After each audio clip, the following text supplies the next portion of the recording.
Hi there, my name is Phixfox and welcome back to Heroes of Might and Magic Olden Era. I'm excited to come here today and play some Schism. We're going to do the best we can to min-max this faction. Of course, it's very early. We got a lot to learn. We got a lot to go through. Let's see what we are in for. Whoops, there we go.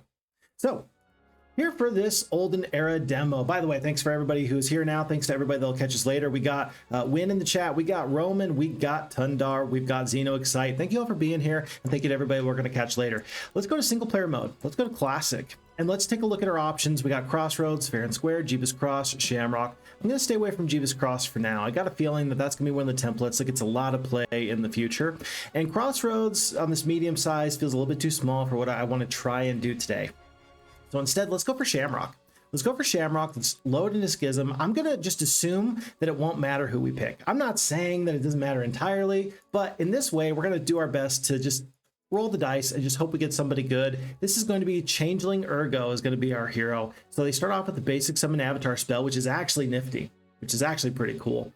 And their special ability, I believe that they get some additional levels based off of that hero. I think that the Avatar deals pure damage. Okay, and +1 spell power per 3 levels for the purpose of the summoning avatar. So the summon avatar is going to be pretty exciting. We're going to go for that and have a really, really nice time. So, Changeling Ergo, Apocalyptic difficulty, of course, and let's just start the game and see where we're at. Roman, thank you for the resubscription. It's a pleasure to have you here. Thank you so very, very much. I appreciate having you so very much. And we just had a new follow as well. 1,000 power liches, all 1,000 of you. 1,000 power liches. Thank you so much for the follow. It's a pleasure to have you here. Since we logged on last, we also have our Breacher with the follow, Twisted Logic 84, Big Old 5, and Breesashan. Thank you so much. Hopefully we get the chance to meet your acquaintance and see you on stream here sometime soon. Okay. Window Outlet, so ignores armor essentially. Yeah, pure damage here in Olden Era is all about ignoring magical resistance and physical resistance. So this should actually go an awful long way towards letting this avatar really do a lot of damage for us. One of the other reasons why starting off with basic summon avatar is really, really nice. If you get up into the expert level of summon avatar, you have the subskill that allows you to increase the power and ability of your summons. So this might actually be maybe one of the perfect heroes for Schism faction. My goal at this time is going to be to get to this eerie summoning right as quickly as possible so we can recruit the Abyssal Envoys. I'm going to see if we can get a energize spell, right? So that way we can, well, not energize. Is it energize? Might be energize. I'm looking for the spell that's going to give me additional focus points. So that way we can sacrifice a couple of early game units in single stacks. And as soon as we can get one Abyssal Envoy, we can slowly start to just summon our way to a glorious, glorious victory. In the meantime, though, we do have to kind of start clearing the map and getting some resources. And so let's just pick our path real quick. It's going to be wood and ore for Mage Guild level 1, Mage Guild level 2. We are going to need, let's see, we don't need the involuntary summons, but it'll be nice to have. We are going to need crystal, mercury, and gems for the grand show. So that's a prerequisite for the eerie summoning right. And then, yeah, that's it. So we just have 1, 2, 3 buildings in the way, essentially, between us and our Abyssal Envoys. If we can try and get them in the first week or two, that might be the play. So 2 crystal, 5 crystal. Yeah, so about 10 crystal, about 10 gems, and then about 21 mercury. That's going to be what we're looking for. So 21 mercury, 10 gems, 10 crystal, and let's see what we can do with that. Sam the Peasant Killer. Hello, folks. Another Friday adventure. Yeah, we're venturing forth. We're having a pretty nice time, I think. I'm excited to be here, as always. Yeah, Sam the Peasant Killer. Very nice to see you there. Hope you're doing well as well. I'm still gonna have this be my main hero. I think that this is like the perfect start. Let's just check the tavern real quick though. Wayfarer, additional movement points. This seems like the perfect primary or secondary hero. Anytime you have additional logistics, that seems like it's gonna be pretty good for us. We're just gonna hire Nihil right now. We're gonna move everybody but their one Shoth there. And we're actually gonna set off with them first. Let's have them start to explore the map first a little bit. 300 gold, 2 crystal. We are already on our way. Already we are on our way. Forgotten Remains, looks like it's going to be 450 gold. Very good. And then 8, 5, and another 8 wood. Another 13 wood is always acceptable. Always happy to see that. I do know that the Agashoth Riders give you the opportunity to travel without any terrain penalty. I'm still figuring out whether or not terrain penalty is a problem if it is your starting biome, if it's your starting domain. I'm not too sure. Not too sure. But if we can get the Agashoth Riders and if we get to desert in the middle or something like that, then we'll definitely be having a good time. 750 gold, lots of resources. We're already up to 5 crystal and 5 mercury, so we're doing okay. Raiders camp, we definitely don't want to defeat those guards just yet. Not with one single raw show, that's for sure. Then let's move our forces down. I would like to make a purchase this week if I could, so I'm actually going to wait on making purchases. Is it possible I can get another 800 gold? There's gold up the road here. Who knows what's over here, but there is a +1 and the magic garden. I'm going to gamble a little bit here. I'm going to gamble that I can get a couple of resources. How much would it cost me to get all of these cultists? 1,600 gold, and then you got to make up a lot of it. Tell you what, let's just split the difference. Let's go for about 800. Yeah, so we have 1,300 gold left. Let's hope we can get about 1,200 gold. And we'll send these forces out and about doing some adventuring for us. It's going to be some the +1 defense. +3, okay, this is not good. +3 on the Mercury. Boy, I thought I would have no problems here. This Forgotten Remains is going to have to hit for us. 250 gold, that's not the hit that I was looking for. 600 gold, no, we're going to be short. Okay, alrighty. I'm a bit sad there. I was really trying to hit it so that on this day 1, I could have my cake and eat it too. Clearly, I purchased a few too many of these cultists. An early start does tend to matter, I think, because the early start lets you make more purchases, makes you much more fearsome on the battlefield. It looks like, though, pretty soon we're going to have a gold mine. An extra 1,000 gold per day. That might solve all of our early gold problems. That might help us just focus a little bit better, a little bit quicker, easier on this build path that we've talked about here. So in the meantime, then, knowing that we are out of resources, we are low on resources, let's actually get the marketplace now, since that way we have the opportunity to trade for a couple of resources in the future. Right now, we are sorely lacking gems. Let's go on from month 1, week 1, day 1, on to day 2. Win says that the train penalty should not apply to native troops whatsoever. Only speed. The tutorial goes into that. Okay, there you go. Perfect. That's the answer. That's the answer. Thank you for the heads up. I do appreciate that. Looks like the armored hounds and the phantasms are guarding these 2 +1s. +1 to the attack and +1 to the knowledge. Forgotten Remains, not too far away. We can have up to 5 heroes, so let's use our secondary hero at the moment just to see what they can find. Looks like another spell scroll, a little bit of wood. Oh, lots of alchemical dust. Now that's really, really nice. A little bit of crystal, but you do got to go through the Shoth Riders. Okay, we'll pick up whatever we can here, and it looks like, yes, it looks like we're actually going to be able to reach in this area. Going from west to east, we are going to be able to reach.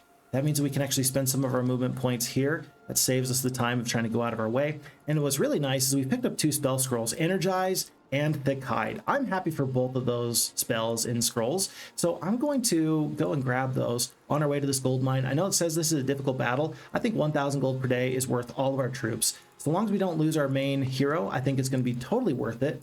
And remember, we start off with this basic summon avatar that's going to be doing pure damage. So I think that this is a fight that it says it's a really tough fight. I think that with a couple of spells is going to go much better for us.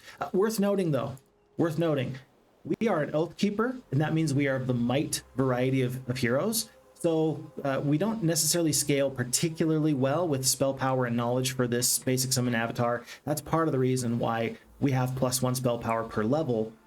The purposes of summoning avatar. It's a nice way of still being a might hero, but also being able to use this special ability. So maybe a very unique property for this hero moving forward.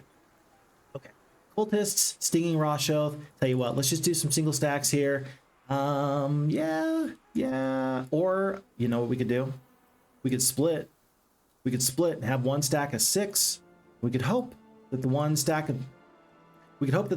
of 6 we could sacrifice and then try and raise with our Stinging Raw Shoth. Let's see if we can do that actually. Let's see if we can make this happen.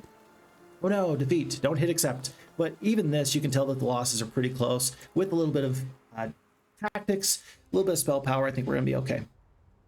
Okay, so here we are into the tactics phase. I think that I don't mind any of my forces being up at the moment. Let's just see what we got. 39, 3 stacks of, well, 2 stacks of 17, 1 stack of 11. I'm not sure why Olden Era does it like this. Sometimes the splits are a little bit interesting to me. We are going to just hit wait. We're going to let our enemies come down the battlefield. Even if I had focus points to spend, I wouldn't want to find a way to hurt these guys just yet.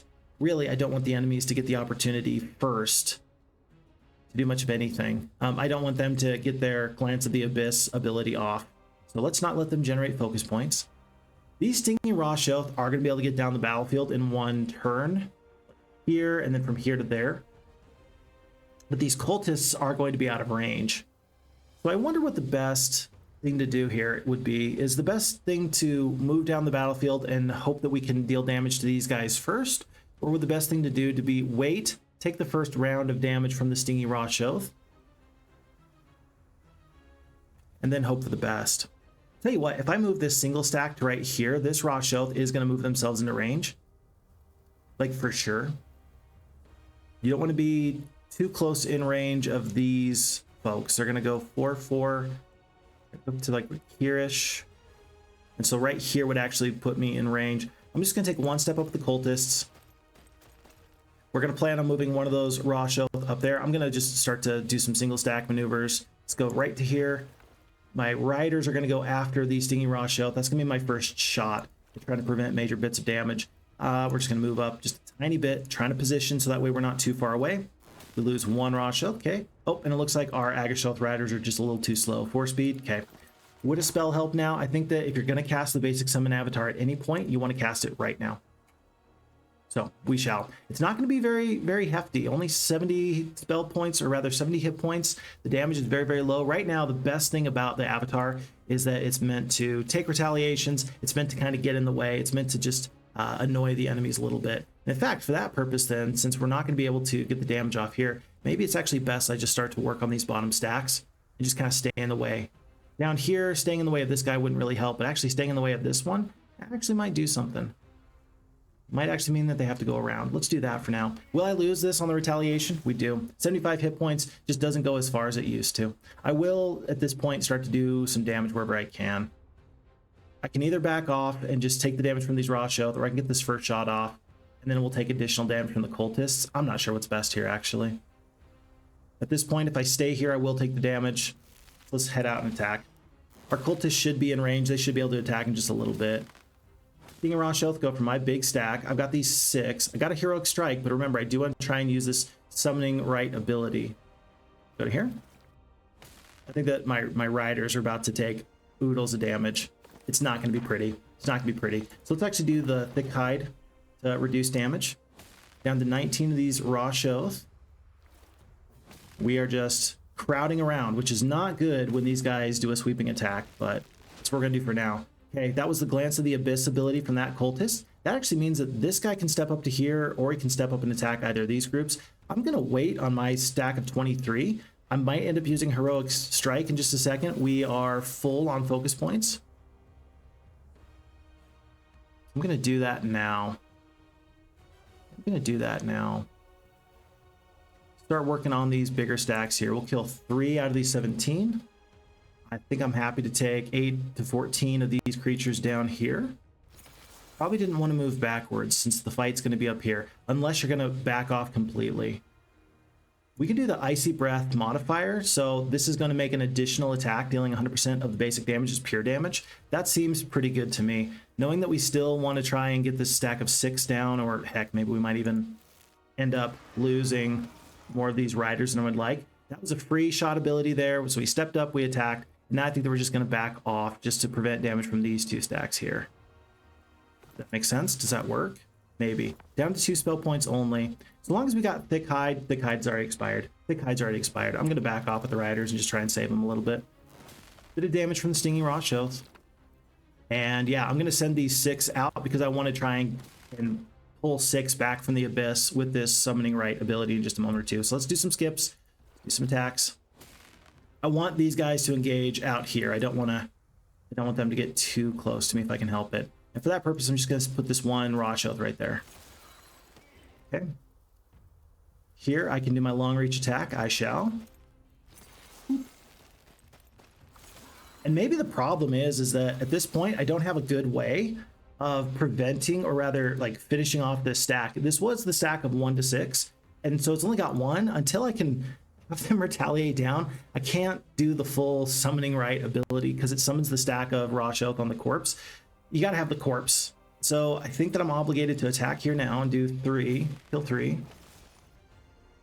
The riders might as well get in there, do 3 to 4. I'm just going to try and save the damage on this one stack here. So if I attack, we'll take the retaliation. This stack is where I now want to summon my Roshoth. So we're up to 3. So you don't get the full value of it. The reason why we did 6 is because you can't summon more than the stack. So it's got 50% of the HP of the corpse's original stack, no more than 19 units. So no more than 19 of the summoning stack and only half of what you had out there. So 3 down, but now we were able to kind of use that stack effectively. We're staying in the way of these cultists.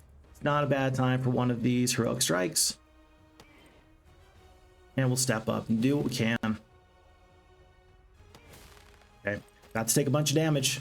18 cultists down to 14. Small stacks, big stacks. Let's kill 3 to 6. They're now focusing on my big stack of Roshoth. Another glance at the Abyss. I think I'll kill, if I attack here, I will lose a couple of my Roshoth, or rather my Agashoth Riders. Unless we do the heroic strike, we shall. Okay. And my big stack of cultists are not going to get to go before theirs. I will sacrifice a couple of the Roshoth. Going down. Just trying to prevent losses on this good power stack. I do like the cultists. As far as like Schism units, I feel like the Schism units are all pretty good, but I think that there's a pretty good opportunity for like a low floor and a high ceiling. So just simply clicking here, like we're getting through this fight. It's not my favorite fight, right? I feel like I could have done this a lot better. I think that there's a lot of opportunities that as we get better with Schism, we're going to see where we could have fought this fight even better. As it stands, we still turned it from a loss into a victory, and these losses are completely acceptable. Why? Because it was all for a gold mine. So even though that fight wasn't my favorite, I still am happy with it. 1,000 extra gold per day. Cannot go wrong with that. That is actually a huge priority. I'm very happy that we picked that up. And now we got to pick our path from here. Okay. Not too bad. Not too bad. Wolvie, D2G Mark. Just popping in to say, hope you're having a wonderful day, but it's 4 a.m., so I'll catch this vid on YouTube later. Have lots of fun. Hey, thank you so much. Thanks for stopping in. It is a pleasure to have you here. Thank you so much. We'll catch you later on YouTube for sure. Appreciate it. Have a good night's sleep. Okay, can't go south. There's no way we can go through these dancers. That's just far too much. Paupers, glory ring. So +1 morale. That's actually pretty well worth it. Looks like the forces are just not correct though. I want to get this Stinging Sword for the +1 attack. There is crystal, but you got to go through these Roshoth or Agashoth Riders. We're not doing that anytime soon. The alternative is we go back up the road.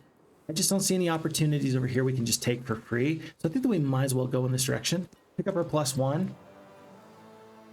And then consider where to go from here. Maybe heading back in the quickest direction back home for a resupply. Again, remembering that we're focusing on everything else. Mage Guild 1, 2, Summoning Rite, and then the Eerie Summoning Rite as well. All the same though, getting the Abyssal Remnant is pretty important to me. Resources are important. Resource Rich is number 1, or do we go for Tax Collectors? Frozen Homeland, I like it, especially for us early on. This is actually a really high priority. Frozen Homeland here in our main territory, +1 defense, +1 attack. This might be the most cost-effective faction point amongst all of the different factions. If you're not taking Frozen Homeland, I think you're actually doing yourself a huge disservice. I know that there's other stuff you'd like, but this is incredibly valuable. Still, early on, I think that right now we're looking at gold. We're looking at increasing our economy. And let's see. Old Lord Mandel is kind of in the, I mean, he's in the wings. A third hero might not be bad. We'll just take these temple forces for our own use. Yeah, we'll see how that goes. But for now, that's the end of the day. We've made our purchases. No more faction points on to day 3. All right. Okay. By the way, have you noticed that we are completely out of spell points? Our whole thing is that we summon this pure damage dealing, what do you call it? Basic avatar, right? With no spell points, that's a bit of a problem. I think that that means that even though we have the Agashoth stables available, we want the gold, we want the Kingdom Law points. I think we're going to go for the Mage Guild right now just because that's going to help us go adventuring first thing in the morning. It'll cost us a couple of movement points we haven't used just yet, but I think that for now we're just going to stay here overnight. It's going to cost us, 49 movement points just to stay overnight and get full spell points. Still worth it. We've got our wood, we got our ore. Still looking for gems, mercury, and crystal. We even have the alchemical lab not too far away. Okay. And this is an example of how the different templates work. In the fair and square template, you never have access to free alchemical dust, or rather an alchemical lab. Your sawmill and your ore mine are very, very heavily guarded in the fair and square playthrough. And so here in this Shamrock playthrough, there's a lot of new opportunities, and it's kind of interesting. I think that people are going to be very much specialized from template to template. At first. Over time, we're all going to get better at all the different templates, but for the beginning, I think that people are going to pick a template and try to be the very, very best they can be on that template until they kind of plumb all the depths and the secrets from that particular template. That's what I think is going to happen. We'll have to wait and see. Alrighty.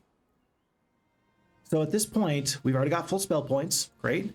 Do you want to go for the Agashoth Riders? Do you want to go for the bank? Do you want to go for the walls?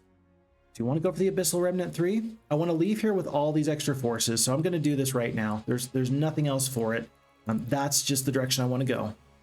Whoops, there we are. And so with the 4K gold left, I don't think that we are very likely to get into this eerie summoning rite. There's just not enough Mercury on the table at the moment, just not enough.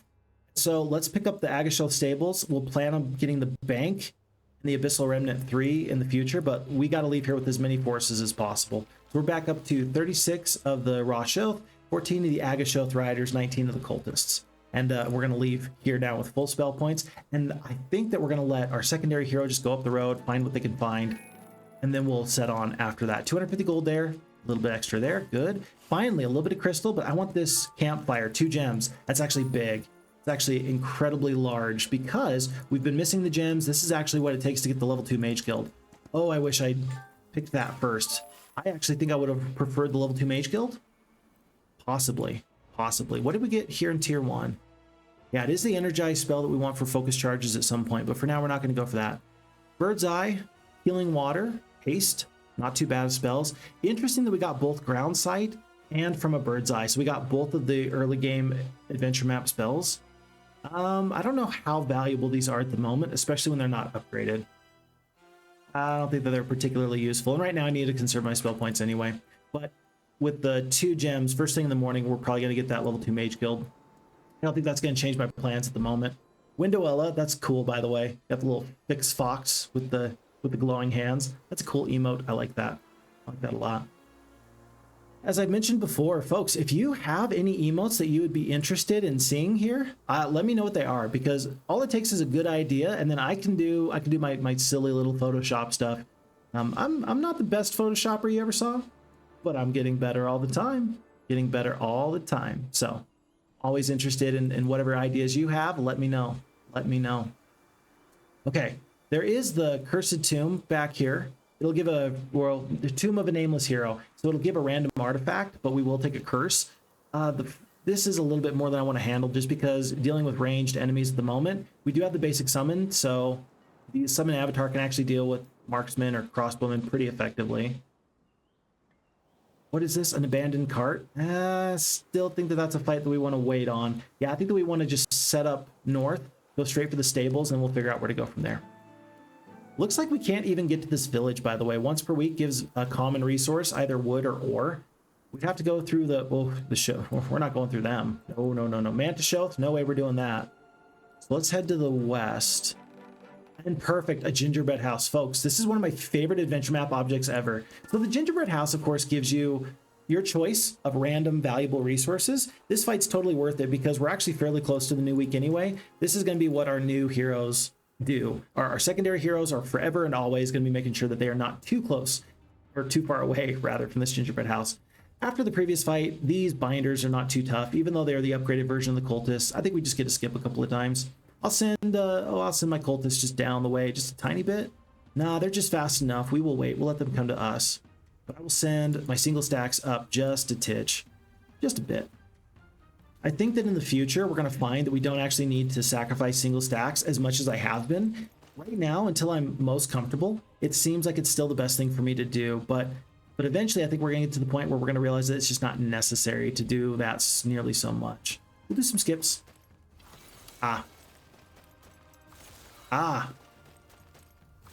Okay. So the shield wall did not work. Did not work. We took way more damage than we wanted to. My bad. But at least we saved the damage from one big stack. That's at least something.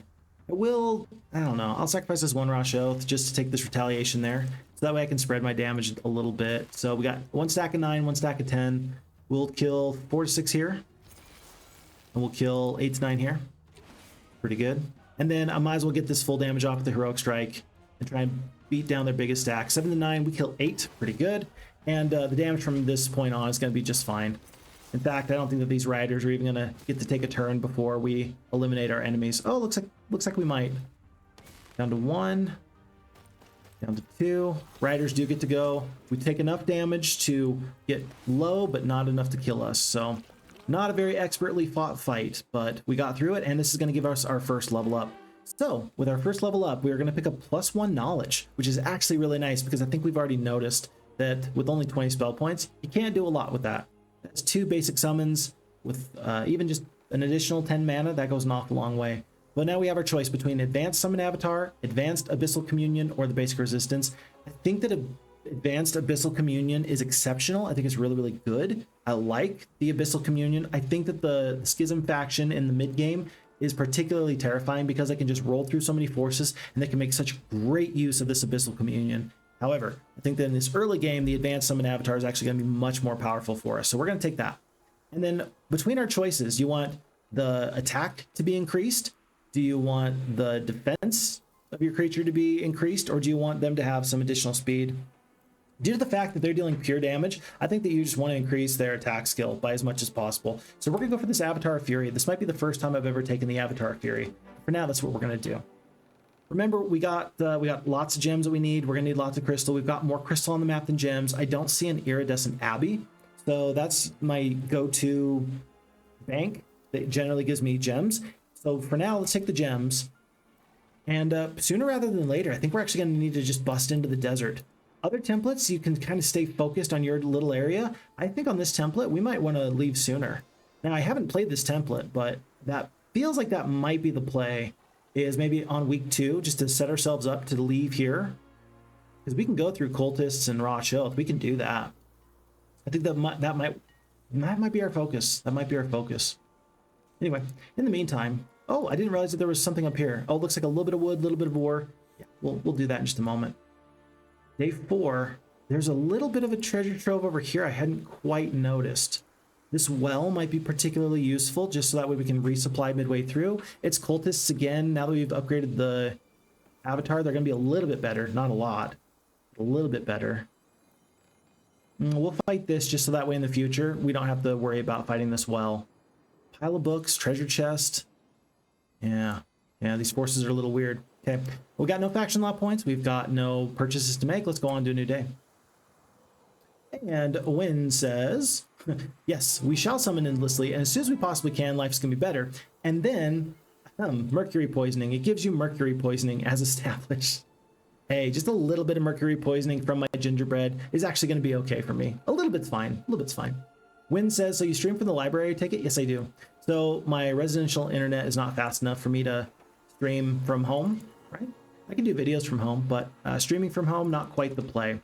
And so I come to the library and they like me here, I think. You'd have to ask them. I'm not going to pretend like I know exactly how they feel about me, but I think that we're okay. I think that they're okay with me. I think I'm okay with them. So it's a good place to be. I like it. This is my best thing I can do is just say, everybody go to your local library. Support your local librarian. I'm sure that they appreciate that if you do. Win says, I usually focus on defense over attack and I keep my low tiered forces alive in the late game.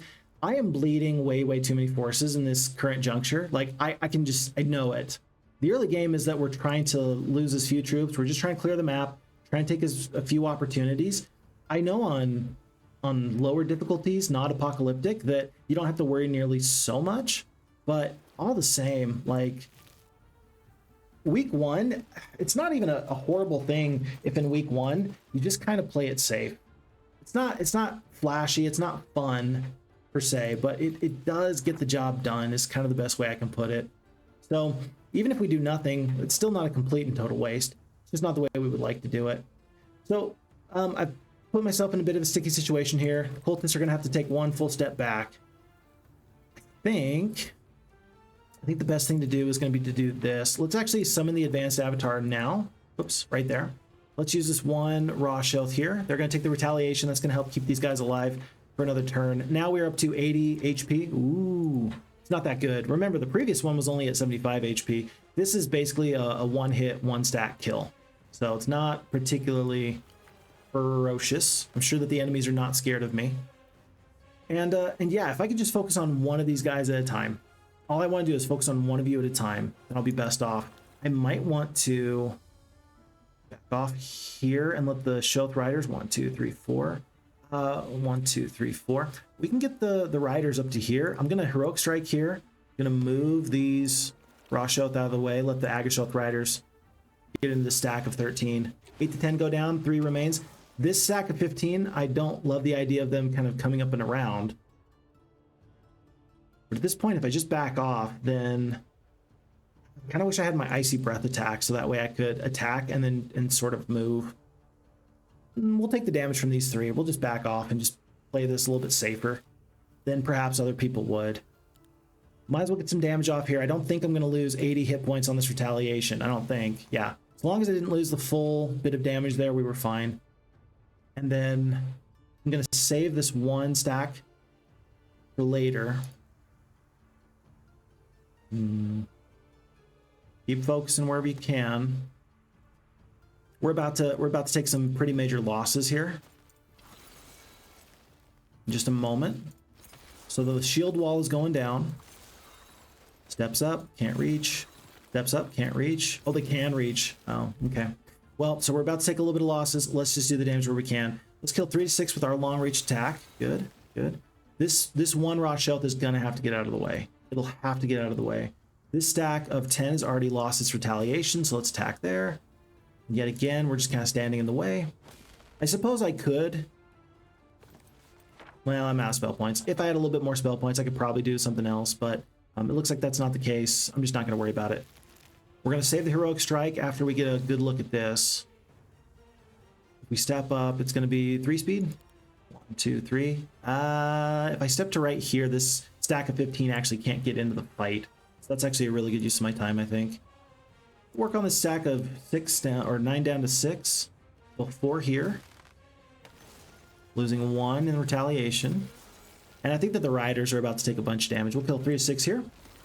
Turn order. Oh, they stepped up in round 1, 2, 3. I thought they were going to go 1, 2, 3 and try to go over here. Okay.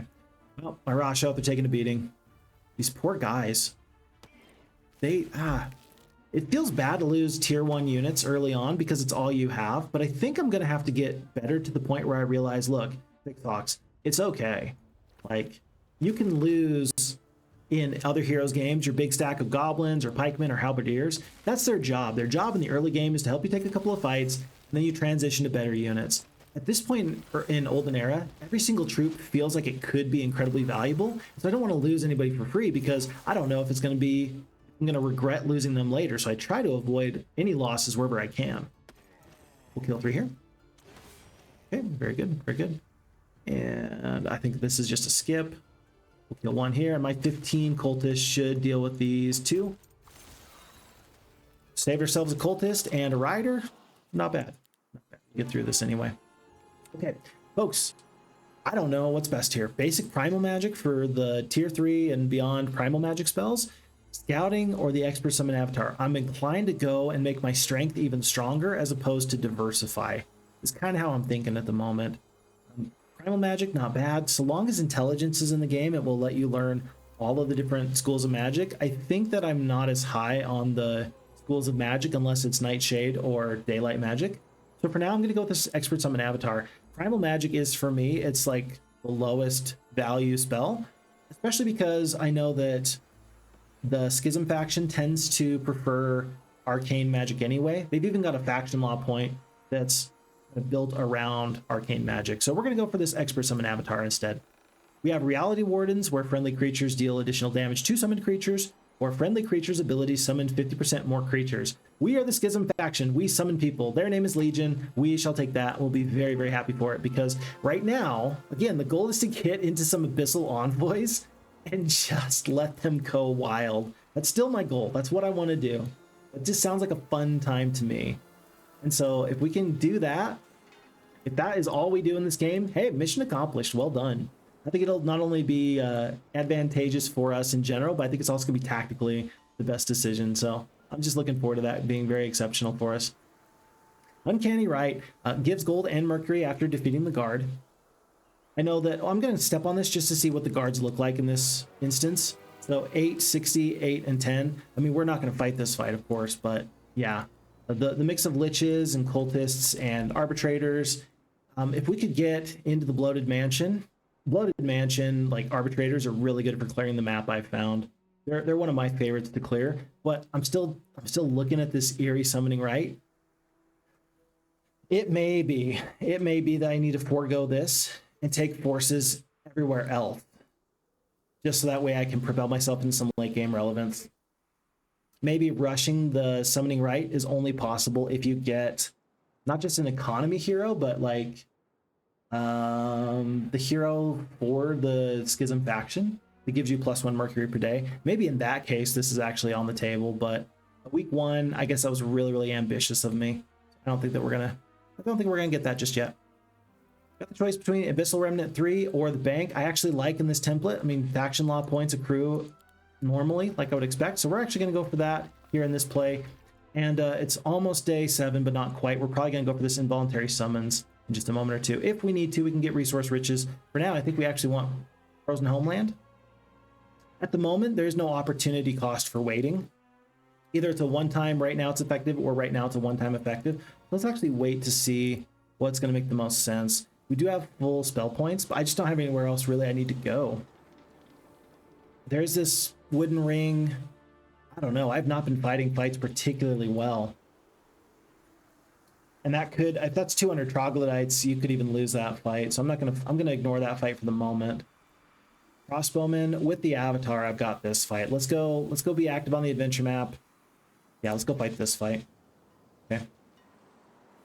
And Wynn says, pro tip, if you want to max Abyssal Envoys, you should get as many towns as possible. Build the involuntary summons, but first find an envoy dwelling. Yeah, I do like that special ability. So I guess we haven't really had a discussion yet on all of the different special abilities for each of the factions. Which faction has the best special ability, do we think? Right? Which one has the best special ability that's going to help that faction really set itself apart and kind of meet their goals?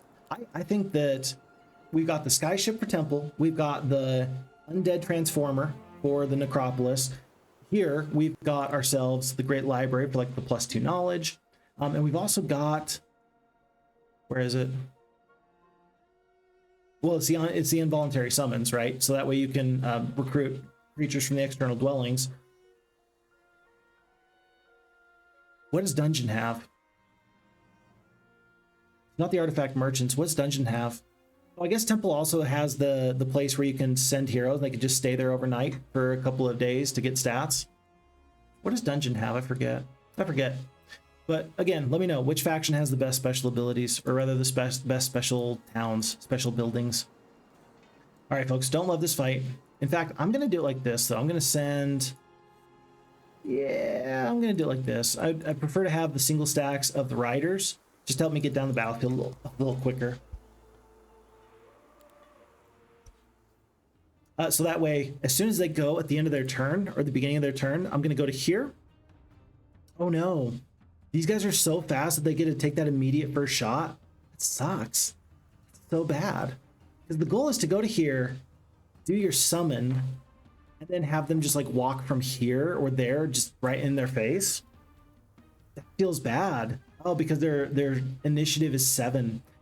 Marksman, maybe that was the conversation somebody else was having with me. Like the difference between the Stringers and the Marksmen. Because the Marksmen have a higher initiative, like they're more guaranteed to get their damage off one way or the other.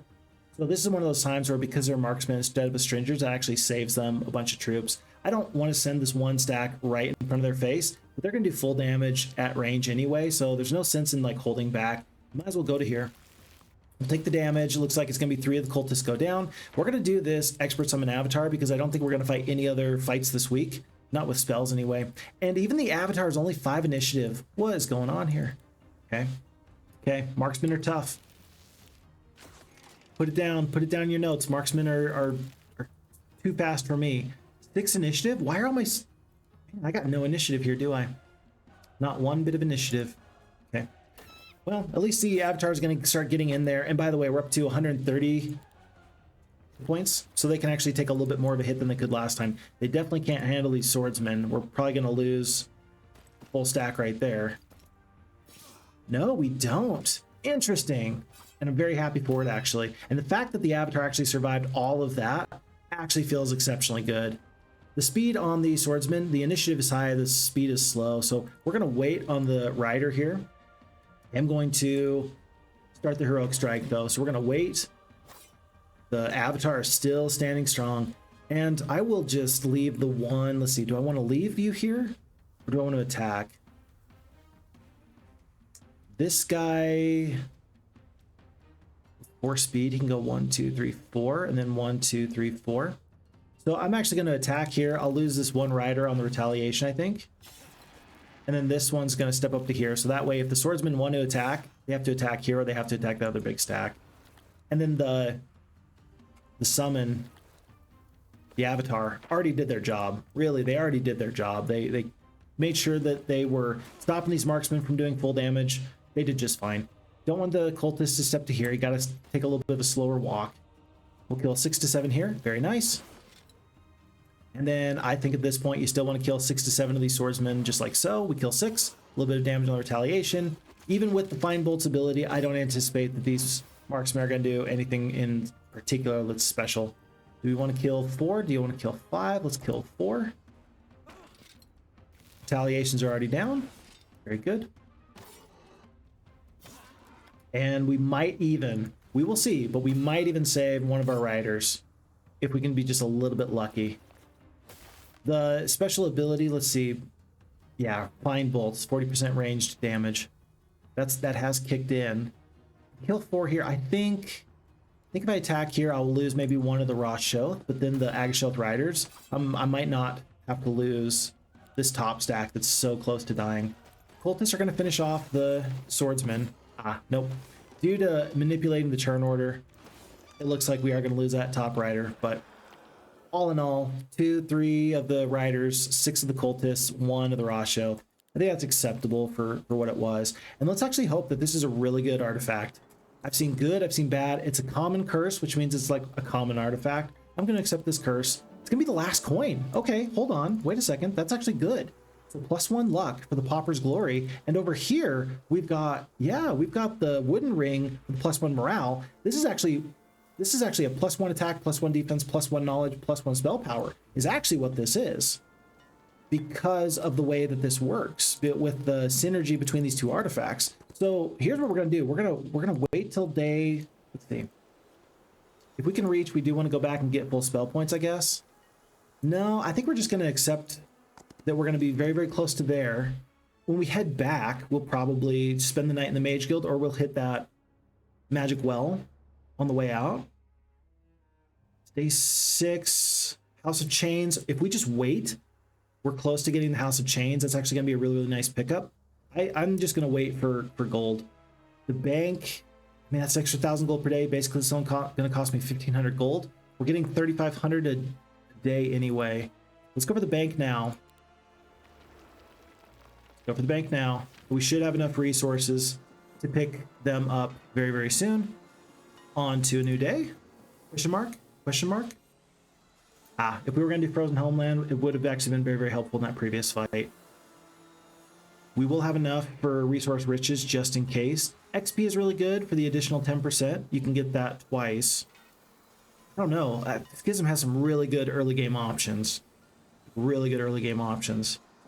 I don't think I worry about the XP from the Troglodytes just yet. I think that we're just trying to save damage. Should have done this at the beginning of the day. We didn't. My bad. But first thing in the morning, we'll come back and we'll do that very soon. Very good. Very good. Wynn says, I'd tie it between summons and the Transformer, perhaps. You think it's that good? On single hero mode, I think that the involuntary summons is super good because, in single hero mode, you want recruitment, so that way you can get the relocation spell. The involuntary summons helps save a lot of movement points as you're trying to go through the map. I could see that. I could really, really see that, actually, now that you mention it that way. So yeah, I think that, heck, diplomacy is only viable on necromancers, I think, because of the transformer. You're giving me a lot to think about, which I really do appreciate. I do appreciate that. I think that you're right about that. Here's the question: should the special buildings be balanced? Should they all be equal as far as how they affect a certain faction's win rate. Now that's maybe an interesting question. We'll go to here. Remember, we only got 3 spell points, but if I wait one more day, I'll be so much better off. I'll be so much better off because I'll get a full resupply here. I'm just gonna hit end turn. Yeah, I'm just gonna hit end turn. We've already made our purchase. I will wait on this resource riches. I can't get into some additional raw shelf. Let's just go on to the new day. Wasting a lot of movement points, sure, but soon, very soon, we're gonna make our way north, and then go from there. Ooh, during this week, all heroes gain double XP. Now that might mean that this is actually better. I'm gonna take this now then. Generational wisdom. No, you might want the resources. Let's make our purchases and then we'll figure out what we need to do. Wynn says that the thing about the summons too is that it does not deplete the dwelling, it adds new units. Oh, that's very true. That's very true. So if we can, we want to make sure that we do have that external dwelling just so you get bonus dwelling increase. Yeah, that makes a lot of sense to me. Okay. We got these concubus now. For the first time, we've got some ranged creatures in this playthrough, and that does feel exceptionally good. I think that this is enough to defeat the troglodytes. I don't want to go for this resource riches at the moment. Let's go for the generational wisdom, double XP plus the 10% on top of that.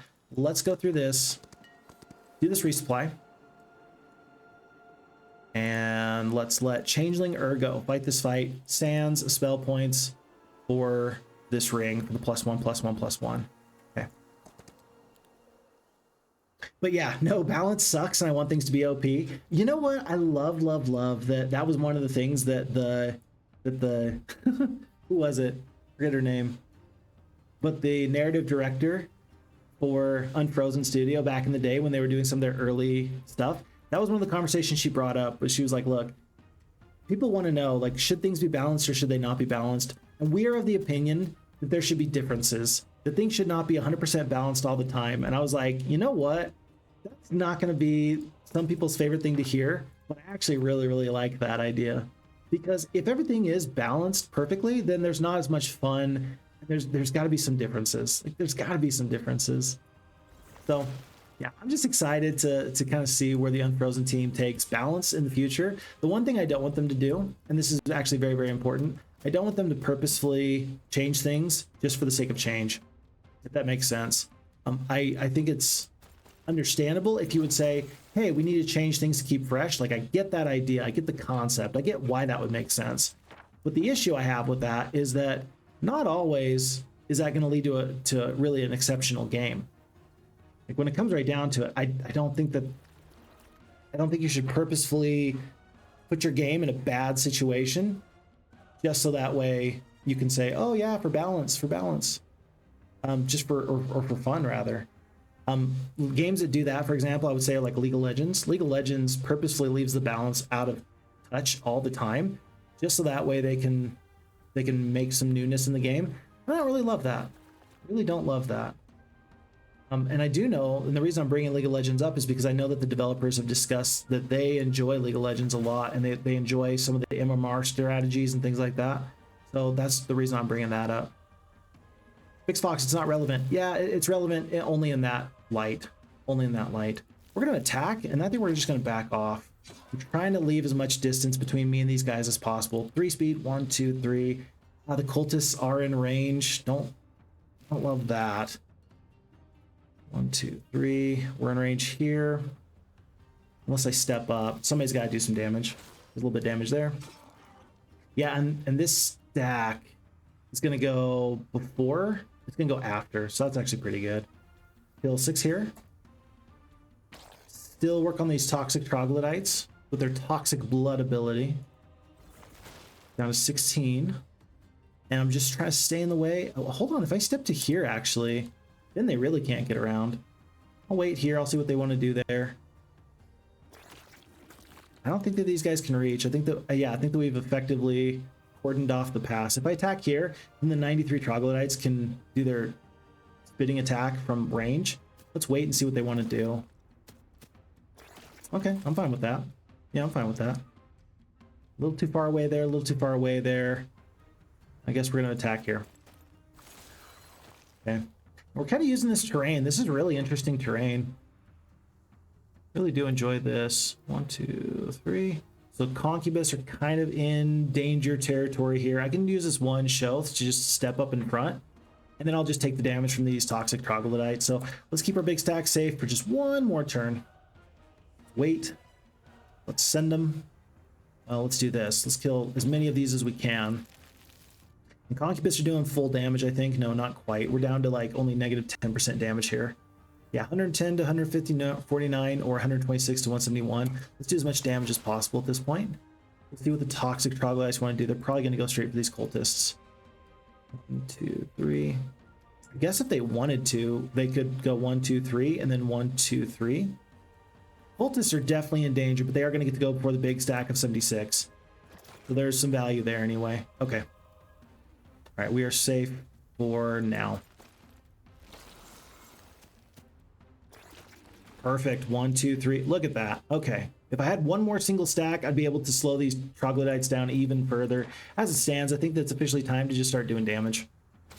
I think it's time to do damage. 1, 2, 3, 4. Ah, so they also position themselves out of the way of my riders. So I'm just going to go to here.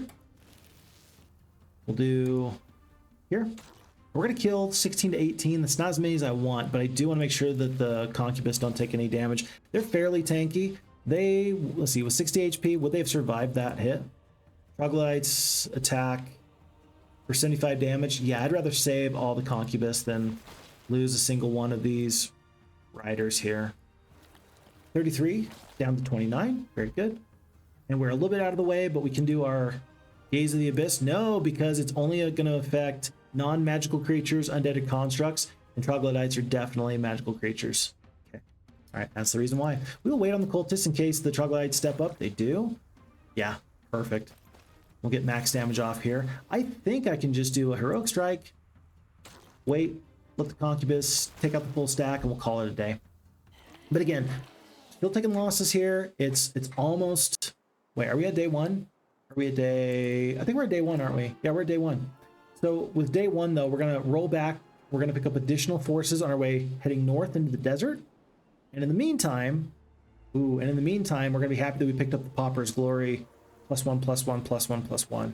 Advanced Abyssal Communion. Very good. Gives you kind of like a unit shield sort of a deal at the beginning of the fight. You get additional percentage of troops until the end of the battle.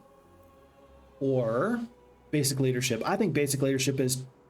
I think it's just that good. I think it's just that good. So we're going to take the basic leadership. Going to pick up this +1. So now with this, we got not only +1 luck and +1 morale, but we also have, because of 2 items, the defense, spell power, knowledge, morale, and luck. So actually, it's even better than I thought it was because it also gives you the morale and luck. Okay, very good. It's going to be Nihila's job to, let's see, clear out some of the magic gardens and such. Yeah, I think we're just heading back up to the castle, grabbing forces, and we're going to head north. And we're not going to really clear out our starting area as much as I have in times past. Let's stay here overnight to get full spell points. Still grab this in just a moment. Oops. Yeah, you will grab this. Anything else special on the map? Nope. Just hitting the Alt key to see if there's anything special I might have missed. And then, yeah, let's go to this magic garden, and then we'll go back to the other one in just a moment. Okay. With no gold and no faction law points, we are obligated to hit in turn. And CV's here in chat. Hey, Phixfox, what's your opinion on unlocking additional spells in Olden Era versus randomly receiving them in Heroes 2? Great question. So, in Heroes 2, it's completely random.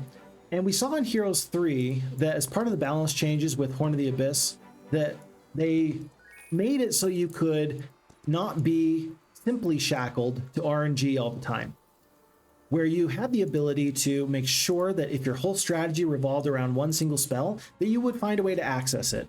And I think that that's actually pretty darn valuable. I think that there's a lot of value in being able to guarantee that you're going to get the certain spell you need. For example, if we're just looking at our mage guild in here, in this level 1, if you roll from a bird's eye and ground sight in level 1, like you're missing out on some really, really valuable spells. Do you think the ground sight and web are the same value? I would say absolutely not. I think that web is probably the easiest and best level 1 spell to sort of play around with. There's other good spells here and there, sure, but I think that this is the best and easiest spell to use in the level 1. And so the fact that I can purchase it for 2 gems, 2 crystal, 2 mercury, I think is actually exceptionally good. I think that that is worthwhile, because this is meant to be played, I suppose you could say, as a competitive player versus player game. I think that that's the purpose that they've done that for. It's for competitive balance. And while some people are not big fans of the idea of competitive balance whatsoever, I do recognize that there's definitely a place for it, and there's people that are very much interested in it. So where do I stand? I don't know. We will see if I get into any kind of competitive plays or not. We'll see what the time frames look like. For now, I'm just enjoying Olden Era. And so for just a single playthrough against the AI, it's still nice to have this ability to pick this up. I could pick this up right now. I'm not going to, but I like that I have the opportunity anyway. I think it's not a bad addition to the game. Okay, this is out of the question. Do you want the +1 spell effect? Like, do you want it? Maybe. Shorten Shadow lasting 1 more turn longer is actually kind of cool because that's additional, well, that's additional negative defense and attack for the enemy. The Summon Avatar is going to last to the end of time anyway. I don't think any of these spells really need to last extra time. The Haste is the only one that'll really be affected. Haste and Thick Hide. How much spell power do I have? I got 3 spell power now at least, so I think it'll be fine. I think it'll be fine. We're not going to worry about that at the moment. I would like to get the Mercury here. I don't think it's going to happen. I think that there's just a little bit too much going on there. I think it's time to go through these Cultists and these Raw Show. It says we're going to have a tough fight. I don't think it's going to be nearly as tough as the AI thinks it's going to be. Oh, there's gold right here. I'll pick that up real quick. I'll go out of my way just a tiny bit. Oh no, we lose. Do we lose? I don't think we lose. That's a lot more Cultists than I thought. My goodness. Okay, hold on. 2, 4, 6, 8.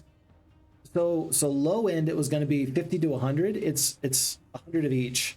So it is the max range. That's not good. That's not good. I think that we can still stand in the way. At least our army is most appropriately like spaced and stuff, so that's good. We've got 50 spell points. Shortened Shadow could be pretty useful. I think I might want to look at using Crystal Crown a couple of times. Ice Bolt, we might want to just save that in our back pocket. You can cast Expert Summon Avatar once, and I don't think it's actually going to do as much damage as we would hope. At this point, it's only got 53 damage. And for 210 hit points, it can stay in the way. It can probably take 1 or 2 hits. But it's 30 of your 50 spell points. Or you can just say, hey, look, I'm going to do as many of these Ice Bolts as possible. That's 4 Ice Bolts and then a little bit extra here and there. Shortened Shadow.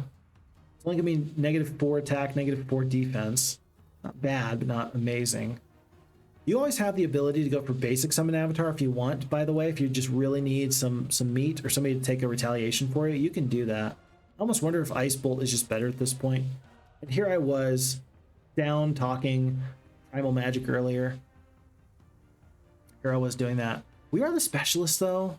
What are we, level 3? Okay. I think that one way or the other, we're just going to wait until these guys get a little bit closer. We're still going to try and pepper them down with our concubus. Problem is that the Cultists do the short, long reach attack.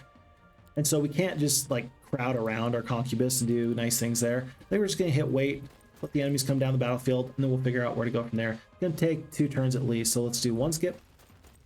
I'm going to start to migrate these single stacks from the top down to the bottom. But this time, let's not just throw these guys out here needlessly. Let's try and really save these single stacks as much as possible. For now, I'm going to go to here. These guys reach if I do. Yeah, and they will get to go first. Will they? No, I'll get to go first. Okay. So we'll just go to here, Single stack is just going to mosey on a little bit to the south. Looks like this guy can reach. So this one's actually probably going to reach there in just a moment. We'll accept they're going to do some damage and take some damage. 2 damage versus 3 to 5. The Cultists are so much more valuable than the Raw Show. 10 HP versus 15 HP. You're so much better off killing Cultists, even though these guys are a little bit closer. 96 to 131 damage. Oh, it's the same. Perfect. Well, let's kill 6 to 8 here and just start the damage. There's going to be a lot of damage coming through. It's just time to start it up. So 1 wait, 1 defend. We can do a little bit more damage in just a moment or two. This stack is coming for me. Wonder, so if I go here, I think he's probably just going to attack right there. That might actually slow him down a little bit if I just go to the top of the battlefield. I'm going to try this. If I send this single stack at the top, no, they ignore him. Interesting. Maybe they just want this one cultist to go to here and attack there. I'm not too sure.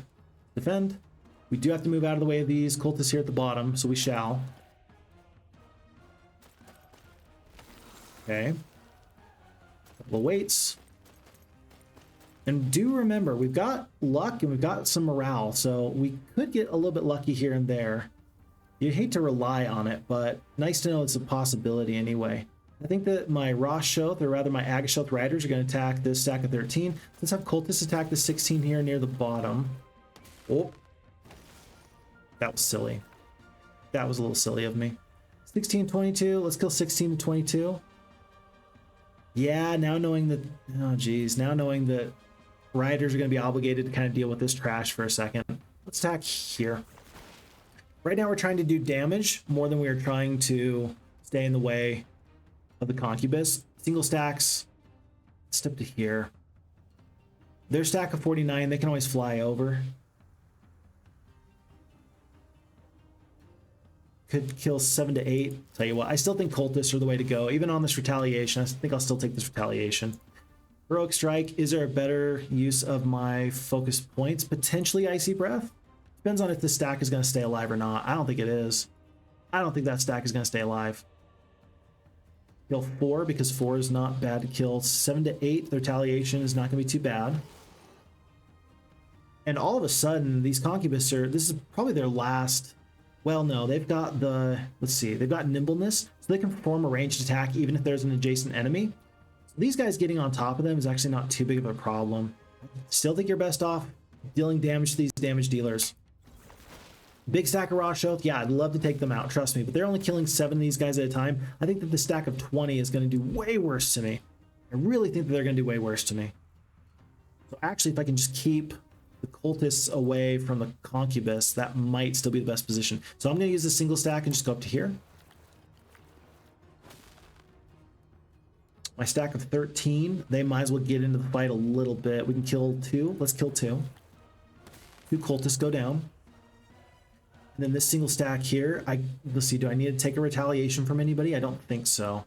I really am this is going to hurt so bad. A big stack of 20 Cultists. This is not going to be fun. Just going to move my single stack to here. Keep them alive. Yeah, okay, and they're only killing 7 as well. So I guess that the damage is about equal. 40 Roshoth are doing about the same damage as the Cultists. I guess that makes sense. Hold on, though. Attack, 5 attack versus 3 attack. So Cultists are still going to be much better against Concubus with their 21 defense than the Roshoth would be. So it's still the right decision to go for the Concubus over the Roshoth. Yeah, that is still technically correct. We're just playing around with percentages at this point because every attack point over the defense of the defending creature, it is going to modify the damage. And so Cultists will do more damage to tier 1 and tier 2 creatures than they will to these tier 5 creatures. And this is my power stack, so even though we don't want to lose these other forces, this is still most correct because this is the power stack. There's the good morale for the first time, folks. Good morale. Feels nice. Feels really, really nice. Let's kill 6 here. And I don't know, at this point, 8 to 10 is actually a little bit of a waste of damage. You still have all these Roshoth to deal with. There's so many. Let's kill 16 to 22.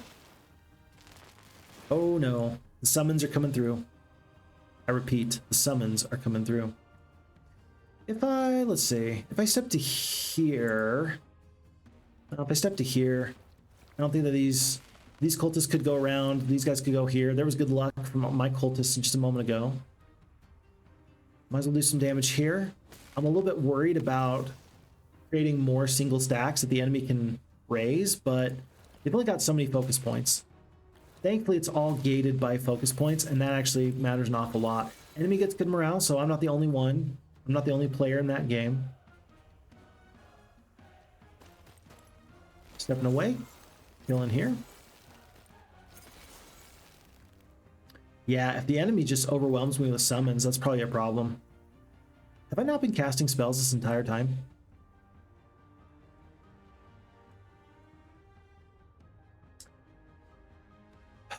The game is already hard, and now you're making it harder? Hello? Like, I think that we're still going to win, but that's not the point. Folks, that is not the point. Golly. Okay, do you think that a couple of ice bolts would have done you good? I waited because I was like, well, we're going to wait one more turn, and then we're going to figure out what we need to do with those. The problem is that you never came back to that. I put a pin in it, except I never came back to the pin. Huh, okay. All right. Well, that's disappointing. I'm disappointed in myself. Folks, you do not have to be disappointed in me. Trust me. I'm more disappointed in myself than you will ever be in me. So, we'll get there. We'll get there. I'm going to still work with this stack of 6. Hope for the best. So far, so good. So far, so good. The riders are going down, but I think at this point it's very, very clear that we are going to at least win this fight. Losses are not going to look good, but if we can get into the deserty area, then I think that there's just going to be a lot more opportunities on the Shamrock template. I think that that's the play, is to get out of your starting area as soon as possible. And even if you don't have a lot of forces to back it up, I still think that you're still better off. That's the vibe I'm getting anyway. Kill 5 to 10, kill a couple there. Kill 5 to 6. I'm just going to kill these 5. Take them out. Concubus are still doing whatever concubus things that they have. Stack of 15. Take them out. And even at this point, if the enemy summon anything, it's not going to be a lot. There's not much left to summon here. I don't think we lose one other retaliation. We don't. Good morale. I'll take it. And yeah, we are going to get out of this fight anyway. We will get out of the fight anyway. Will we lose another? Will we lose another force? Actually, though, that's maybe the question. Got these 2. Stepping up, full damage. So long as we don't lose a single concubus, we're fine. And because we forgot to use spell points, we've actually got a lot of spell points for whatever fight comes up next. I think that if we used some spells, we would have at least kept the cultists alive. Losing half your stack of the riders and more than half the stack of your cultists is not what you want to do, but the concubus remain. Okay, folks, my failure, my bad. Okay. Basic recruitment. I like basic recruitment. It's must take on single hero templates. I don't know if it's must take on multi-hero modes. It's so good. It's so nice to have relocation. It's so nice. It's so good though. I'm gonna go for basic recruitment. Basic luck, I like the idea. Advanced leadership, this would get me into friendly creatures have additional turn increases for each point of morale. Enemy morale reduced by 1. And then if there is negative morale, we get positive morale until the end of the next round. I'm going to go for the basic recruitment. I still think it's pretty good. I think it's pretty good. We're going to take that. Oh, basic economy. I'm taking basic economy. 500 extra gold per day. And most importantly, if we can get this basic economy into expert economy, then we got so many options available to us. I'm going to take the early resources. We're going to be quite happy with that. We are out of gold. If I had gold, I would send another hero right now up the road through the stables and have one hero go one way and one hero go the other way. For now, this is the direction we're going. We are considering on to new day. On to new day. Depths of mind. Plus 10% mana each morning. Mana might be critically important. Let's actually do that now. Let's do that now and then go on to new day. Month 1, week 2, day 2, on to day 3. Wynn says, I watched Grubby play this and he said you should never aim to make a game an esport. It just might happen on its own if you make a good enough game. I completely agree. Unfortunately. And here's the thing, Heroes of Might and Magic, it wasn't trying to be an esport when they worked with Heroes 3 and then Horn of the Abyss. Like, that wasn't the goal. And I think that there's something to be said about that. That it was so naturally good that people like to play it competitively and against each other, and we have fun, and it's great. Yeah, I think you're completely correct. And yeah, I think that there's some issues with the idea. All the same, if these are real true fans of the series, which I think that the Unfrozen developers are, then I think that you do run into the possibility that despite the limitations, that they're still going to be effective and they're still going to help make the game quality, even though you probably shouldn't work backwards to frontwards in trying to make an esport. Yeah. I think Grubby's completely correct. By the way, I'm a huge fan of Grubby. I've been watching Grubby since he was just making just old school Warcraft 3 videos. I love Grubby for his Warcraft 3. Of course, a former pro player there, just a nice guy in general. I don't know him, but I tend to enjoy, if I see a Grubby video just pop up in my feed, I tend to watch because I enjoy it. I have not seen him play Olden Era, though, just so we're clear on that. Haven't taken the opportunity, haven't been able to see him play Olden Era just yet. Really, I've tried to avoid watching a lot of people play Olden Era because, yeah, I'm sure I could improve rapidly if I watch other people play, but I also kind of want to fail forward myself in some degrees. So good idea, bad idea, good decision, bad decision. I don't know. You'll have to let me know what you think, but that's where we're at currently. I'm going to hold off on Resource Riches 1. Let's make 2 purchases now, folks. We did take this new castle. Happy for it. And we're going to go for this disturbing summoning rite for the Grand Shelf, because that is on our way to the Eerie summoning rite. We are now officially 2 gems and 15 Mercury away from this. I think we can make it. I think we're definitely making it by the end of this week. We got gems. There's some crystal here. So when we go on the gingerbread house, well, I guess we already got the crystal, but we're for sure going to want to take the gems, unless there's gems over here. That's the only problem.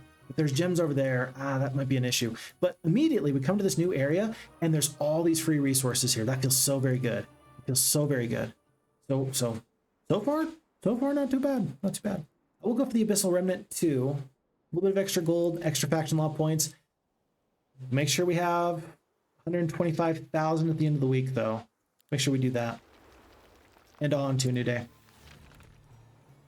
And Mr. Elgin says, what do you think about the Schism hero that starts with Masterful Umbral Grip? Seemed incredibly busted for early game, and when I tried it due to the lack of range early on, I think that's actually really good. I've run into that hero way more times than I would like to count. The problem is, for me, is that there might be a little bit of bias. The spell might be really good, and so every time I run into an enemy hero that's using it, it feels broken and busted because half my forces just disappear. It's pure damage. You can't reduce it with resistance or anything like that. It's a good hero, and I think they're completely right, because until you get up to your tier 5 creatures for Schism, until you get up to the Concubus, or the Concubi, or the Bloated Mansion Arbitrators, yeah, you don't have any range damage, and so it's really hard with just Cultists, and with the Agashoth, and with the Rashoth, really tough to get some value early on. I think that the Umbral Grip hero can actually make some good value there. I think that that's a really nice point. I really like that. I think that we're still going to have to figure out the best way of mitigating losses early on with Schism faction.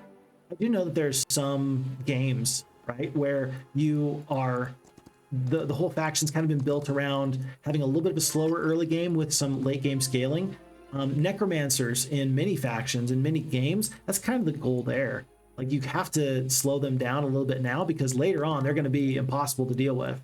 Is kind of the goal that I usually see from a development standpoint. But for the players like us that want to figure out, okay, how do I get the best of both worlds? How do I get this late game value from the summoning from the Schism faction, and I also have an okay early game? Umbral Grip, that might be the way to go. That really might be the way to go. So, by the way, thanks for being here. It's a pleasure to have you here in chat. This is my secondary hero. We're going to go for the gold. Go for the gold. It looks like this is...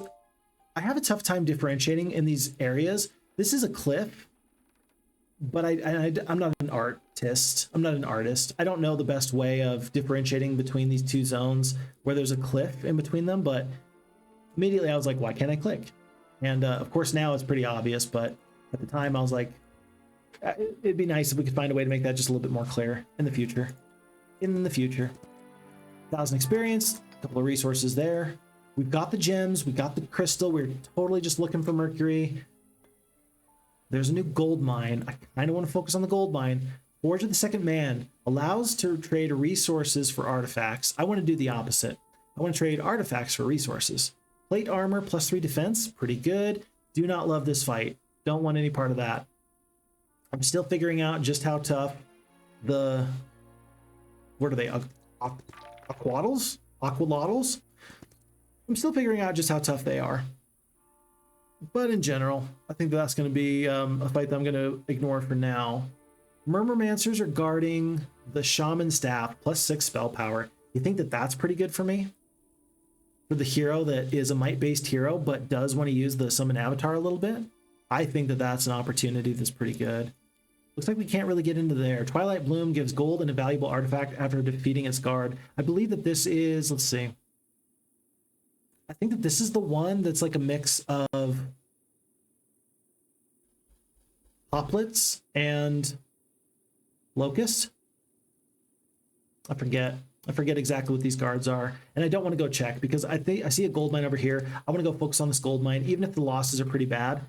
I think we can make them even better. I think we'll be okay to fight this down here. So let's do that, and then let's see if this other hero Nihil can get to this Redwood Observatory for free. Okay, Heroes of Math and Magic window. Ella says, yeah. Do you want the math? Like, folks, do we want the math? On the one hand, math is not fun per se, but there's a time and a place for it. On the other hand, like, it's kind of a math-based game. Like, at its roots, a lot of these games that we enjoy today, they were just math-based games. So I don't know, worth it or not. You'll have to let me know what you think there. We're gonna ignore all this for now because we're gonna try and go for the top tier creatures anyway. Survival conditions, I don't think we need that on this template, not at all. I do like the generational wisdom for the experience. Icy power for the +1 spell power. That will buff my summon. I'm going to go for the generational wisdom at the moment, though. I don't think I need to worry about some purchases here at the moment. Let's see. We'll pick up the bank. I think I'll still have enough resources later. Yeah. Do you want the faction law points? I do. It's 5,000 gold. I'm going to hedge my bet. I would hate to get to the end, find enough Mercury, or be able to trade for the Mercury necessary to get my Abyssal Envoys, and then just trip because I didn't have enough gold because I overspent in the week. Because it's already day 5. We got 2 more days to find the resources we need. Yeah, I just don't want to trip at the end. So let's play this a little bit cautious. We've already done that once this game. Let's not do it again, shall we? There's Crystal. There's Marketplace. Perfect. We're going to end up trading for resources. But there it is. There's my Mercury, folks. 5 Mercury. We are there. Lovely. We've done it. We've done it. And no one can tell me that it wasn't worth it. Was it really worth the adventure along the way? I submit to you, of course it was. Oh, look, and then it wasn't even close. We found all the resources we needed right there. Okay, very good, very good. Let's still go for this gold mine here. Gotta go for the gold mine. Staying away from these Shoth. Want any part of them. Does it bother anybody else that it's raw Shoth, Agus Shoth Riders, and then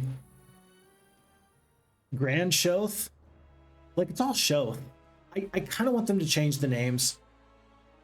I think I want to be able to say Shoth and people just know what I'm talking about. I don't want to have to say Grand Shoth and Shoth Riders and then just Shoths. Like, I feel like we can differentiate this a little bit. I understand that these are all like versions of the same sort of creature, but I think that for clarity's sake, I would appreciate it if I didn't have to say so many words. Why say many words when few words will do?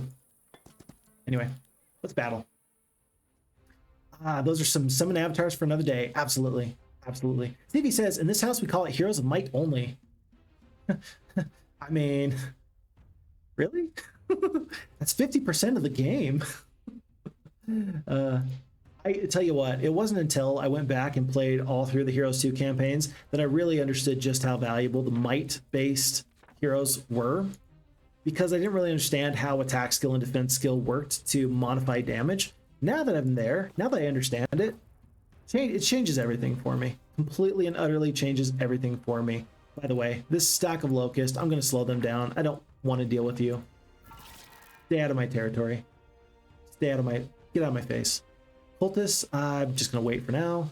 Once that goes up, I'll move because we have to worry about the long range attack from these tier 1 creatures. I'm just going to step to here and to here. Riders are going to be at the bottom. It looks like 1 stack's going to the north, 1 stack's going to the bottom. This guy can reach the middle of here or here. Let's kill 10 to 14 there. We kill 12, not bad. And then let's see what these locusts up here do. We'll defend. They're going to get in. They're going to go for the cultists. Yeah, they're going to kill 5 and then probably another 5. Yep. Not great, not great. That's why we wanted to slow. Because the double attack is actually pretty important.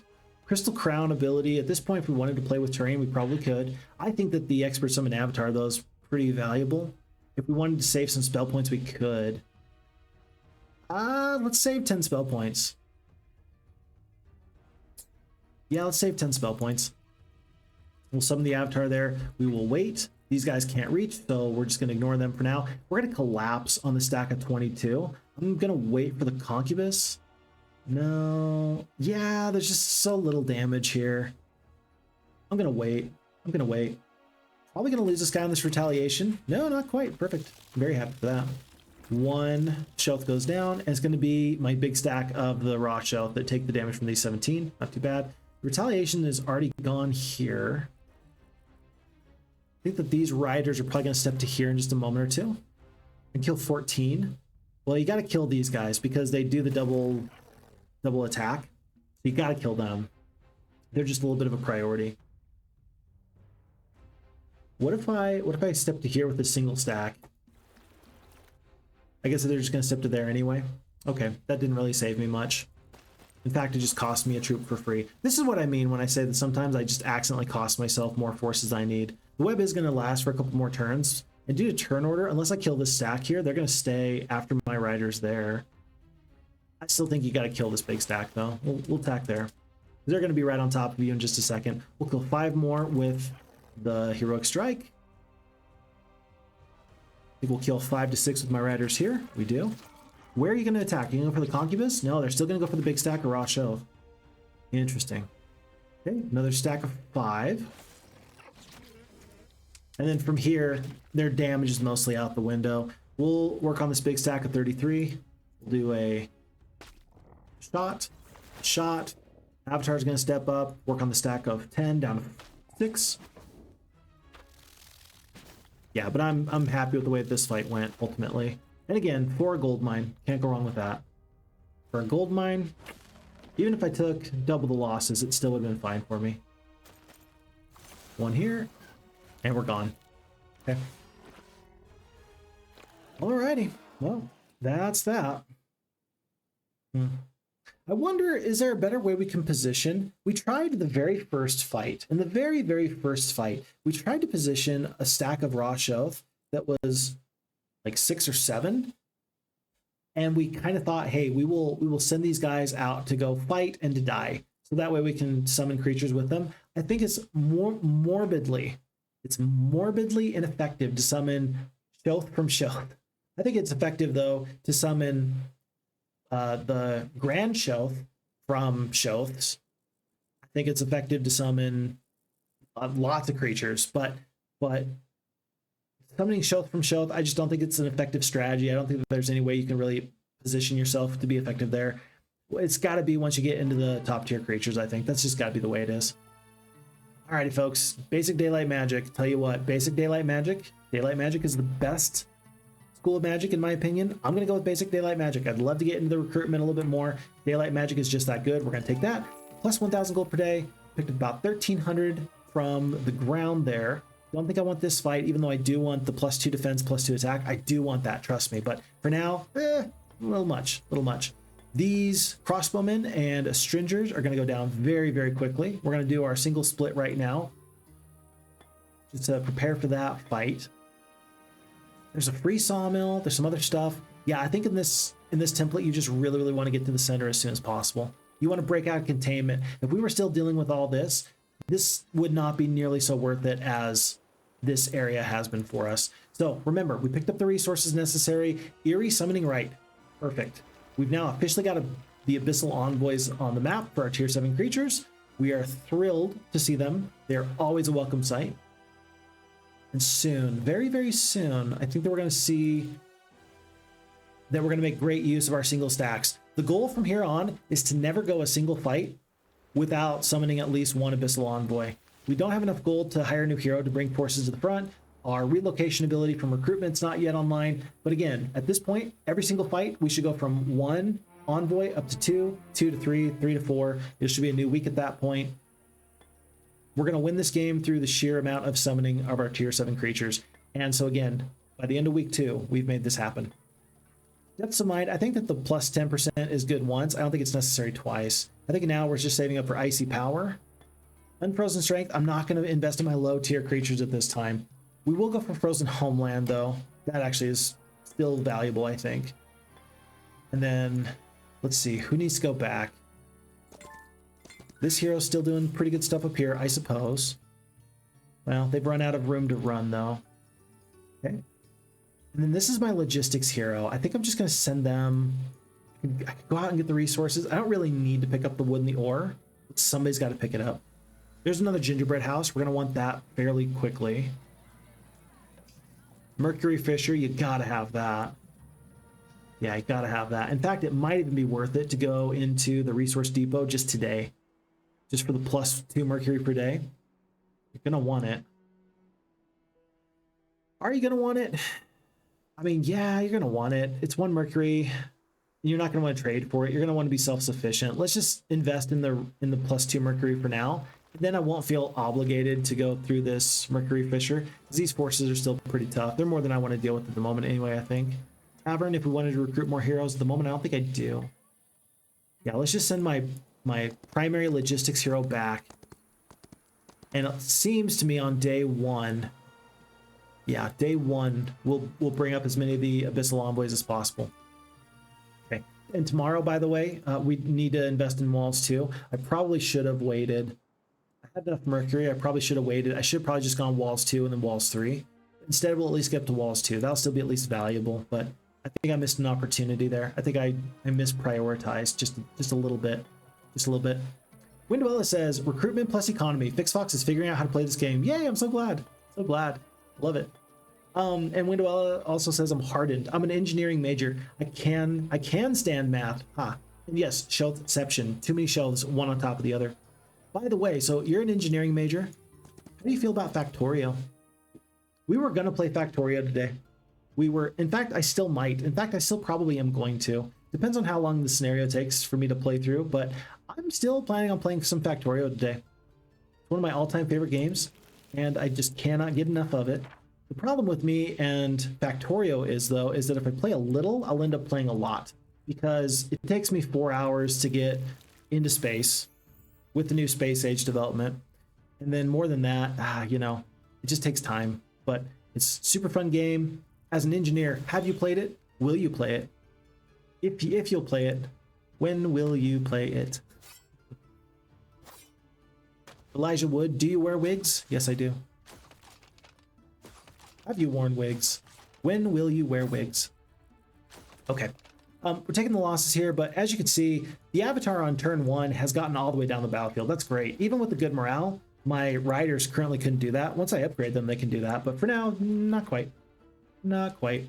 We do have a Heroic Strike available. Tell you what, let's just spend that now. And then we'll just see if these riders will go to this direction. They probably will. We'll probably have them cover up, yeah, Astringers and these crossbowmen just attacking in that direction. Almost lose one of the retaliation. Not bad. 5 to 6. I will let the Concubus, I don't know, 8 to 12. Yeah, you can get a lot of value out of that. Then this rider's just sort of waiting. Let's do Heroic Strike at the top. Bit of damage there.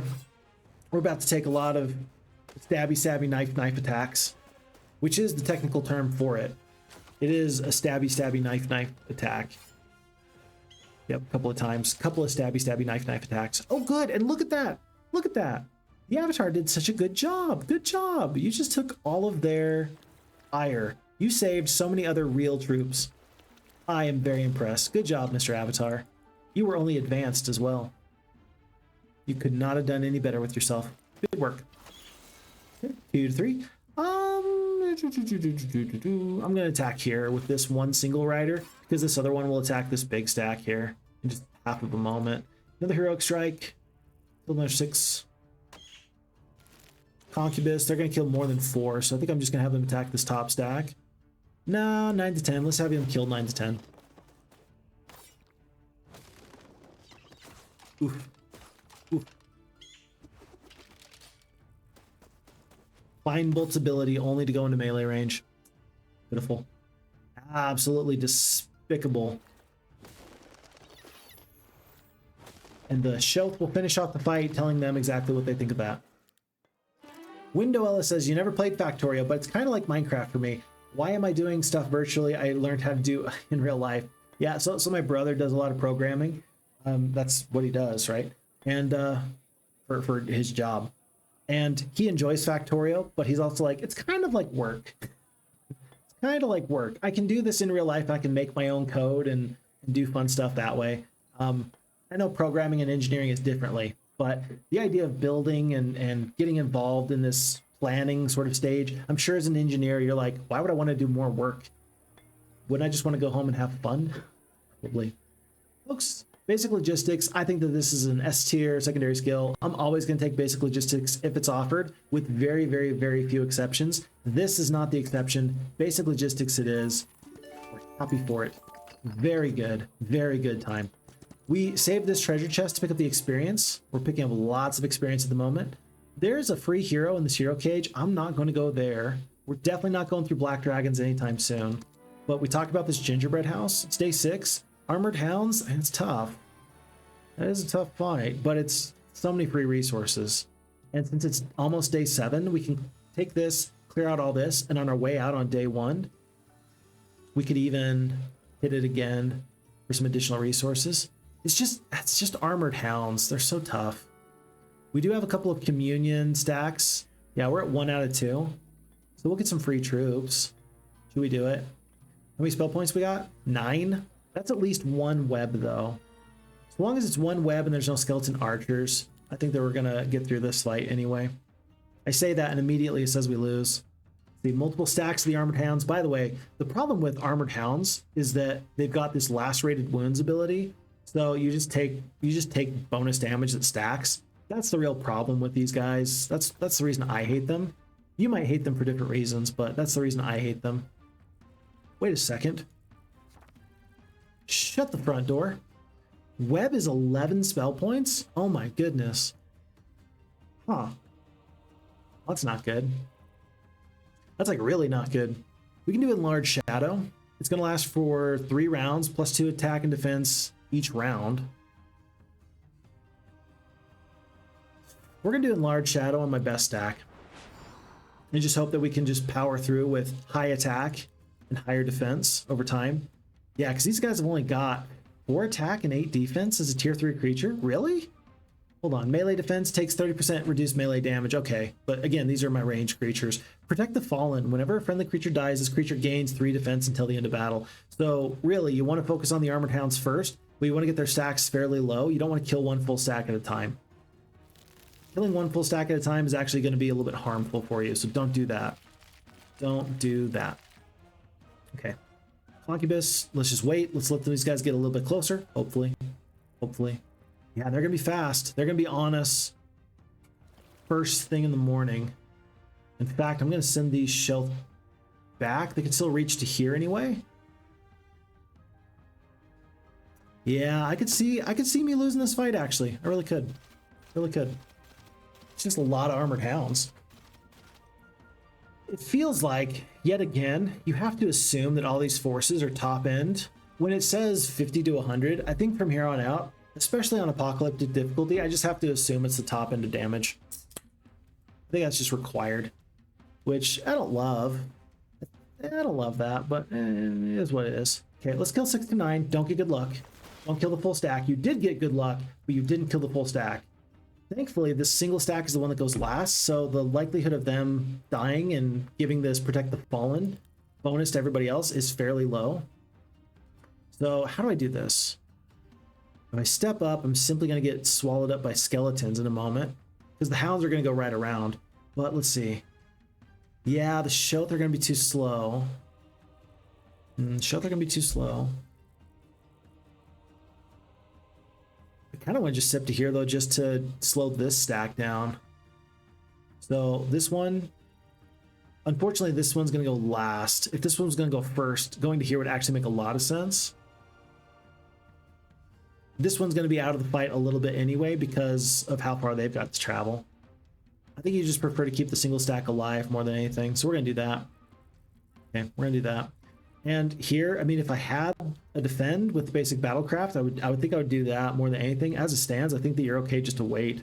Feels so bad. Feels so bad. But we're going to do that. I am going to wait on the concubus as well.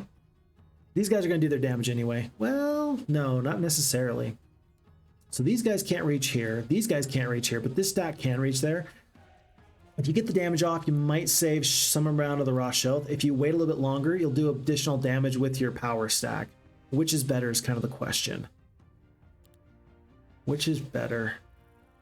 I think that you do want to save the damage because 3 to 5 damage from 5 or 8, that actually means a lot. Let's attack. Let's hope for like good morale. We got good luck. That was actually super worth it. Yeah, now we're only losing 1 of the raw health. I did not want you to do that though. I'm not trying to kill these stacks yet. Look at this.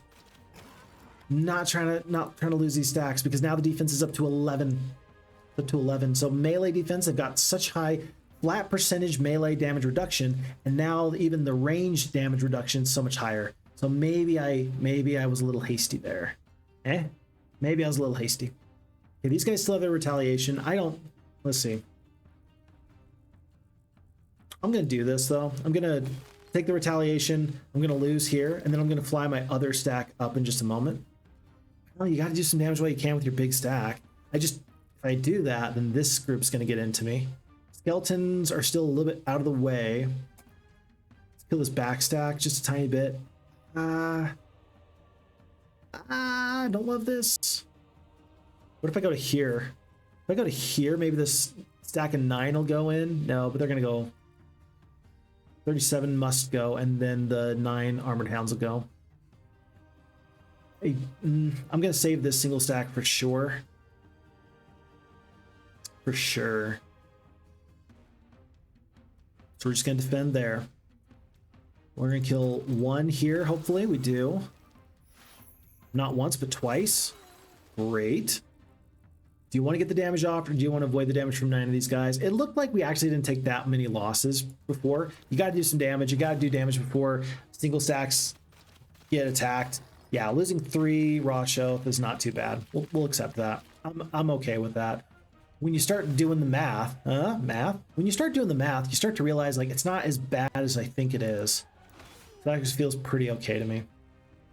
Okay, all right. Remember though, even if we defeat the armored hounds, we still got 90 skeletons breathing down our necks. They're going to be here in like 2 more turns. We're not really wanting to have to deal with them if we can possibly help it. But we might not have a choice. Probably going to lose this raw health on this retaliation. Not quite. That just feels nice. But there's the lacerated wounds ability, so we're wounded. We take normal damage. That doesn't feel great. Might as well get the damage off while you can. 51 skeletons are going to go straight for these raw health. How many do they kill? Ooh, 12. Ooh. Not once, but twice. Oh, not good. So now you got to ask yourself, okay, is it time to start killing skeletons? And it is. Thankfully, we can kill basically 1 full stack. Basically 1 full stack. And then the hounds, like, we will clean them up over time, but heck, heroic strikes right now I think are killing about 4 or 5 anyway. So I'm okay with this. I'm trying not to kill these single stacks just yet. Really trying not to kill these single stacks. Look, 11 defense. I'm gonna do it. We'll kill that stack there. 11 defense up to 14 defense. With the heroic strikes, it's not gonna be that big of a deal. So yeah, the damage is not great. This is pure damage. I think I might as well just do the pure damage. Oh, these are armored hounds. They don't take the damage because they're undead. Okay, all right. We'll kill 1 to 2 there anyway.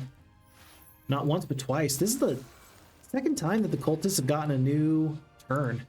Very good. So we kill 4 here. And now with only 4 armored hounds on the battlefield, I don't worry about the single stacks anymore. The queens are going to do full damage to these skeletons. The fight's over. We're going to win the fight, but yeah, maybe an ill-advised fight. I just didn't think there was going to be so many armored hounds. I just didn't think there was going to be so many, and I should have. There's no reason I shouldn't have thought that there was going to be so many. Okay. Alrighty. Well, we're getting out of this fight, and that's all that matters. GG. Okay. 6 of these concubi. I think that this officially constitutes not really a power stack, but even on apocalyptic 200% difficulty, that represents enough of an advantage to win a lot of these fights, and that feels just fine for me. We have the choice between 3 advanced secondary skills. Do you want the recruitment, leadership, or the offense? On multi-hero modes, I think it's okay for me to wait on recruitment. I think leadership is going to be good right now. I think advanced offense is going to be really good right now.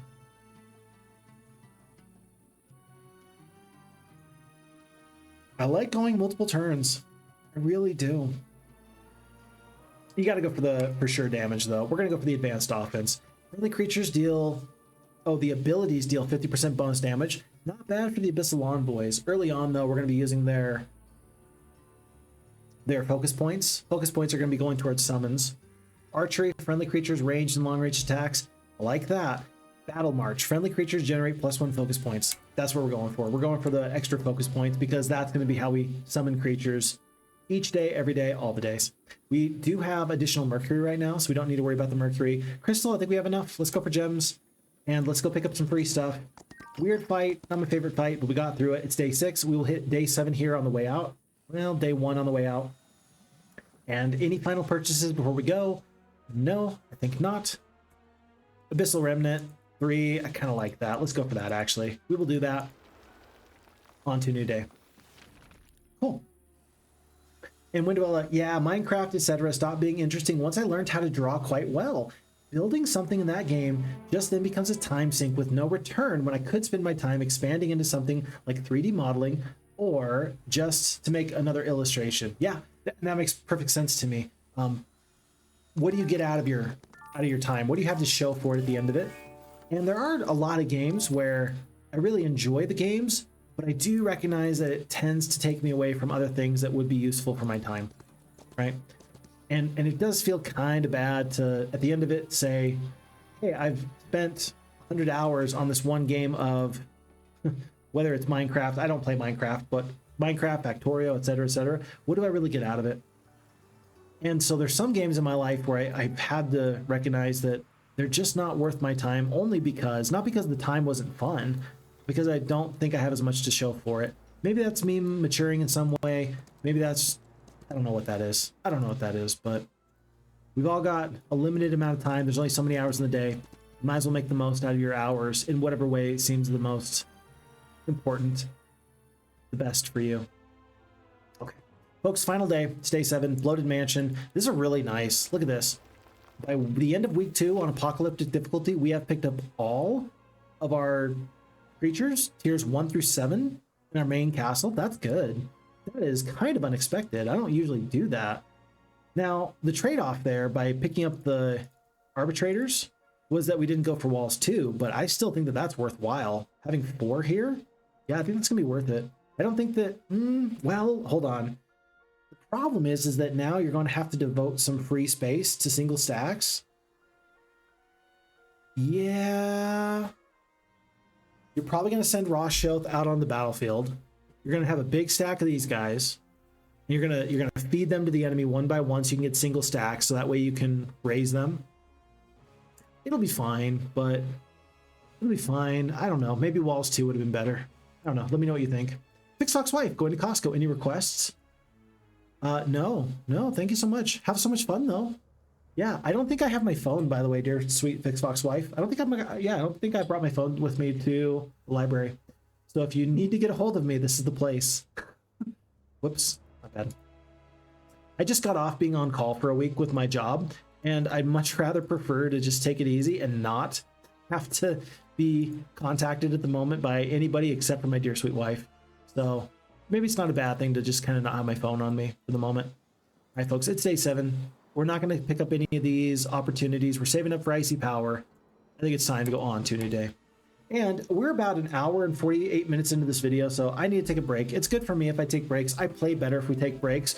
And it's a kind of natural, I don't want to call it a stopping point, but kind of a natural break point, because all heroes will find more resources on the global map with it being a new week. So we got a lot of new movement that's about to happen very, very quickly.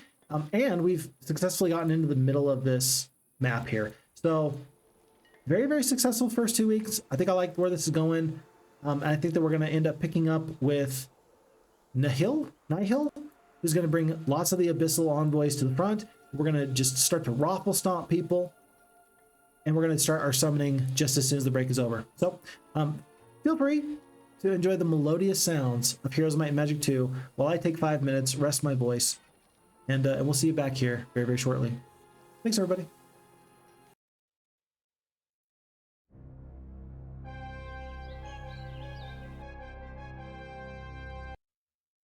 All right, we are back. Thanks everybody for being back with me. Let me take you on the quick tour. So we are month 1, week 3, day 1. So 2 weeks into the playthrough, and here's what we got. We started off in this castle here of Auroras, okay? And we started off with our primary hero being Changeling Urgo. Changeling Urgo is the Oathkeeper, so a might-based hero. She's up to 7 attack, 6 defense, 4 spell power, 6 knowledge.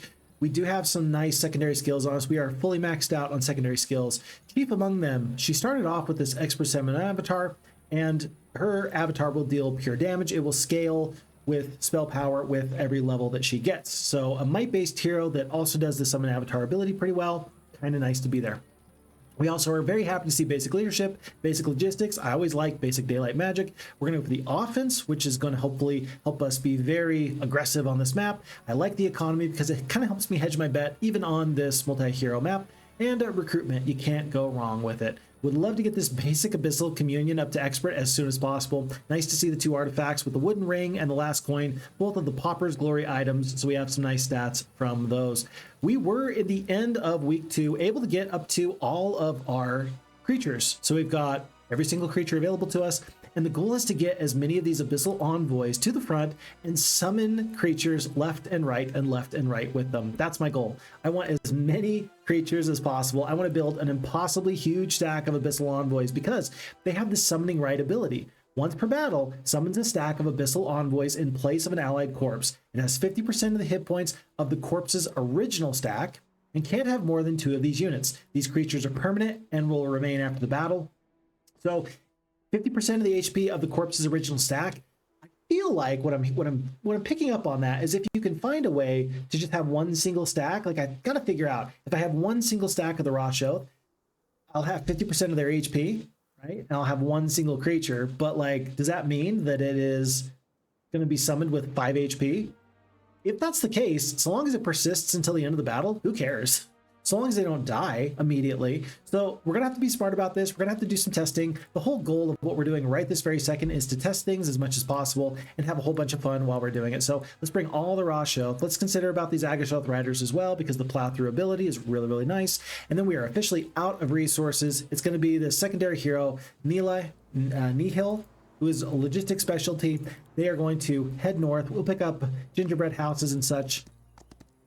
Not quite along the way, but wherever it just feels like it fits at this point, taking gems. And yeah, let's head on up the way. By the way, as far as our economy goes, by the way, we've got 10,000 gold per day. We got wood, or we're still missing gems and crystal, but we do have plenty of crystal at the moment. And this one gingerbread house here and this one here have been supplementing our economy quite nicely. Oh, Win, nice to have you here. Welcome back. Oh, and by the way, that's Scottish too. With follow, it was about 30 minutes ago. Somehow I missed it. Maybe I was in the battle. Maybe I just didn't hear it. Whatever the case is, thank you so much for being here. It's a pleasure to have you here. Thanks so much. Okay, so time to start kind of wandering around here a little bit. I don't want to go with these. Ooh, these creatures are a little bit tough for me at the moment, and they're only guarding the Whispering Stones and the +1 defense. I will pick them up in just a moment or two, but let's make sure we got full forces before we do that. 1200 experience. We're going for max experience here at this moment, and I think we got everything else. Yeah, we kind of got everything else. I guess just to make sure we'll be able to reach here next turn. We will. So let's just position ourselves for this upcoming fight that we will fight in just one moment here. So heroes are good there. We got a third hero sort of coming up the way. Not much has been done with this second castle of ours, but I'm sure that we'll find some good uses for it down the road. If for no other reason, we're sort of using it as a piggy bank. We need gold. We need plenty of stuff. There's lots still to do in these castles that we're building up. And so with few resources at the moment, we'll pick up +1 ice power and we'll go on to the new day. So, by the way, thank you for everybody being here on a Friday. I know that Friday is different for everybody. For some people, it's the end of your week. For some people, heck, it might even be the beginning of your week. But anytime that you're here to spend the time with me, I sure appreciate everything that you do, because the time is valuable. Your time is valuable. So my goal is to always make these streams as worthwhile for you as they possibly can be. Just if you ever have any tips or tricks or hints or anything that might help me improve these streams in any which way, I am always open to feedback, especially as we're learning this brand new game, because learning is a lot of fun and learning is a really good time.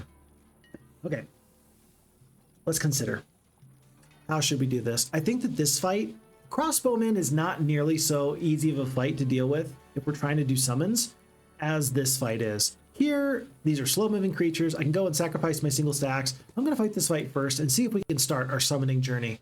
Let's make sure that the Abyssal Envoys are kind of in the front. We want these single stacks to be really in the front. Let's go from there.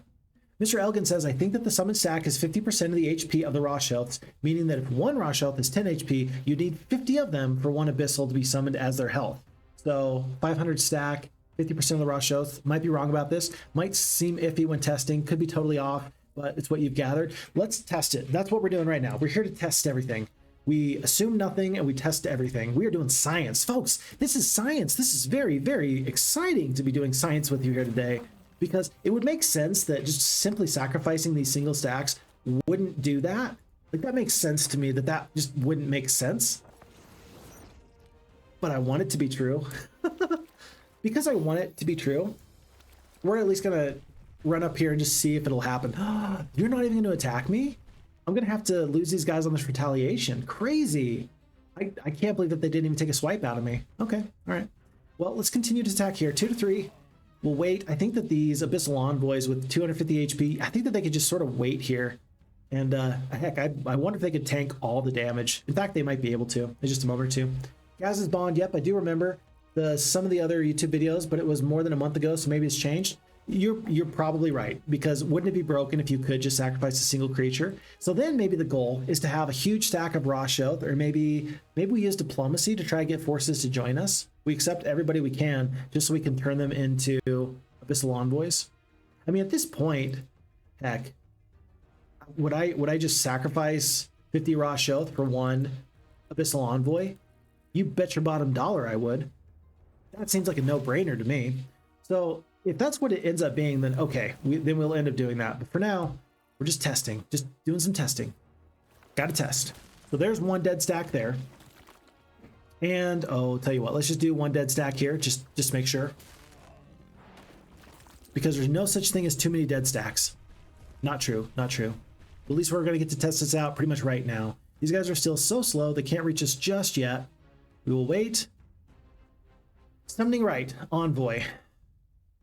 Darn.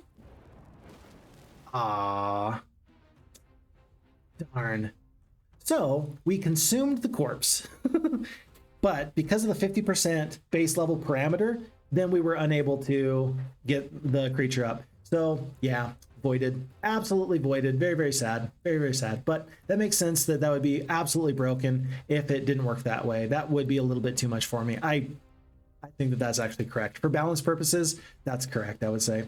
It rounds up to 100 HP, so you can summon 2 shells, or with 500 HP, you can summon 2 envoys with the Avatar bonus.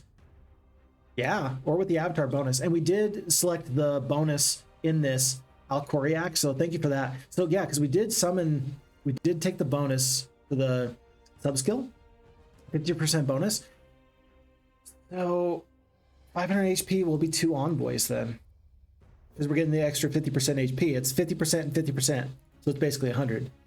Or just for like the one envoy, even if it's 500 HP or 250 in this case. So I could sacrifice this full stack of raw shell, wait a couple of turns, and it'd be fine. At this point, I'm just going to fight this fight because I don't want there to be any losses. But in the next fight, we're going to see if we can just sacrifice 26 shell and just make magic happen that way.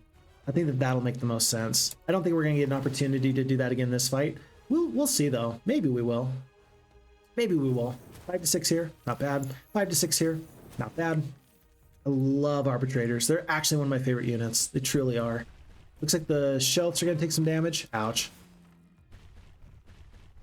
And yeah, envoys are going to take a bit of damage, but just not that much. Not that much. I could attack, and we're going to save this sack of raw shell for a future fight. I guess we got plenty of focus points, but this is on cooldown right now for another turn or two. Yeah, for another turn or two, it's on cooldown. So I'm not going to worry about that for the moment. It's just one more turn. If I attacked with 26, would I lose them all? I might. I might lose all of them if that's the case. I don't know. We'll see. We could kill 2 with the... Yeah, with that. I'm going to lose one more rider if I do any damage, but I'm going to. I'm going to do some damage here. We'll kill a couple with the good luck. It's not too bad. 5 to 6 from my top stack here. And 3 to 4, 3 to 4. Let's just send you back. Get the hints.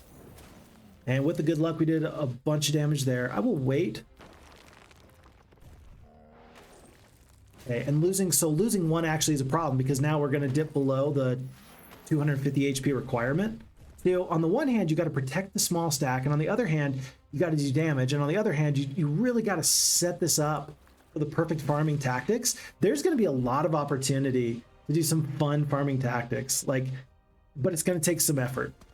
It's not going to be perfect unless you get really good at it. Maybe that's the goal. Just get good. Just get good, man. Just get good. Okay. I'll just smack this guy. Again, we're just getting out of this fight for now. I'll save as much of the stack as I can.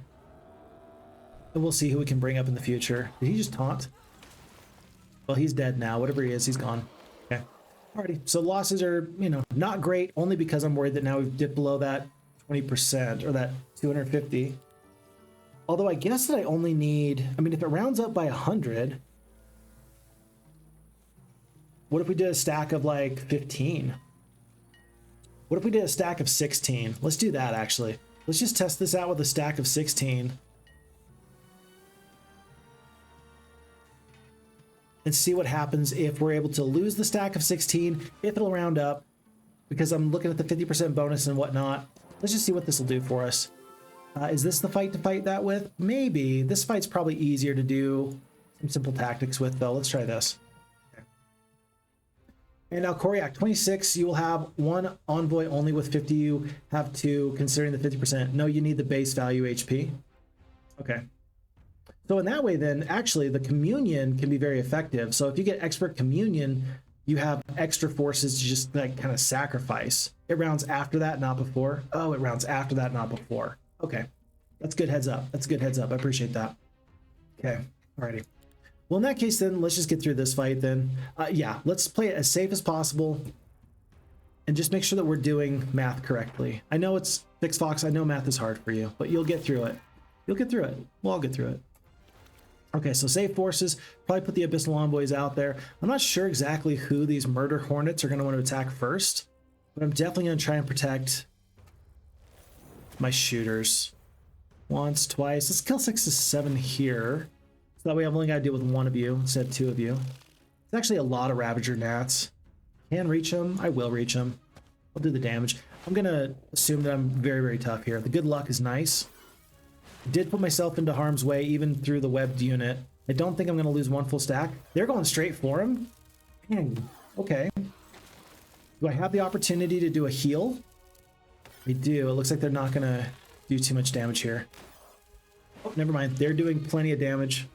Plenty of damage is on the board. But again, healing water, 75 HP. That should be enough just to keep me above board. 28 to 45. Let's just kill as many of these guys as possible. Kill most of them. Okay. Just no losses, baby. Just no losses. Faction's big-brained. Whew. I mean, at this point, on the one hand, it'd be nice if I just did my testing privately, not on camera, because then you guys won't think less of me.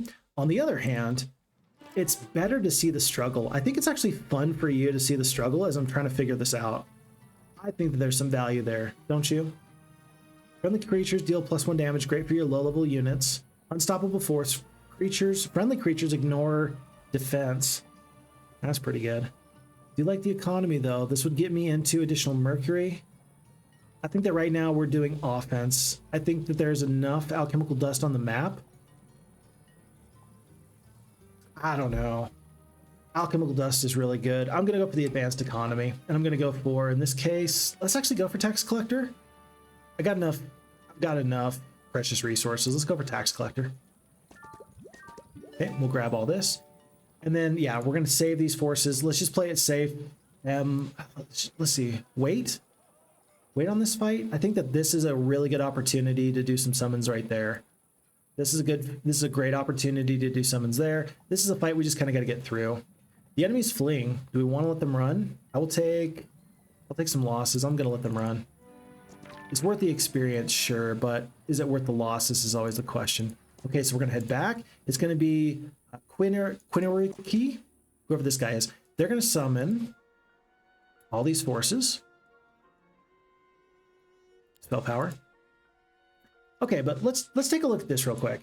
So we've been talking about Rosh Shoth as the possibility with 10 HP because everybody wants to trade Rosh Shoth, right? What about your Agashoth Riders? 25 HP. I mean, it takes way less of them to go down. The enemies just has to kill that many HP worth, and they've got 8 defense versus 3 defense. So these guys are easier to sacrifice than these guys, but these guys are going to get you there much quicker. What's the gold cost? Ugh. I hate that you can't tell. It just doesn't tell you anywhere. You have to just use the sliders. And so if you don't have any forces, you can't do any planning after the fact. That bothers me, but oh well. But let's take these reinforcements up there, and then maybe we can figure it out in just a moment or two. And Derek's in the chat. Hey, how's Olden Era? It's good. I'm enjoying it. This is kind of the first long-term Schism faction playthrough that we're going through. I think our previous playthrough with it, we didn't get all that far before on fair and square we got obliterated. So it's really actually nice to have a little bit more time here on the Shamrock template. Our goal is to summon Abyssal Envoys, as many of them as possible. And as a faction, that's just kind of what they do, Derek, and we're excited to see if I can figure it out. Can Phixfox be effective? Can I make sure I'm min-maxing in that regard? Let's find out. And Win says, what I'm saying is that it's complicated to play to get the most out of everything. There you go. There you go. And with experience, I think this is going to get a lot easier. I think that's kind of what I think that's kind of how you mean about it. I think that's accurate to say. So long as we can just get the experience and figure out some of the breakpoints, get some exact numbers and some exact information, I think that's going to be pretty easy once we know what we're doing. Okay, hold on. There you go. Okay, so real quick though, if we were going to sacrifice riders right now, what, a stack of, yeah, so if we want 250 HP worth, and then we get the 50% bonus on top of that. Not you. You. Friendly creatures ability summon 50% creatures. Okay. And that takes place after the fact. And so then you gotta get 50% of the HP to summon one Abyssal Envoy. So you need 500 hit points worth of creature to summon one Abyssal Envoy.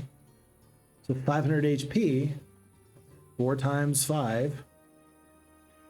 So you would need 20. Am I reading that right? It's 20 Agashoth Riders? Am I reading that? Am I reading that correctly? Koriak says, when you have 4 envoys, 2 of them can summon the other 2 that you lost in a big fight, for example, and make no loss fight that way if you needed. Interesting. I like that. Okay. Oh, it's 20 riders. Okay, thank you. I'm not embarrassed. I'm not embarrassed. We'll get there. Okay, 20. So let's plan on sacrificing these 20 Agashoth Riders, and let's just make this experience happen. This is going to be a fun experience. I don't know, actually, if this is enough to lose them. And these guys are going to run right past. I think you actually want to fight here first. We could probably fight this fight and lose the Riders. Will we lose more creatures, though? If it's 50 Hierophants, then we're having a really bad time. This fight's too easy. This fight's just not what I want to fight for this hero at the moment. These guys are too fast. I think that we actually want to fight this fight first, funny enough. Let's fight this fight. I'm just testing this out. Heroes of maths and percentages for real now. Someday it will be better. But right now, we're working with what we got. I'm even going to do this, folks. I'm going to haste my big stack of 21 now, just so that way they can get all the way down here and take so much damage. I don't even care. I don't even care. 6 to 7? Sure, I'll kill 6 to 7. But I want you to attack me, and I want you to kill me. Perfect. Okay. All right. Next turn, we're probably going to cast an Energize spell. I'm just waiting so these guys have reason to come in and deal damage to me. Let's move up. Are they going to just run by? I hope that they don't run by. These, I don't know, these ferocious raw shelter, they might just stay right there. We're going to defend. This seems crazy. This seems wrong. I really want this to work out. Will they just kill here? They do. Okay, perfect. All right, so then I am going to use the Energize. I probably don't need to.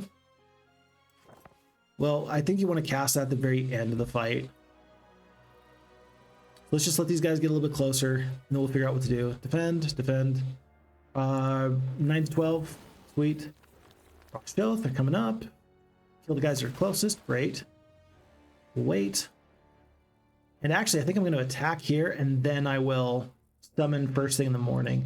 If I had an ability to slow down these guys' initiative, I would. Just don't think I got it.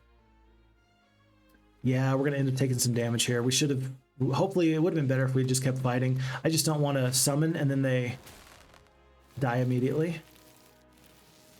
It's going to be 19 of the Shoth. Okay. Summoning right.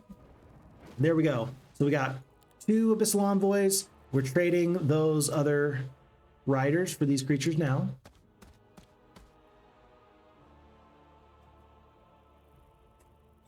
Occupy, doing some damage. Take the retaliation, lose 1. It's not correct, I don't think. I don't know why the AI focuses on the lower tier creatures first all the time, but I think that that's tactically incorrect. There's some examples of times where that totally makes sense. For example, if I have like 2 black dragons in Heroes 2, or if I have 500 centaurs, you want to focus on the centaurs. You can do a better job in actually reducing the stack sizes, and you'll remove more damage from the enemy forces by attacking the tier 1 creatures that are weaker. I don't think that's quite working out that way here in Heroes Olden Era. I think that the top tier creatures are adequately valued. So I think you're just best off doing damage to top tier creatures. Folks, it's happened though.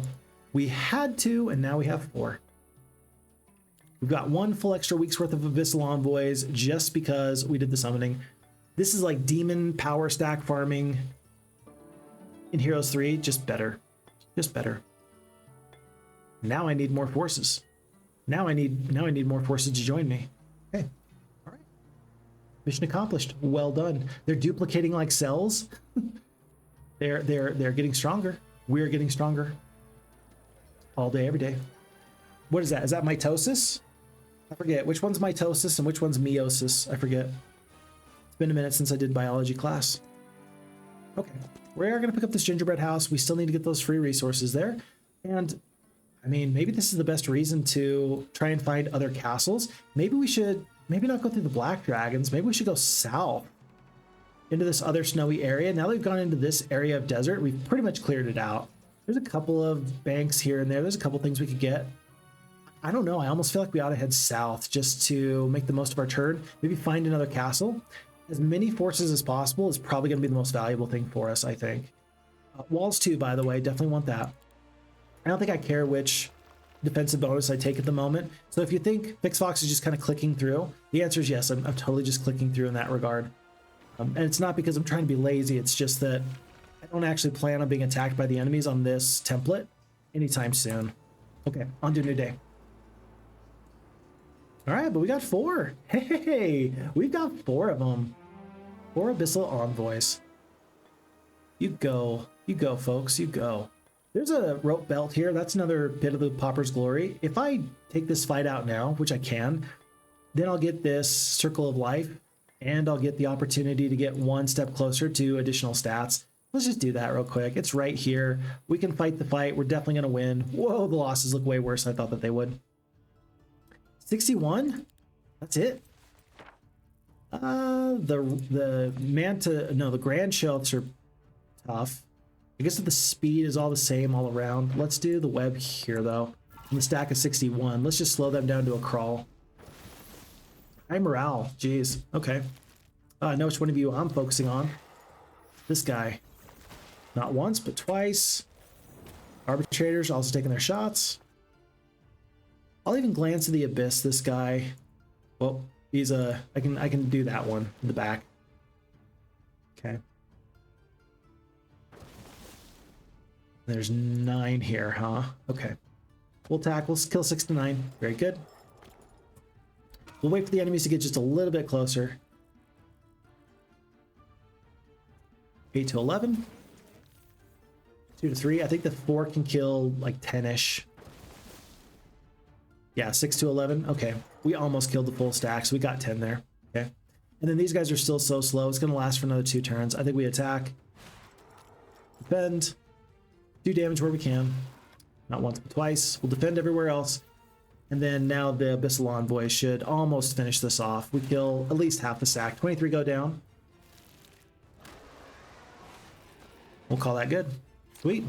A couple of tier 7 creatures makes the fight go much better, doesn't it? So we got the rope. Do we want to fight the hoplets and 3 different types of locust? I forget what this is worth. Gold and crystal? We don't have a crystal mine yet, so we are going to take this out. Even if the losses don't feel great, we are going to fight this fight. Whoa, the losses don't look good. Whoa, the losses don't look good. All right, let's do it anyway. Battle. So this is part of the problem. I think that there's 2 creatures over here and 1, 2, 3 over here. It's like locust, dawn hoplets, the blue hoplets, carrion locust, and then ravager locust. That's not quite the way it goes, but I think you actually want to do it like this. Yeah, I think we want to do it like this. We'll fight from left to right is how we'll do it. So the Abyssal Envoys actually can't reach this big stack here. That's actually kind of bad because I was really hoping that they could take out a full stack. Because the Locust have the double strike ability, you definitely want to focus on these 3 stacks way sooner than you focus on these little hoplets. They're just not that good. Is it worth spending a haste spell to get to them? Don't know the answer. Crystal Crown's only going to give me 2 bricks. So if I had 3, I could actually block this guy completely off if I really wanted to. But I don't, so I can't, so I won't. I'm going to spend my spell here, I think. I think we're just going to do the haste. Feels super bad to do this, but taking out 1 full stack does matter an awful lot. We do. Okay, hoplets get their damage off. I hate you. Hate you. As long as these stacks don't get good morale, then they won't get into my concubus or my arbitrators. That feels okay. Lose 1. Heroic strike. I'm going to wait here at for the moment. Go 10 to 14. I'm going to reposition.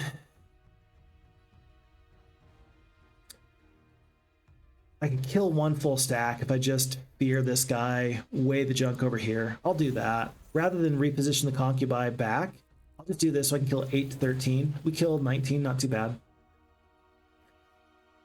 Heroic strike. Killed another 7. They're fragile, but they're putting out a bunch of damage. They're like the quintessential wolf type unit. They're not bad. They just not bad. They're just fragile. Got a kill here. We'll take the parry. Oof, we lose 3 concubi. Don't love that. At least not another one for now. Okay. All right, the full stack is pretty much gone. Lots of value from their double strike attack. I suppose I could have cast a spell first thing off. Would that have helped? Probably. Actually, you know what? That probably would have been the time to do the Crystal Crown ability right here, just to prevent them from getting in. They might have been able to get just around. Maybe not, though. Problem is, I don't know at the moment. Okay, Arbitrators got to do some damage. They're going to just step down here and kill 15 on the melee. And then they're going to kill 12 to 16 here. That means that the Envoys, first thing in the morning, we're going to attack over here. 21 to 42. I suppose I could do 1 single ice bolt. That's going to reduce the initiative of these creatures low enough that the ranged creatures are going to get into them. So that's good anyway. We don't lose another concubi. Oh, but I do. Oops. Do some extra retaliation. Almost hurt myself. Okay, and we're out of there. Is this a thematically odd combo? I feel like this is a thematically weird combo. Sylvan and Hive creatures, I don't see how they could possibly make sense being together on this adventure map. Like, it just doesn't make sense to me. I'm sure that somebody else can tell me, like, well, we were thinking that thematically they don't pair well, but they pair well in the way that they cover up each other's weaknesses. I don't think that they do, though. Like, I don't see any ability where, like, the Hoplet somehow buffs the double strike ability Locust. If they could, or if they did, then I could see that being really, really valuable. You know, something like 1 supporting unit and then multiple of these other ones, but it just doesn't feel like it works. They look like a group of insects to you. Okay. Yeah, and I'm not sure if the Hoplets are supposed to be like insects. They're kind of like these small green, kind of like will-o'-the-wisp type things, I think. By the way, Vammy, nice to have you here. Welcome, welcome. But yeah, the locusts are definitely insects. Maybe the hoplets are insects. Maybe I'm misreading that. Maybe I'm not looking at the art most correctly. Expert economy, I'm going for experimenter. Just the alchemical dust is going to be worthwhile. At least that way I won't have to trade nearly so much when we go here to the alchemical lab. So right now we're only getting 5 a day, but any amount of alchemical dust actually goes an awful long way for you. All right. I'm going to go down here. We're going to go to the stables. We're going to, I don't know, clear all this out. Yeah, we want to clear all this out. Is there anything over here we really, really want? I do want both of these. I want the +6 spell power. Like really badly, I do. And I want the +3 defense. I've got room, well, to get rid of the Dragon Flame Tongue for the staff, I think, because it is a epic main hand. So I would be sacrificing the attack and the defense. I mean, 4 stats with the attack and the defense, I think that that's better in general than just having my avatar be better. With the defense, that's like a non-negotiable. I think that we definitely want that. I will take some losses here, like for sure. I don't even know if we win this fight. It says it's a normal battle with the, let's see, 40 spell points. With the avatar, we'll get through it. It'll be okay. What's that? Oh, it's like a, you can barely see it. It's like a snail? A locust? Oh, it's a dung beetle. Oh, it's a dung beetle pushing a ball of dung. Huh.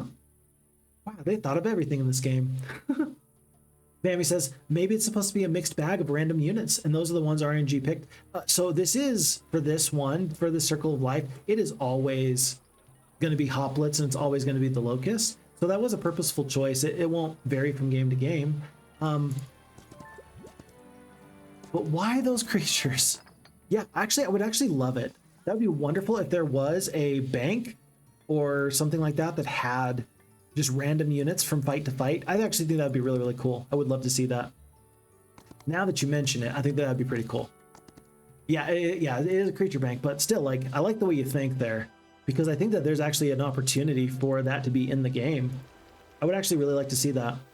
Something where you have to walk up to it to figure out what exactly you're dealing with. I don't think that that'd be bad at all. I think that'd be really good, actually.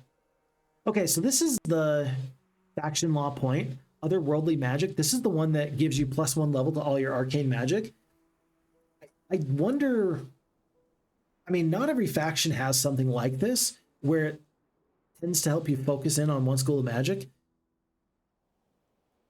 Let's take a peek real quick. So let's see, arcane magic. Wait, arcane magic? No, this is daylight. Arcane magic. So energize. I mean, that would make sense if energize is just randomly up to 2. So the base mana cost is going to go down. If you can get 2 focus charges at the beginning of a fight, then you can summon much quicker, much easier. Maybe that's part of the reason why. If we go up to tier 2, where is it? Arcane magic. You get blink, temporal spheres, reinforcements. And you get reinforcements. It's, you know. The big spell is in tier 4 where you get rewind life. That's the one that really does it for me. Assemble, impending fate, carapace. Carapace is really nice. I love a carapace because it prevents damage, 1 instance of damage or so. Guillotine, mirror copy. Maybe it's mirror copy. Maybe mirror copy is the reason why you get the plus to it. Because here, I mean, mirror copy actually works really, really, really well because I'll get the 50% bonus troops summoned because it's technically a summon. And +1 to the spell, it'll actually help the stack stay healthier and take less damage. That's kind of interesting. Yeah, and in tier 5, Black Hole, Dorith's Tide. Dorith's Tide is actually ridiculously good. I like Dorith's Tide. Because unlike Arena's Touch, that gives you plus... Is it plus speed only if it's Masterful Arena's Touch? Plus initiative at least, I believe. Maybe it's only plus speed. I'm not sure. But Arena's Touch, wherever that is, target friendly creature gains +1 initiative and max HP. While this one only impacts your forces, and it'll impact your entire army as you level it up. Dorith's Tide does both, so it will increase your speed and initiative by creatures, but it will also reduce the enemy's abilities and their speed and initiative. So it's really good in that regard. Heck, even with +1 there, Dorth's Tide instantly doubles in effectiveness because the base duration goes from 1 to 2. That's pretty good. So anyway, what I'm trying to say is this. I'm not sure why exactly otherworldly magic is particularly good with these faction law points, but I think that there's something to it. I think there has to be something to it. We're not going to put any points into mining Mercury. We got plenty. We're fine. We're not going to go into resource riches. I think we're fine. Survival conditions, we're fine. Ice power, I think I'm going to pick this one up. And then since we have to spend some strength somewhere, then we're probably just going to go for these shelves. And I think the shelves are a really good unit. We're going to see if we can get them upgraded quite a bit. Okay. Alrighty, folks, on to a new day. What's the structure called? It's called the Circle of Life. So yeah, Circle of Life. So I guess that maybe Circle of Life with hoplets and with locusts. I mean, it looks like a bloody, antlered Burning Man sort of a deal, I suppose. And so maybe it's like these carrion beetles are feasting upon the flesh of this, whatever this was, and the hoplets maybe too are kind of feasting on it. So maybe thematically it makes a lot of sense that way. Kind of like a whale fall will bring lots of different creatures of all types. Maybe it's similar in that regard. I don't know. But I think at some point it would be lovely if I could get any kind of audience with any of the development team from Olden Era. I'm sure they're incredibly busy. Right now they surely wouldn't, but maybe in the future, I'd love to pick their brains and just say, hey, you know, what was going on here? Like, what stories are out there? One of my favorite series is actually from Ablehawk, who is mostly known as like a Warcraft 3 kind of personality and player. But he eventually got one of the developers from Warcraft 3 onto some videos, and he asked questions and streams, and it was so cool to get the background development stories that were out there. It's one of my all-time favorite series. If you want to go check it out, Ablehawk, ABLEHAWK, and then just I would just YouTube that with the developer. It's a really cool series. Go check it out. Okay. Yeah, I don't love this fight. We're gonna fight it anyway. I don't care. At least it says we win, so that's something. Infiltrators, that's not gonna be my favorite thing. Let's step all the way down the battlefield. We got the spell points, so we're gonna summon the expert avatar. They're gonna crash in on these two groups here. I don't know if 370 HP, actually that should be enough. That should be enough to prevent me losing one here. Yeah, that's a lot of HP now that I think about it. Therefore, my other creatures are going to focus in on the infiltrators that can cause some damage. As long as the Abyssal Envoys don't go down, I'm not going to be too sad about anything that we might see happen here. Okay, that bought me a little bit of time. I'm going to cast that one more time, except this time it's going to be the basic avatar. It's already did its job once. It's already done its job once. Let's kill here, and then we'll summon it. Oof. That's a lot of damage. That's a lot of damage. A little bit of spells going off a long way. 210 HP, we'll be fine. And it's much cheaper for spell points, which, who knows, might be important for another fight that I'm not aware of. Okay, by the way, these are just base level Onyx dancers. These are not Jasper dancers. These are not Ariat dancers. If they were upgraded, then I would actually be a little bit concerned about these numbers and their ability to duel in melee as opposed to doing ranged damage. As it stands, we'll pick up the +3 defense and Forge of the Second Man. I mean, I really don't want to fight this fight, but I mean, when am I ever going to come back? This might be my only time to clear all this out. Oh, it's a Pandora's box. Oh, I didn't see that these bloated arbitrators were actually hiding a box. It's day 5. Tell you what, we got a little bit of time. We got some time. We'll check out the Twilight Bloom. We'll see if that's a good fight or not. We'll consider this Murmurmancer fight, but let's focus here for the stats from the Pauper Knight Order. Then we'll clear out the Pandora's box, Troglodyte Throne, and then we'll figure it out from there. Yeah. Let's do that.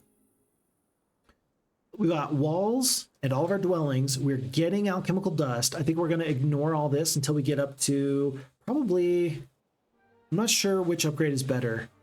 Mistress of Chains / Bewitchers or Rift Arbitrators and Bloated Arbitrators. I think that the Abyssal Overseers and Executors is good, but I don't think you want to upgrade them yet because you don't want to increase the amount of creatures you have to sacrifice for summoning purposes. I think that makes sense. So for now, we're going to ignore that. And Unfrozen Strength. Again, we're saving up for the shelves here. I think that we are on to a new day. Let's see about this other building. Resource Depot. It's time to pick up walls.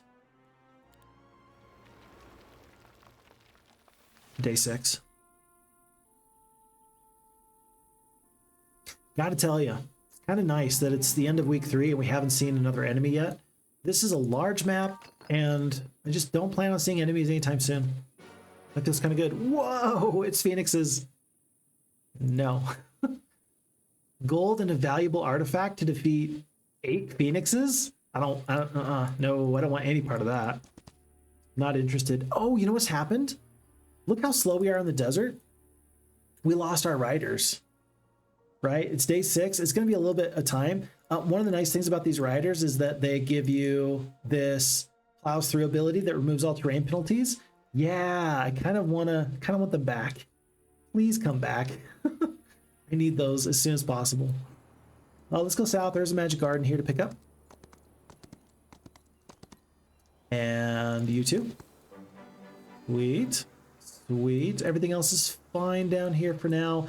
But we're going to sit here and probably... No, maybe not here. Let's try and hero chain from there to there because it's day 6. In just a moment or two, we'll go from day 6, day 7, and then we'll try and get some forces up to the top. Bambi says, I think it's maybe important to remember that although Hive clearly draws inspiration from other Hive mind factions, in fiction, they may be a bit more nuanced than the all-consuming force that Zerg from StarCraft are, for example. So they might be evil alignment, but they might not be hell-bent on everyone's destruction, perhaps?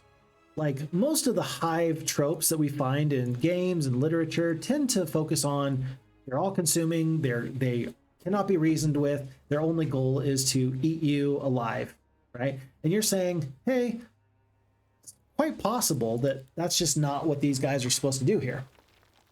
That makes sense. That makes sense to me. Yeah. I do believe that they are meant to be the evil faction. It was so weird. When I did my video back in March about everything we know about Olden Era, mostly everything we know about Olden Era, at some point in the promotional material, they had included a section that indicated that there's going to be lots of different forces would come together and like Ilwari would have to unite the different factions. That was some of the early game promotional material. And then later on they said, oh, that's not a thing. And I was like, yeah, but I didn't imagine that. Like that actually was a thing at one point. You've since decided to go in another direction.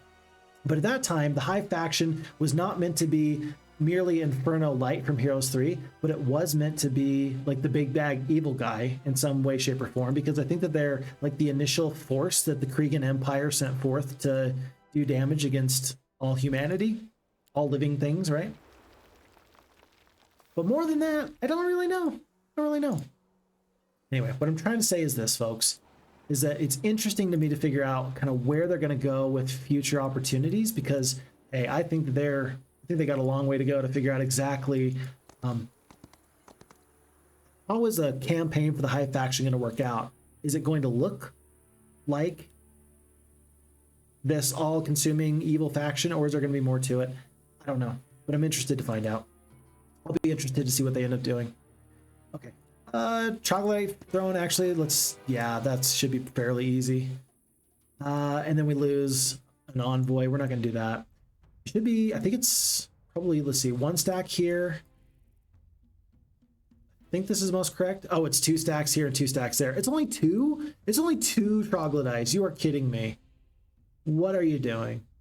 Why is there only 2 troglodytes? I don't even know.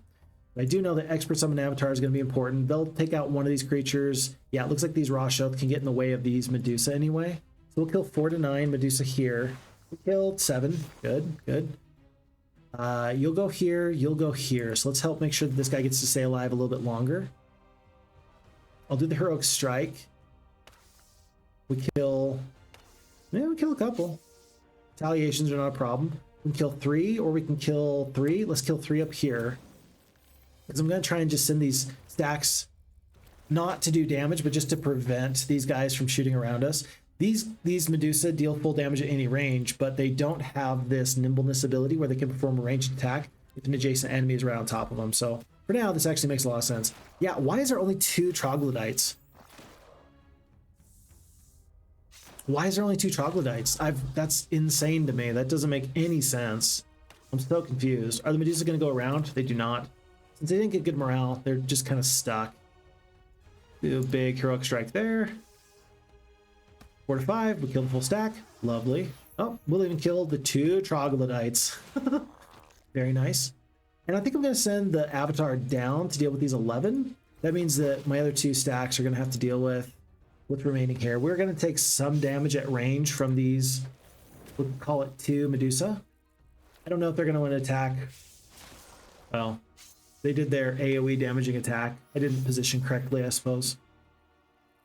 That's okay, though. That's okay. Because we are getting out of the fight.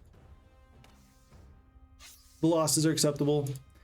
And this Avatar is officially starting to ramp up. Even for a might-based hero, they are now starting to get even stronger. Not just based off of the attack and the defense of my hero, but also of the spell power that we have. 6k gold, I will take it. I wonder how far this guy's going to be able to reach. He's not going to have... He'll have the Agashoth Riders eventually. I just don't know where I should position here. If I should position just right there.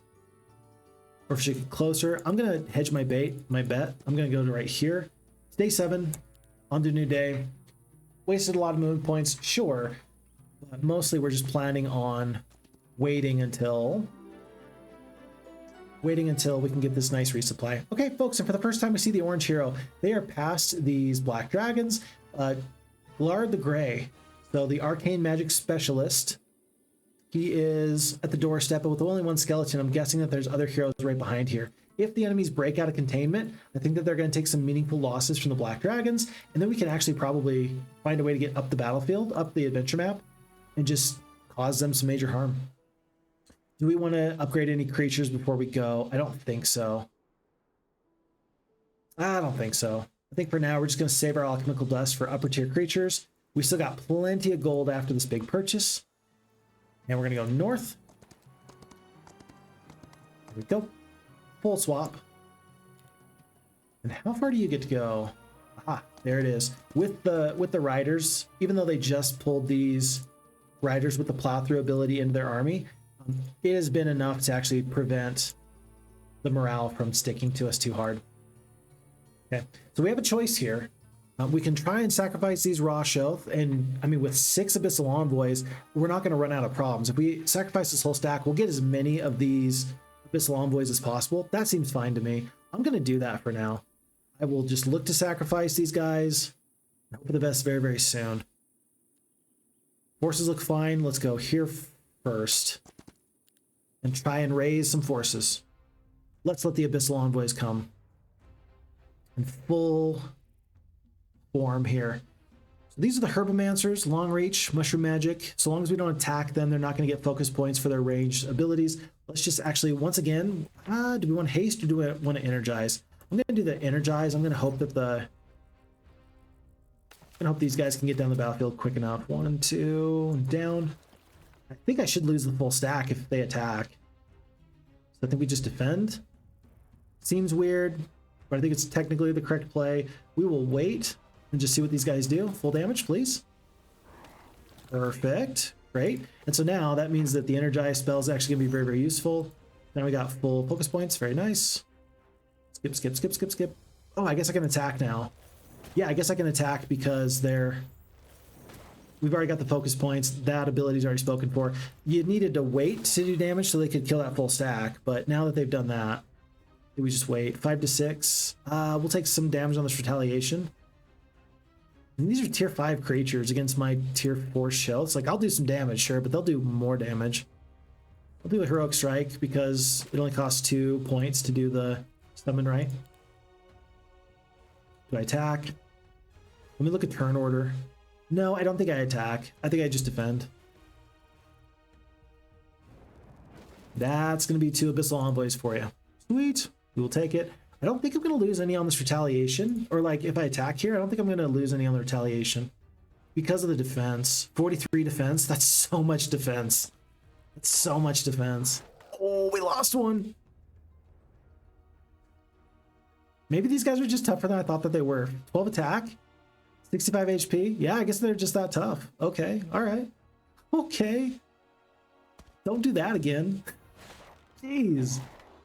Wow, that's a lot of damage. Alrighty, I'm gonna do the healing water just to make sure that we don't have any problems here. But, I mean, at this point, now that the retaliation's been taken, I don't think that they're gonna be able to do too much here. There's 8, there's 2, down to 13 with the good morale. What are these 11 Mancers gonna do? They're gonna cast bees!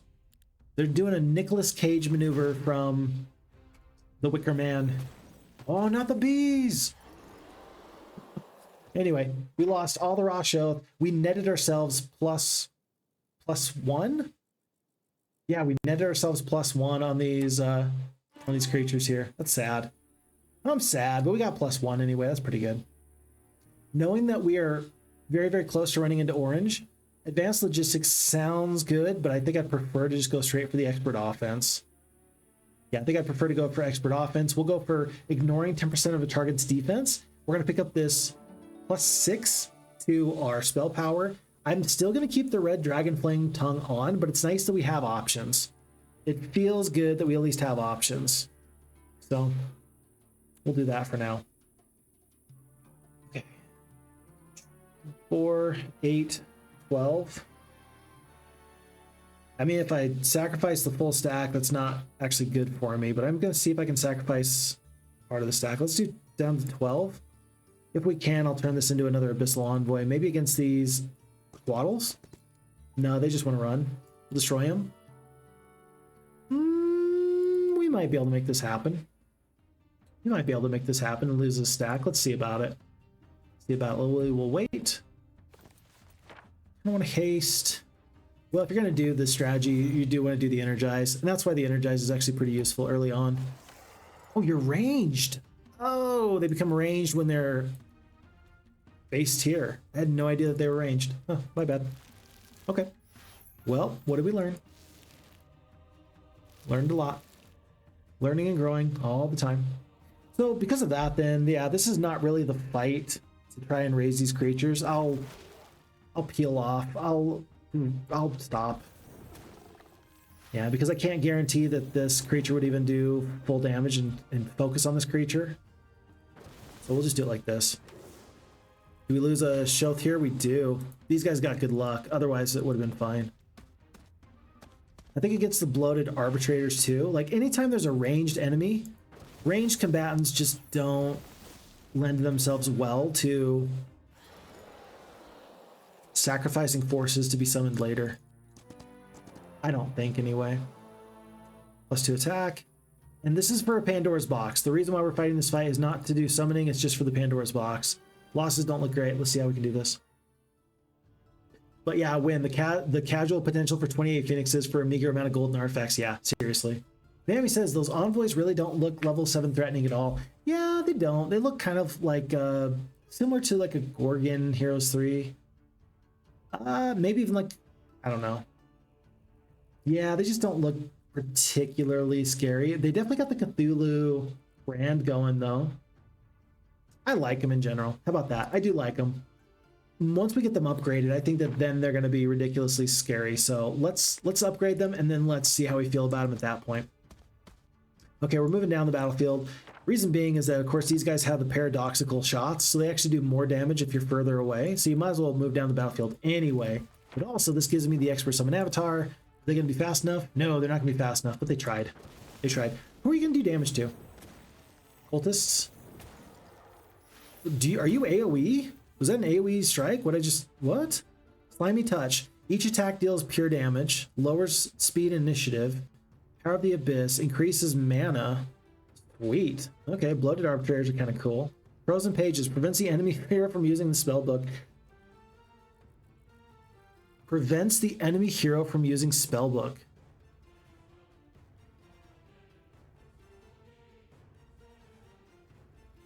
That's pretty good. Pretty good. Pretty good. And Windowella, discount Troggy army. Yeah, the two that were there. Oh my gosh. Oh, not the bees! And then all the different bees. I love that. That's great. Bammy asks, did they remove 2 hex creatures from the game? So there's never been in Olden Era 2-hex creatures.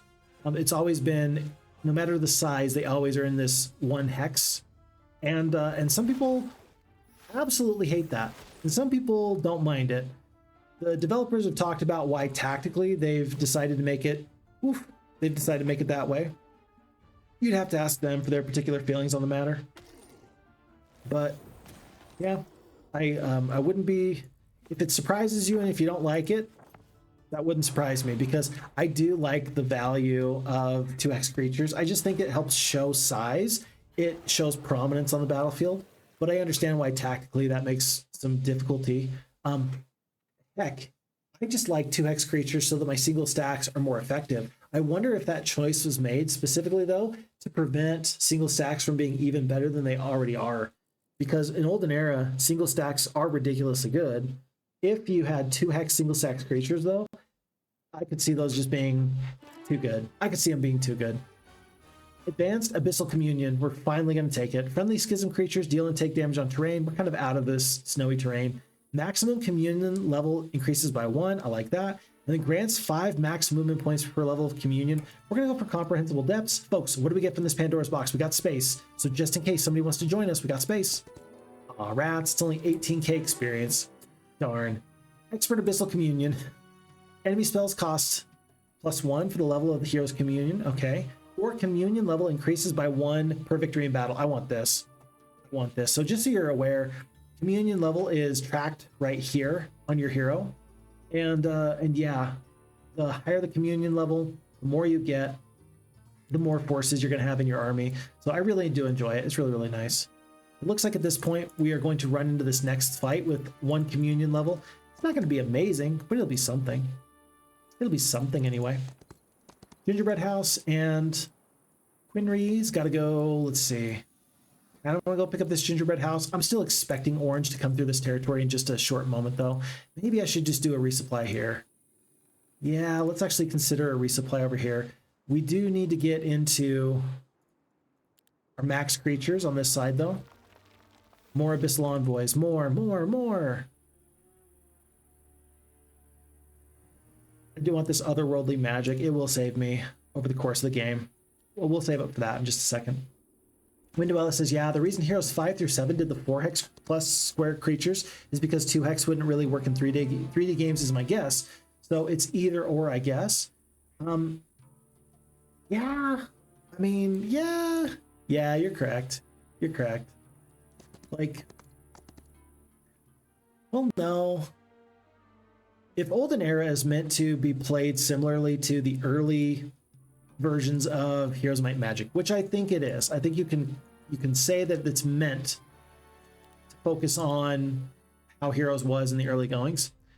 Then I think that it's reasonable to say that, yeah, the advancement in technology that allowed for 3D tech for Heroes 5 and beyond gave the opportunity for multiple hexes, but it doesn't mean that you should remove multi-hex creatures, because from Heroes 1 through 3, that was totally a thing. Heck, Heroes 4, was Heroes 4, did it have 2-hex creatures? It had larger creatures because the battle map was a little bit differently. But basically, I mean, you had 2-hex creatures in Heroes of Might and Magic 1, right? You had unicorns, you had dragons, they just covered multiple hexes. I think that tactically 2-hex creatures is actually really, really good for a tactical game because, yeah, you're bigger so you can block off your forces. You can like stand in the way of things, but also it gives you more surface area to attack a creature with. Like if I was 2 hexes here, I would have 1, 2, 3, 4, 5, 6, 7, 8 hexes versus these 6. Like in this game, yeah, it kind of matters. It kind of matters, I suppose, I think, especially with all the summons. I don't know, folks. You'll have to let me know where I'm making sense and where I'm talking foolishly. Just hashtag Phixfox thoughts. I like that the Phoenix just disintegrated when they died. Did you see that? Oh my goodness. Goodness gracious. Holy kittens. All right. Well, okay. Bye. We'll kill 2 Phoenixes here because 7 Envoys is really tough. We'll kill 1 Phoenix here. Yeah, they just kind of disintegrate. That's kind of cool. I really like that, actually. It makes me happy. Probably lose a rider here on this retaliation. 2 of them. Wow, geez, these are tough. And if I attack here, then I can get the ranged damage off here. We don't quite kill too, but we'll kill a little bit. Let's attack. So be it. You're out of the game. You're out of the game. Windowella says, okay, but then we'd have long units instead of big. Yeah, yeah, you know what? Because of the perspective, I think maybe you're right then. Yeah, I guess with this perspective, you do have to, and you'd have to figure out in what direction. Like they would have to be able to move where their two hexes overlapped, I guess, huh? Because in other games, it was always your two hexes in this direction. But in this game, if you could position your two hexes so that it would be like a diagonal instead of just east and south or east and west, that would make sense, I suppose. I don't know. Maybe they did this on purpose. Maybe they spent a lot of time thinking about this, and I'm just armchair quarterbacking the whole situation. I don't know. But Vammy does say that the Envoys would certainly be more imposing if they were twice as large. I could not agree with you any more than that. Could not agree more. Folks, Golden Pig, 500 extra gold per day. I like it. We're going to let go of the Thick Hide spell. No, we got to keep Energize. Wait, I think we already actually have Energize. Hold on, do we have Energize? No, so we actually need to put that back. Put that thing right back where it came from, or so help me. I will let go of Thick Hide. I will let go of Thick Hide. It's possible I've got one of these other two spells already in a mage guild somewhere, but one way or the other, I'm just going to do this right now. Forge of the Second Man. We've got 130 ore. It's possible that we could actually trade for a cool artifact here. We'll see about it. But did you notice that we have, oh no, we have Necromancers to the north. We have Iratus the Undead. Oh, these forces are fine. He's got some Phantasms. He's got some Armored Hounds. This is probably his biggest force, but he's only up to Liches. Yeah, we're fine. I think I could defeat his force with this army here, actually. We're going to go through this fight just because I think it should be fairly cheap. Yeah, no problems. We'll accept the results. We will do... Ooh, this is tough. What do we want? Advanced Leadership, because we got some fights coming up. Resolve. Are there any cool artifacts here? Fish to the Face. Now, Fish to the Face is actually really, really cool for me because this is going to be totally worth it. We've got one... Oh, wait, but it takes the sword hand. I don't like that. It's +1 morale, +1 luck, and then +1 defense. And then if I can get another item for the Pauper's Glory, I'm going to get an additional attack, defense, spell power, knowledge, morale, etc. The morale and luck is probably worth it. Fish to the Face is going to be +1 attack, so you're going to lose 2 defense, but you're only going to lose 1 attack. But then really it's going to be a net negative or a net neutral on the attack, because this is a new breakpoint. Whoa. Ring of Life, +2 HP to friendly creatures, like that. Fallen Angel Wings, constant flight, that's pretty good. +2 defense from the Keeper's Amulet. Tell you what, let's trade wood for this Fish to the Face, and then we'll actually hold on to our ore. It's quite possible that this Ring of Life is going to come to us in just a day or two. Yeah, 2 more days. It's quite possible that we'll do that. So let's exchange here now for the Fish to the Face. And our stats are going to look a little bit weird. We're going to go from 12 attack, 15 defense to 12 attack, 14 defense. So down 1 defense, but up in spell power, up in knowledge, up in luck, up in morale. That is worth it. It's just weird because now you're like, yeah, but you got this +6 spell power and you're not putting this in. You're putting this Fish to the Face in place of the Shaman Staff. It's like, well, yeah, I kind of am. Yeah, I kind of am. It's +6 though. Yeah, but the luck and the morale. I don't know if that's worth it. You'll have to let me know, folks. Let me know what you think. Win says disintegrate means no corpses though. I didn't see any corpse there, though. Was there a corpse there? I don't know if there was a corpse there, though. I don't know. I don't think that the arena is big enough for multi-hex creatures, Win says. I think that that's completely correct. I think that is completely and totally correct. So yeah, if that's part of the concern and consideration that they took in figuring out what they wanted the hexes to look like, then yeah, I think that that's totally a reasonable thing to discuss there. Yeah, for sure. For sure, 100%. Do a little bit of drop off here just in case this guy can get something new, something fresh. Go to here. Stop in. Whoops. Yep, misclicks do happen even in a turn-based strategy game. Blink spell. I actually want the blink spell. I really do like blink. Golden Pig goes somewhere else. Blink goes here.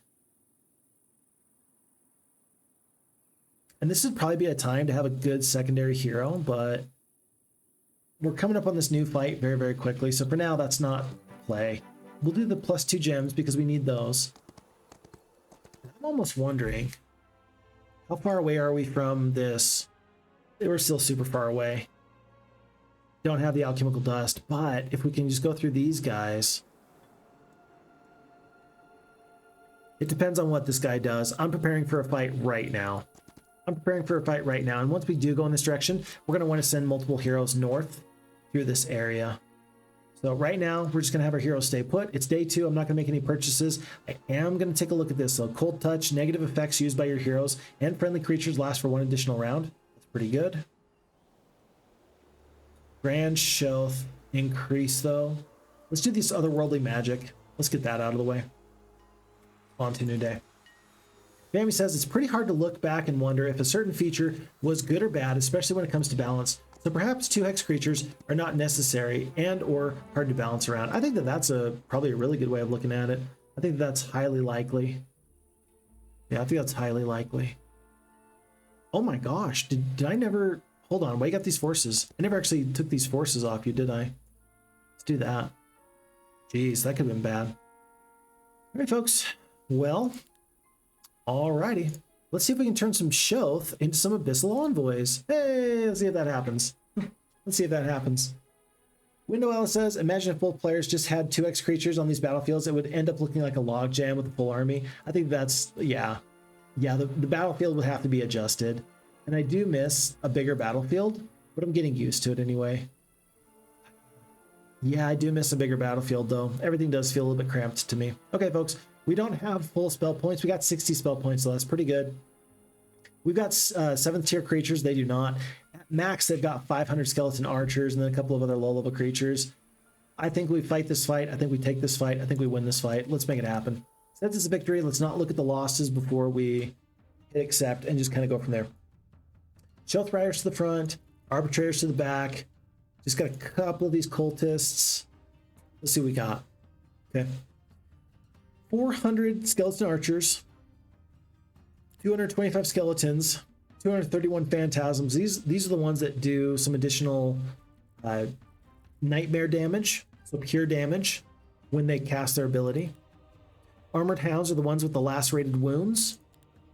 Liches, I mean, yeah, they just don't have enough top tier creatures here. This guy is totally going down. He's only got 60 spell points, and our attack and our defense is close to the same. I've got more defense anyway. I don't know if I like the idea of waiting to cast the first spell or if I like the idea of casting it right off the bat as soon as I can. I just don't know the answer just yet.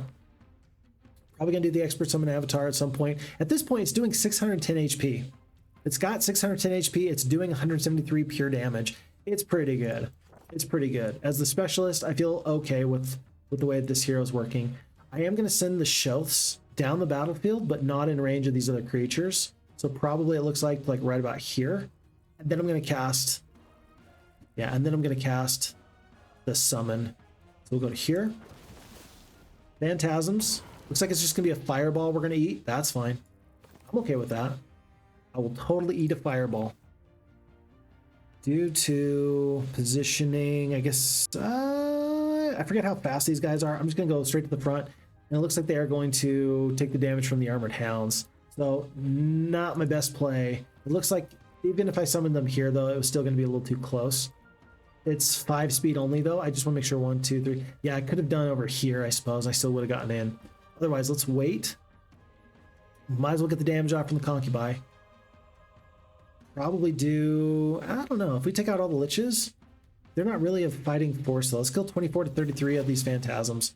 Armored Hounds are going to get in. Do they kill the creature? They do. Okay. All right. Well, wasn't ideal. We'll kill half the stack of the skeletons then, in that case. If that's the way we're doing this, then okay, so be it. Lose 4 more Concubine. Sweet. That's exactly what I wanted. Skeletons are waiting. Both are in range to do something nice there in a second. Might as well use our Agashelf Riders.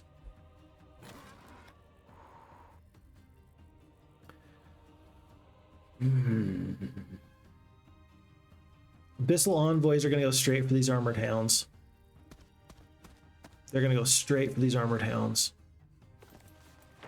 I will do the Advanced Summon Avatar up here, just so that way they can go 1, 2, 3, 4, and they'll just handle all this. I don't do as much damage to these Armored Hounds as I thought. 23 to 47? That's it? 23 to 47? I guess if I attack the low-level creature, we can kill basically the full stack of the Phantasms. I just don't want to take the retaliation at the moment. Let's kill 77 to 155. Let's do that. Kill 96. We've got the Communion, so we're lasting a little bit longer than we otherwise would have. Avatar's going to go before the Skeletons, so long as they don't get focused down, they're going to be fine. We talked about losing the Shelths anyway. But there's no point in attacking here is kind of the problem. Like, it just doesn't feel like it's going to be worthwhile.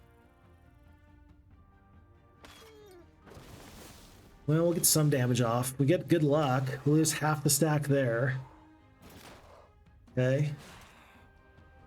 We're really trying to keep these Abyssal Envoys alive, but I think that these Armored Hounds are about to do so much damage to them. Then we killed 9 to 13 with the Concubi. Yeah, and they kill one full Envoy themselves. We're down to 5.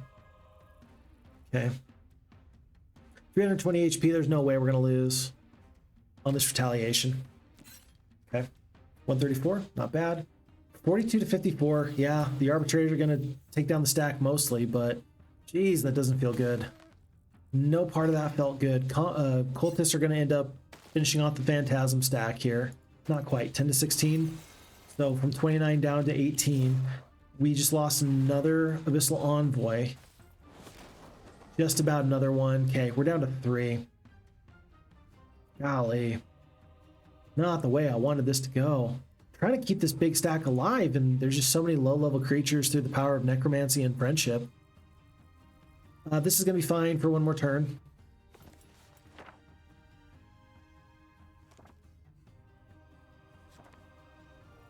Healing Water for 115 HP. It sounds good. I don't think it's my best bet, though. I guess I could do... Hold on. Will of the Abyss allows a creature to take one more action immediately after its first action.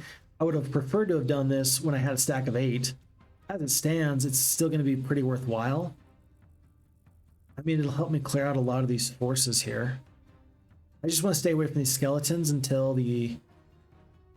Yeah, until the Arbitrators can get into them.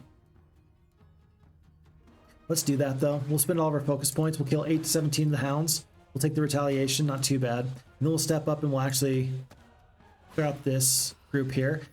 And with the good morale, my goodness, that actually turned into a lot of turns. We just went 3 turns in a row. We just went 3 turns in a row. That was pretty good. Let's never not do that again. And so then at this point, how about this? How about we... Oh, don't enter light. How about we Weakening Ray this Skeleton stack? So then we can kill, in this case, 65 of them, and there's no retaliation. Let's do that. Okay. Alrighty. Did we just go again?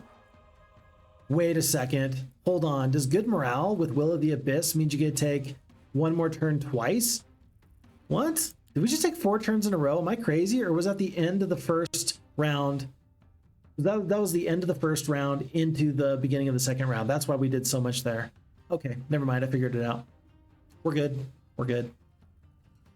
Well, will we lose the Shelths here? I actually kind of want to, because then maybe I get the opportunity to summon. We'll see about that. Riders, we're going to kill 3 to 4. I can't believe that we're already back up to full focus points. What? That doesn't seem right. 9 to 12 here. Good luck. Kill the full stack. I'm going to just wait on here. Kill all the Skeletons. We're probably going to lose one more. Never mind. I thought we were going to maybe lose one more Envoy to some of the issues there, but it looks like no. It looks like we're going to be fine. Rewind life goes on to the phantasms. Okay, all right. I'm gonna try and do my summoning here. See, it's gonna be dead on the retaliation, I think. I hope. Perfect. Okay, retaliations are fine. Riders are gonna get up there. Yeah, my looks like my 6 raw shell, they're gonna be able to step in front of the skeletons. Why aren't you moving? Hold on.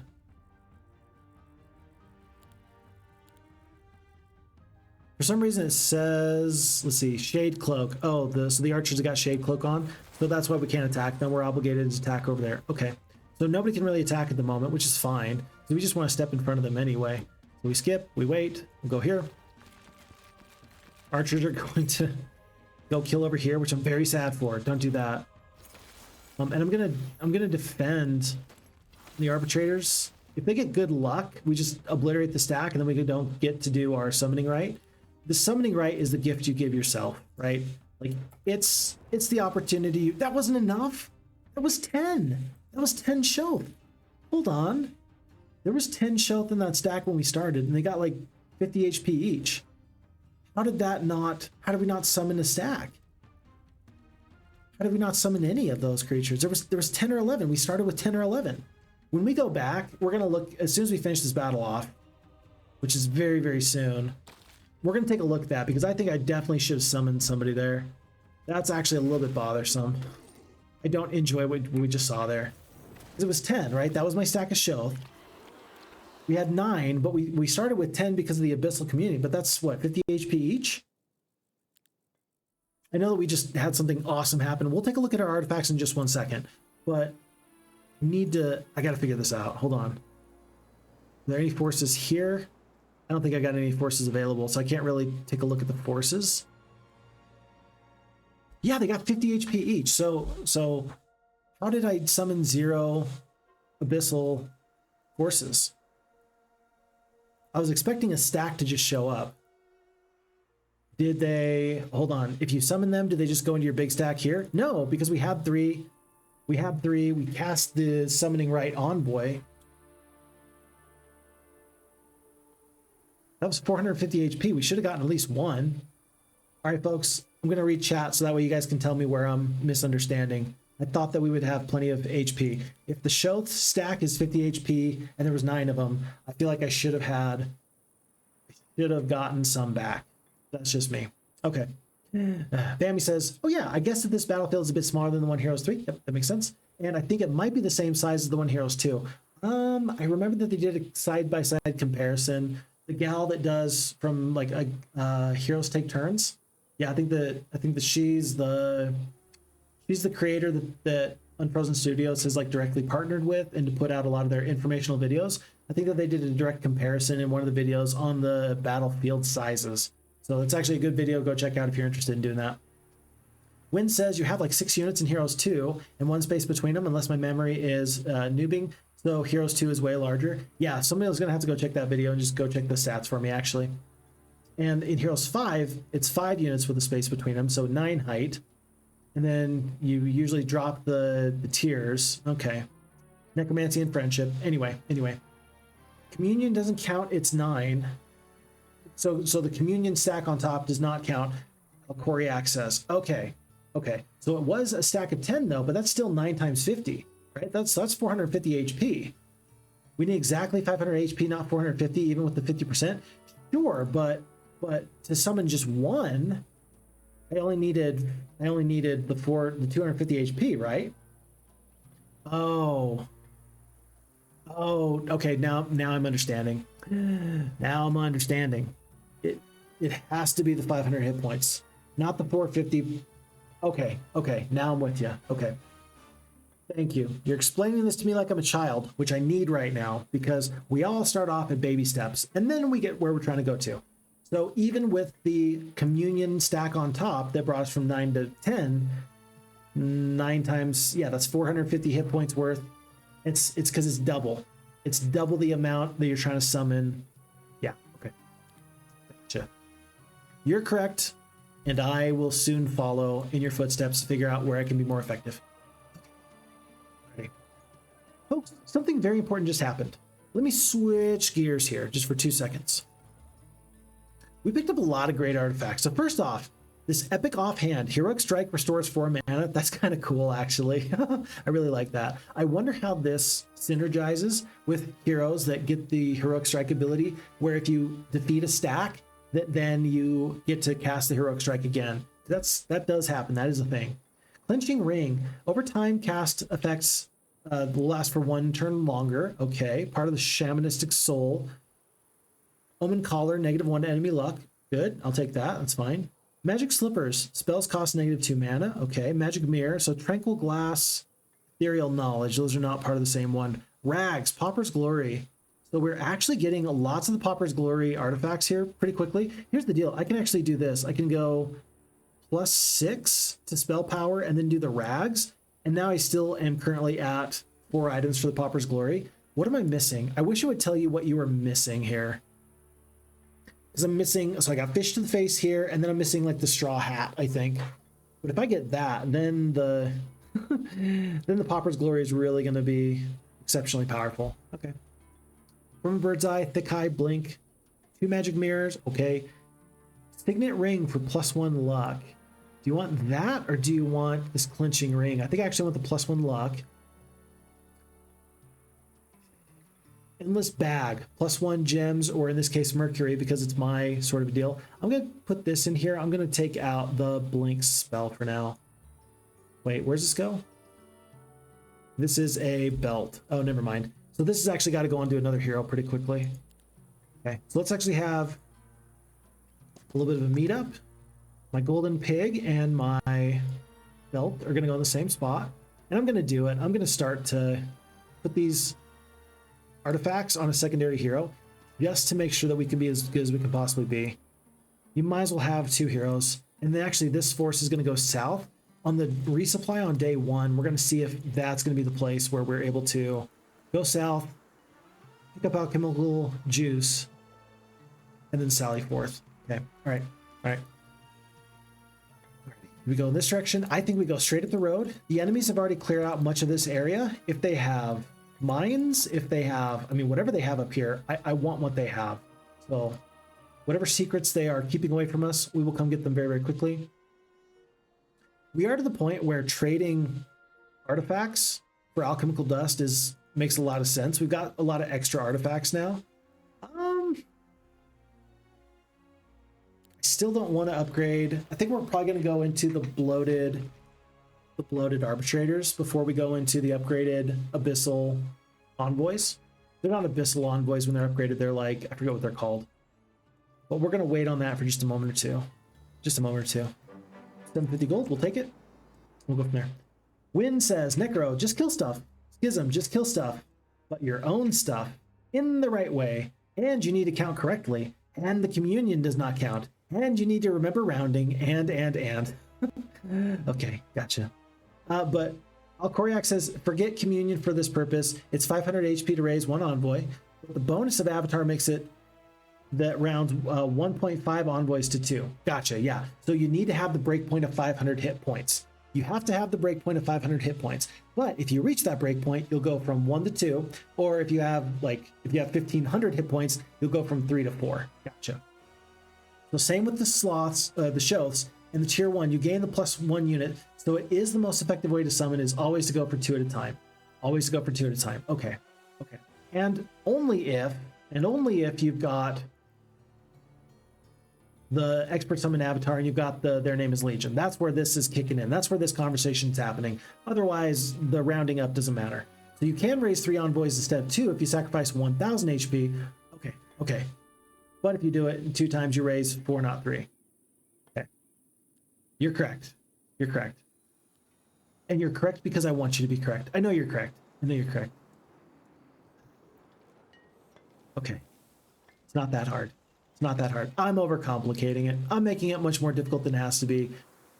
Everybody, Alcoriac is spelling this out very, very nicely. You should just listen to them at the moment. I will work to improve in my off time. Now I know what I'm going to do. Next time I get some time to myself and I just have Olden Era here, I'm just going to figure it out and do some more exploring, just so that way it gets ingrained into my brain. Because when you have so much to learn for a new game, you don't really have time. You don't really have time to just not like think about everything. As much as possible, you want to push the elephant down. For elephant riders, you don't want to be thinking about riding the elephant, because if you're thinking about riding the elephant, you're not thinking about everything else you could be doing well on the elephant. I need to push the elephant down a little bit more. Nickel glass, what was that one? There was the other artifact. No, it was back over here. In this Forge of the Second Man, there was another artifact over there that could have been pretty useful for that. Okay, I'm gonna do this. She's gonna stay until the beginning of the new week, but I want to pick up these artifacts. Let's do a full swap on these artifacts. Send them. Oops, send them. My button is not working. Okay. And then that means that Quinry is going to be able to go north. We don't quite have the ore for it anymore, but there was an artifact that we wanted. I forget what it was, but it was like 130 ore.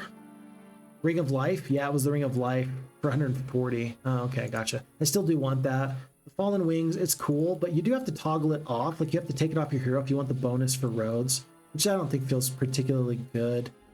Runestone Shards makes all tier 2 spells available for the hero. We're picking this up. We're going to destroy these guys. Losses, even if there were losses, I would have just accepted it. But then this negative effects on friendly creatures last for -1 rounds. I don't think we got a spot to keep that as kind of the problem. Energize is a level 1 spell. Weakening Ray is a level 2. So if you actually move this in, you get Weakening Ray and all the other tier 2 spells, which is really, really nice. Traveling Circuits, we'll pick that up. I think if we can go down the road fast enough, we might be able to take this enemy Necromancer Castle before the beginning of day 1. I don't think that they're going to have enough forces to really do a resupply. I'm hoping that we're going to be able to just push right through them before they get any chance to regroup. Day 4, summoning right here, and then we should be able to get Abyssal Envoys in our new castle in just a moment or two. Hey, Phixfox wife, just checking in again. Yeah, I still don't have my phone. How was Costco? Hopefully we were having a great time in Costco. Hopefully our kids had a great time in Costco. Advanced recruitment. Ooh. Let's go for veterans. So tier 4 creatures, we'll pick up those. Definitely staying away from the phoenixes. They do look rather regal though. Really cute looking birds, to be honest. And there is something. It's a free Silent Mire. Looks like they're up to just the Eternal Visage 1. A couple of tier 1 creatures. Yeah, they're at least up to Grave Robbers. Kind of interesting. Okay. Okay. But they didn't really fight for this castle, so I'm going to continue on up the way. I know that I could go and pick up these +2s here. I'm sure that this person's going to want to try and go back and steal that castle from behind me. If it's not your main castle, though, I'm trying to ignore you for now, because I'm guessing up this road there's got to be the enemy's real castle, and that's the one I want to defeat. That's the one I want to take out before anything bad happens. Let's take the I Collective. So nice quality troops there. We're already at walls 1. That's weird. Walls 1. Let's go to walls 2. Yeah, let's go to walls 2. We'll upgrade the value of the turrets.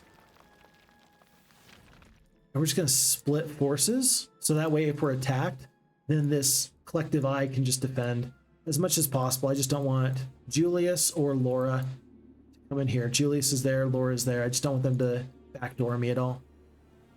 Okay. Waiting here. Waiting here. On to new day. I don't have my phone. No, I don't have my phone. I don't know where it's at. You'd think I wouldn't have left without my phone, my dear sweet, but I did. Hey, look, a victory! Hey! The enemy has placed their creatures, so here we are defending. I know that they should theoretically be able to just completely torch me, but because of my walls, I am never going to lose this castle again unless it's to one of their main heroes. So let's actually spread the forces just in case they're going to cast like a, I don't know, fireball or something. They might cast a fireball, and if they do, I just don't want them to get some extra fireball damage off. Okay, and here, what do you do? A little bit of damage, cool. If you didn't cast fireball immediately, then I think you just lose with no problems. Goodbye. Did the AI not use turret shots that first time? Why did I lose anybody? Pick up 2 magic scrolls for that hero. And again, Julius is down here. He took my gold mine. A dirty, rotten traitor. Okay. Ignoring everything. Day 6. Got a feeling we got a long way to go. North or west? Put the spell power there. I'm guessing that it's probably in this direction as opposed to that direction. I'm not sure though. If there's a castle right here hidden in the fog of war, I'm going to be very sad. I'll be very sad. I'm going to send this hero down because it's just one skeleton, or it's one swordsman. Yeah, it's just one swordsman. I think that my rider can actually probably kill him. I'll wait. I'll see if they get just like a little bit closer. It's day 6. They might. Do we have any other forces? Yeah, we got a couple of the shelves. Yeah, we're gonna be fine. We're just gonna prevent them from doing more damage to us. We don't have any additional forces here though, so we're obligated to hit in turn one more time. I'm not gonna upgrade this Castle of Silent Mire much. Should I get some additional law points though? Sure, I will do that. Additional law points. This castle's pretty well filled out. This one we still need here, so we need to actually trade for 4 gems, or we need to pick up this gingerbread house for another 2. Before we do anything, let's just make sure we have a marketplace here. Oh, we already do. Great. Marketplace here. Marketplace here. If we need to trade for the resources, we will in just a second. Keep an eye on this orange guy. By the way, there's not just myself and orange. There's myself, orange, and blue. So we haven't seen blue yet. It looks like we're going to defeat this guy pretty quickly. Guildmaster Clastor, day 7. I'm guessing he can reach. And now that I've built up the defenses in this castle, I actually want to come back and not let him have that. Plus, I think that we can attack here. We can. We shall. We'll accept those results. 2 gold mines right back into my coffers, and then the gingerbread house, we're not going to get to that in time. A little bit sad there. Maybe we find some resources along the way, though. Another flute. Oh, lots of heroes. Lots of heroes. Okay, so 1 enemy hero. Losses are great. Enemy hero. Losses are fine. Lots of stuff. Great. I think that this means that we're heading in the right direction. I don't know, but this guy just came right out there. If their main castle is right there, I'm going to feel so silly. Oh, if their main castle is right there and I missed it, I'm going to feel so silly. I might have. Toble's in the chat. Hey, Phixfox. Hey, Toble. Nice to have you here. Welcome, welcome. Glad to catch you on the stream. By the way, Phixfox, what's your dad's opinion on Olden Era? Great question. My dad actually enjoys Olden Era is what he said. My dad has said that he enjoys Olden Era. I did not think I would hear that from my dad, to be honest. I just thought he would not prefer Olden Era over other games. And nope. My dad, this is through my brother, has said that he enjoys it. He's spending the time with it. I don't know exactly what parts about Olden Era my dad enjoys. I don't know if it's like just the novelty. I don't know if it's like the depth. I don't know if it's the fact that it plays very, very similarly to Heroes 2 and Heroes 3, just with some additional fun stuff. I don't know. But I think that that's actually worth spending some time. Maybe we'll spend the time to take a video and just say, hey, Dad, what do you think about this? Because, yeah, I'm always interested to know what my dad thinks. And I still do rely on my dad's opinion for a lot of things in life. In this case, it's more about, hey, Dad, so you like this game. Why now? What about it? Because my dad's an old school gamer, right?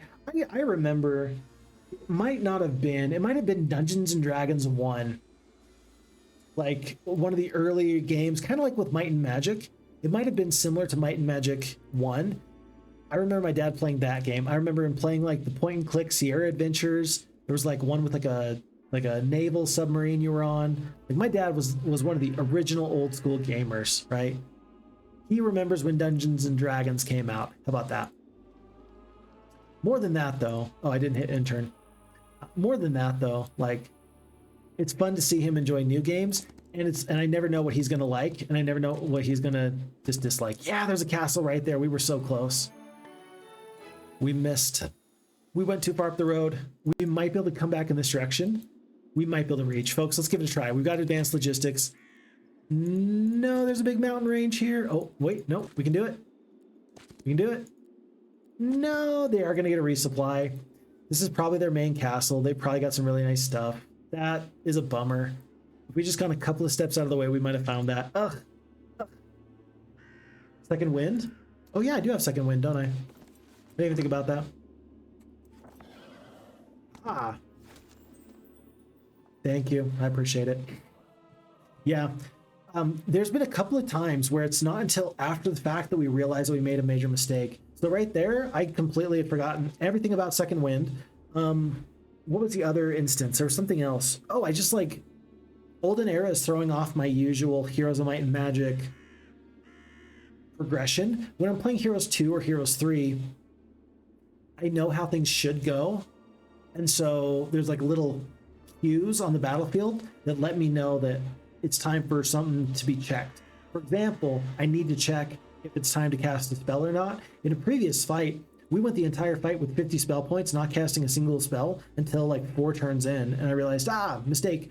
So something about Olden Era in this case, like this is an entirely new spell, right? With the second wind.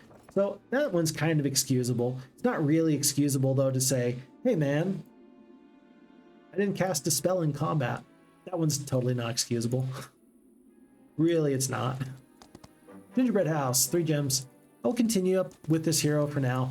We're going to make a big purchase here. We don't have relocation available just yet.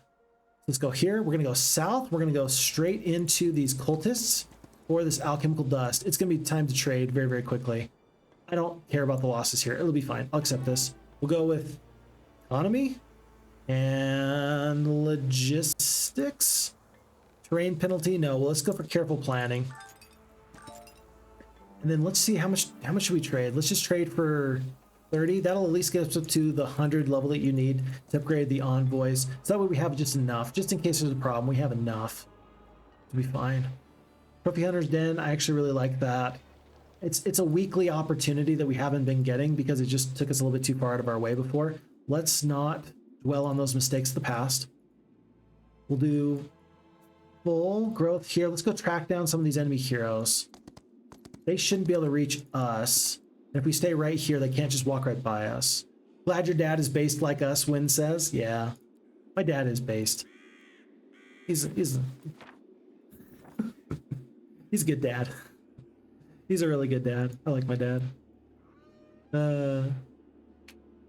Well, we're gonna hit intern. We're gonna try and defeat these enemies. We're gonna start to dimension door all over the place. There's 1 hero there, 2, 3.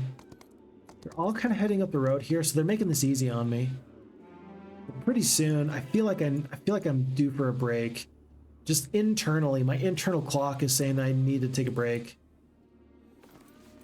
But I also feel like I should at least be able to defeat this orange player first. Except, I'm not going to clear out any of this. Look how little of this the enemy has cleared out. It's actually fairly surprising. Losses do not look okay. Let's fight this fight again. Looks like this guy did get up to Avatars of War. Looks like Sanguine Liches. But the number of forces is okay for me. Don't want to use my forces here to go down. We'll go to here. Do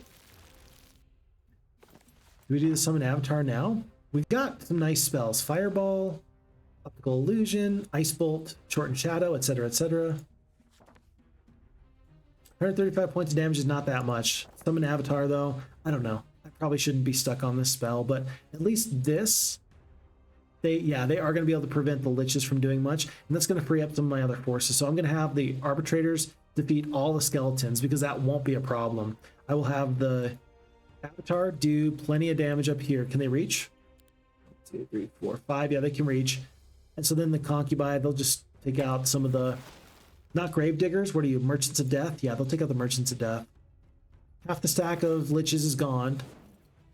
Arbitrators, yeah, they kill the full stack of skeletons. Oh, okay, but you got a nifty trick up your sleeve. You bring them all back. I get it. These enemy heroes are like cockroaches. You have to exterminate one by one till you hit their nests. So far, that might be the thing I dislike the most about the way that the AI is currently playing on expert difficulty or 200% difficulty. I dislike that by the end, there's usually just like one major fight. And if you can get through the one major fight, then the enemy is pretty much gone. Now, in this template, there are 3 enemies total. So, I mean, we are going to, like, it's not over. The fight's not over. But yeah, I would like it if maybe they did a better job in getting just multiple heroes with multiple forces. Maybe I'm overthinking it. I don't know.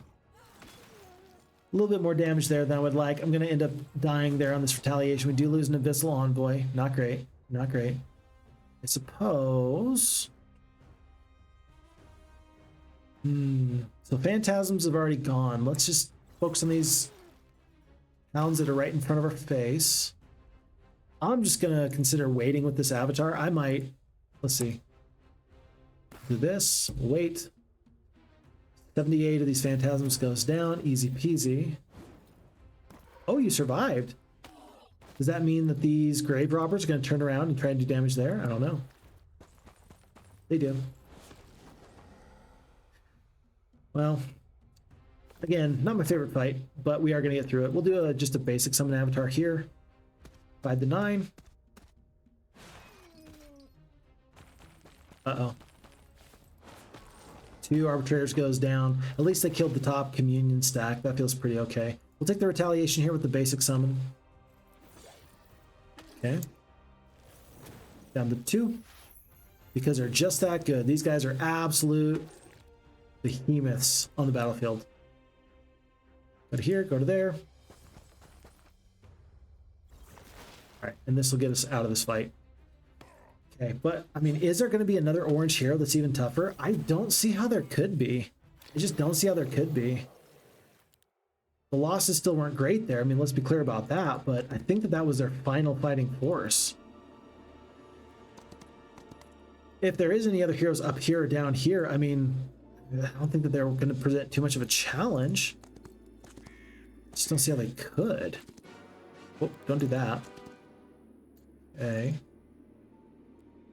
Crystal storage. Time for our heroes to kind of fan out a little bit and just find what they can. Goldmine, sure. And we're going to go back up to here. Losses should be fine. Jeez, I'll accept those. Expert logistics, leaps and bounds. Advanced economy will take tax collector. 9 gems. That was pretty good. That's pretty good. Let's do that again.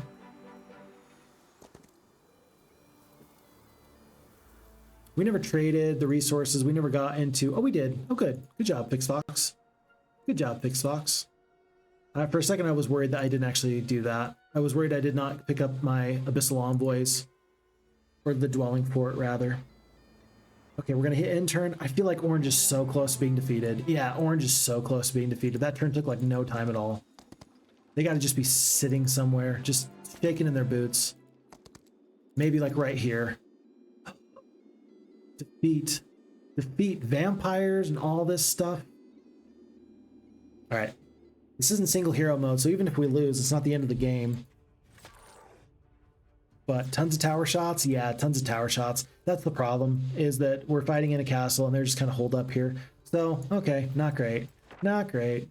Not the way I should have done this. Whoops.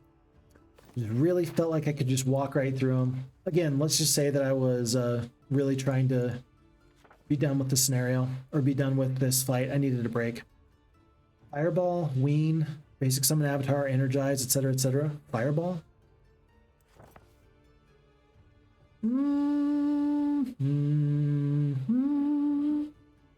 don't think I have a better spell. I really don't. Can I surrender?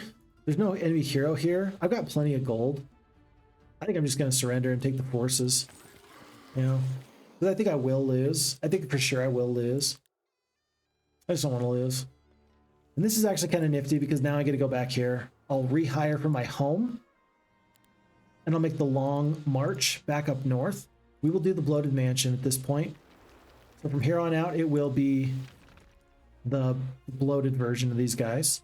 With 46 alchemical dust remaining, We're probably also going to go for this House of Chains. Yeah, we're going to go for the House of Chains in the morning. So we're going to stay put here. We're going to drop off all these forces over here.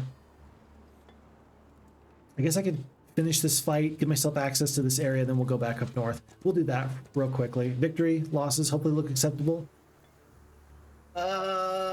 These are not acceptable losses. Oh my goodness, these are not acceptable losses. Just not acceptable. Haste isn't really going to help us. We don't have Twilight. We don't have a summon. Fatal Decay is kind of interesting, but not particularly so. Our morale is not exceptional. We'll go down the battlefield a bit. Speed, 4 speed. That's it. 1, 2, 3, 4. Why is your, let's see. Oh, 5 speed. So if I go to here, it should be fine. That gives me the chance at the good morale. Don't get it. Concubi. I mean, might as well do your damage. 4 to 6. Ice Bolt. Just work on this bottom stack for now. And then the Bloated Arbitrators, they're just going to work on the top stack. Okay. Really? So the Jasper Dancers prefer to go into melee, huh?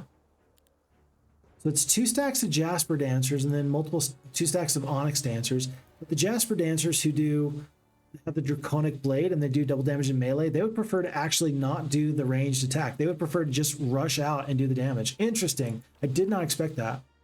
I did not expect that. But they do have they do have the ranged attack. So these ones did, but these other ones didn't. That's so interesting. I did not expect that at all. Huh. We're going to haste. Make sure we can deal with this top stack here. It's fine. Arbitrators are going to have to work on this stack of 26. Although I suppose I could just hit and stay here. They're going to get... Oh, geez. They're going to get into there if I let them. I don't think I can stop it. So if I sit right... No, they're just going to go around in this direction. We got to kill as many of these guys as possible before they can get to us. I don't have the command reposition.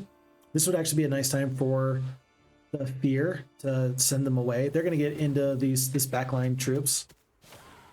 Yeah, don't like that. Do not like that.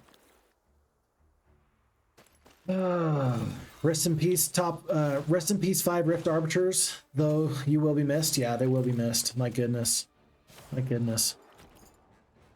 Alrighty. These are the Jasper Dancers. We do want to do full damage to them. 10 to 19, since they do double damage melee. Okay, took out them pretty much. Another Heroic Strike here. We should get the full damage off here and there. Okay. 6 to 8, not bad. We can kill 6 here. Oops. Well, I guess that makes up for it. Okay, not going to lose another Bloated Arbitrator. Might lose an Envoy here. Might. 10 to 19. Yeah, let's just cast the heal if we got it. Even 50 HP might be enough to save that top stack. We'll kill 3 to 4. We do. Our players will work on this big stack of 25. Kill most of them. Cultists are going to walk into melee range. It's going to prevent ranged damage anyway. Yeah, and the 50 HP actually did end up mattering. So, really ugly fight. Not my favorite. And I think that this once again kind of shows the problems with using secondary heroes. I mean, as far as secondary heroes go, she's not horrible. She was level 5. Like, she was level 5, right? And she had a good force, 6 attack, 8 defense because of, you know, these nice artifacts. And even so, the losses on this were just not acceptable. So, like, on the one hand, you want to use multiple heroes because you can spread your influence greatly. On the other hand, it's like, yeah, but if my single hero is going to prevent losses, it seems like attrition is the biggest way to lose this game. Just in Olden Era in general, it feels like attrition is the real enemy. Once again, it feels like I'm fighting the adventure map more than I'm fighting an enemy player. Anyway. Okay, alrighty. I think that we're going to see an enemy hero pop out of here and come down the road. We're going to want to try and defend Eternity's Rest. with whoever we have available to us. No, they're just gonna stay put there, huh? Okay, all right, that's what you want to do. We're gonna hand everybody back off here. Send them. And now we go explore with this logistics hero up in this direction. While we make one more additional purchase here, it's gonna be, yeah, House of Chains for the other 50. And from here on out, I actually don't know which upgrade is better between the mistresses. So Arbitrator from Rift Arbitrator or Bloated Arbitrator. Bloated Arbitrators are the ones that have this, what is it? Frozen pages. So the ability that prevents the enemy from casting spells. Rift Arbitrators have pure damage to enemies and the negative speed and initiative. They do a little bit more base damage, a little bit higher initiative. So this is more the combat route, and this is more like the supportive route. I will go more for the supportive route with the Bloated Arbitrators. I just like the ability to potentially shut them down with their spell casting. And then let's day 4. I mean, do we just wait for another week? I mean, there's stuff we can clear out here, I suppose. Yeah, there's +2/+2 there. There's some stuff. Let's just clear out what we can. Gold here. Destroy. Dead. Destroy. I know that that fight goes well because the Bloated Arbitrators with their paradoxical shots do full damage and they kill the full enemy before they even get to us. Same here. We just do too much damage. Okay, we'll take the experience. Don't know about this fight though. We might have to fight that one a little bit. Look at this. Warrior's Belt and the Dragon Scale Shield. +3/+3. It's 3 items for the Power of the Dragon Father breakpoint. Kind of cool. Well, if the enemies are not going to leave their castle, then I'm not going to tempt fate. We're just going to sit over here and just wait for something else to happen. More to explore over here, though. With 5, we got to spend this somewhere. Let's do Cold Touch. And now I think I love the Arbitrators. Let's go Unfrozen Strength 6. So that way they can get even stronger. To a new day. 117 ore, though, I just saw. I have 117 ore. They have 117 ore. It's got 110. Wait, what about the ore? Me ore, them ore. Hey, look. Hey, it's the straw hat for the Paupers Glory. At this point, I'm guessing I'm going to find some really nice artifacts. I don't think that that's actually going to be that good pretty quickly. I could be wrong, though. I could be wrong. Maybe I shouldn't be taking gold right now. Maybe I should be focusing on... Wow, look at this. Look at all these stats. Maybe I should be focusing on experience, even for a secondary hero.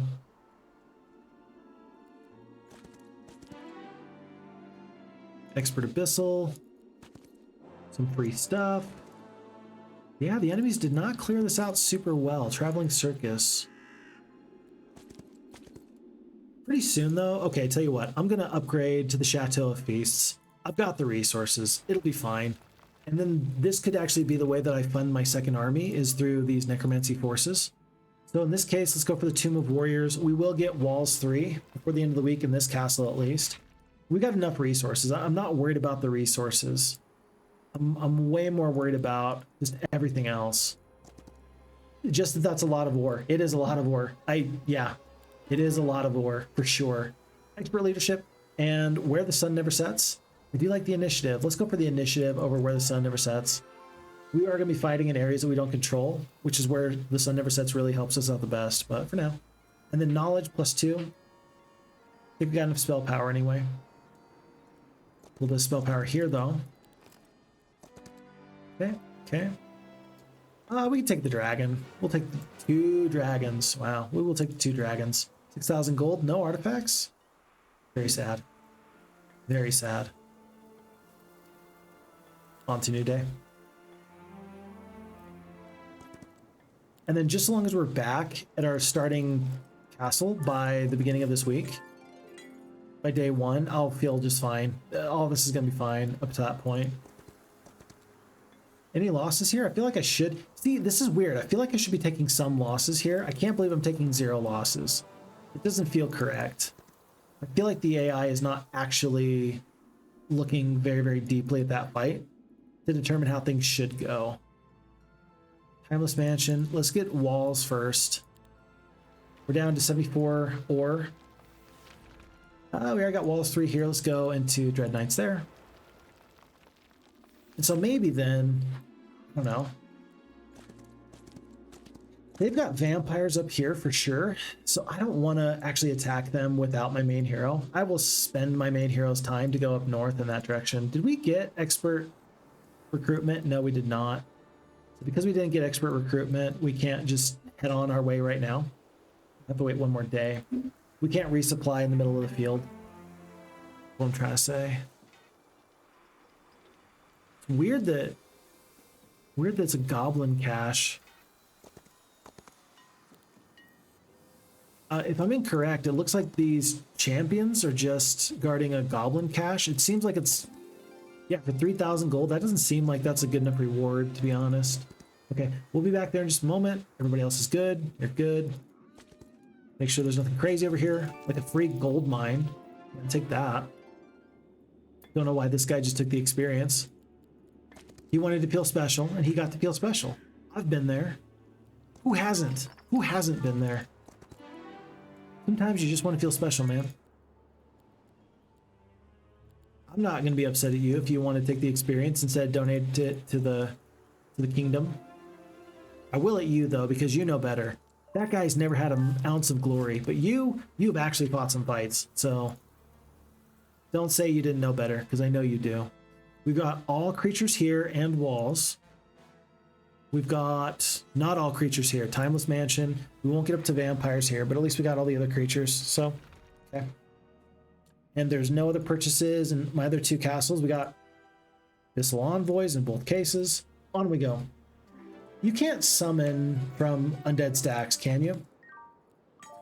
I don't think you can. I don't think you can. Oh, did you see that? It's Wednesday week, my heroes. It's Wednesday, my dudes. This week lasts only 3 days. That means that we get more creatures in just 3 days. Oh, we're not going anywhere. We're just going to wait. We're just going to wait. Some of these monthly changes or these weekly changes are actually insane. There was one I saw that just completely revealed the entire adventure map. That felt broken. Could you imagine your entire game playing this really good version of don't let the enemies see the adventure map? Like you're just denying vision everywhere. And then your whole strategy goes out the window because you got bad RNG. Like that would be just devastating. Absolutely heartbreaking, I think. Hold on, this is you. Have you not picked up the singing sword? Oh, it's the armored hounds.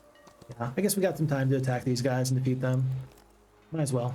+1 attack, +1 defense. Chateau. No losses, I'm sure. Okay. A little bit of gold. Sure, why not? Yeah. Well, this actually gave us a little bit more time to clear some of these other things out that we never would have. It's kind of okay. This is actually interesting too because it gives us just enough time to get up to vampires. Yeah, before the new week. That's crazy. That's crazy. Window says, donate your material possessions for some added wisdom. I wish I could. I know my heroes should, but I wish I could IRL. That would actually be nice. Maybe it is just that simple. Have we considered that maybe we just need to donate our... That we just maybe need to donate our possessions and life is going to be better for us, folks? That might be true. That might be the case. Just take the plunge. Go full monk. Go full monk. Doesn't mean you have to live in Tibet, but, you know. Okay. We're here. We're here. Still exploring. We're getting a bunch of stuff. There's another castle over here. If it's empty, I can't tell if we have to attack that or not. The horse rears up with a little attacking thing. Sometimes these are empty and sometimes these are not empty. Is there a way to tell? So the horse rears up and there's like a little fight moat, which makes me think that there's guards in there. And it's like a month in. That is what the Buddhists do. And I think it works for them. I think if you asked a Buddhist if it works for them to donate all their material possessions, I think that they would say yes, right? So, have I done that? No. So maybe I should try it. Maybe I should. Involuntary summons in your schism twice per week. Oh, you know what? We never did pick that up, did we? We don't really have neutral dwellings, though, anywhere. Yeah, we don't really have any neutral dwellings on this template. I don't think I have a single neutral dwelling. Oh my goodness. Huh. So then the Schism faction's actually pretty bad on this template. in some ways. Huh. Okay. Well, anyway. Is this the end of the week? Day 2, day 3. We got one more day before it's the new week. There's some alchemical dust, a little bit of gold. Ore. And the shelves, it says it's an easy fight at this point. Okay, I won't question it anymore. It says it's an easy fight. I'll accept it. Look at this. +1 attack, defense, spell power, and knowledge. Very happy for that. We will not get back to our starting castle at the very beginning of this week, but we'll be there on day 1 anyway. And since I can't go here and I can't go anywhere else, let's just head back up. Maybe Nihil can enjoy picking up magic gardens and such the rest of her life. We are going to end up purchasing a hero here. Well, no, probably not. What we're going to do is this. We're going to hit end turn. It's day 3 onto day 1 because that's just the way things work here. Oh, I should have gotten arbitrators. Oops, my bad. All heroes' mana is fully restored. Okay, good to know, good to know. So we cost ourselves a couple arbitrators by not doing what we should have done a moment ago and using our faction law points. We're going to purchase everybody here. We're going to now relocate from there to here. I'm going to go in the castle just because that's the way it makes me feel the best. We're going to relocate, and it's going to be here. Going to pull everybody into the army. Let's see. Can I pull everybody in the army? No. We're going to leave the Shoth out for now. But this way I can upgrade to, oh yeah, Mistress of Chains or Bewitchers. Which one's better? Which one's better? Mistress of Chains has the new special ability that blocks the hero's active abilities until the end of the round. That's pretty good. That and the Bloated Arbitrator together indicate that there's a lot of lockdown with Schism. Late game against player versus player, I think that Schism's going to be really, really good. +3 focus points when dealing damage. That's kind of cool. I like that. Earn your magic deer. Nimbleness. Okay. But Bewitchers, let's see. It looks like Mistress of Chains have low speed, a little bit higher initiative. Bewitchers have a little more speed, less initiative. Do a little bit more damage. The Bewitchers are duelists, so they receive no penalty in melee. So these are the more offensive option. Prevents all enemies from gaining focus points. All enemies from gaining focus points from any source until the end of the next round. All? So just like you have one Bewitcher on the battlefield and they cast this, Bewitch into passivity, and the enemy just cannot create, wow, focus points. Interesting. Oh, and Flog Idle Mind. Deal 25 pure damage per focus charge to the target. Huh. Seems kind of bad. Because at max, you're doing 75 pure damage. Oh, but it's part of your attack. Is it per creature? Is it 25 pure damage per focus point per creature? Because that would be insane. Yeah, that would be nuts.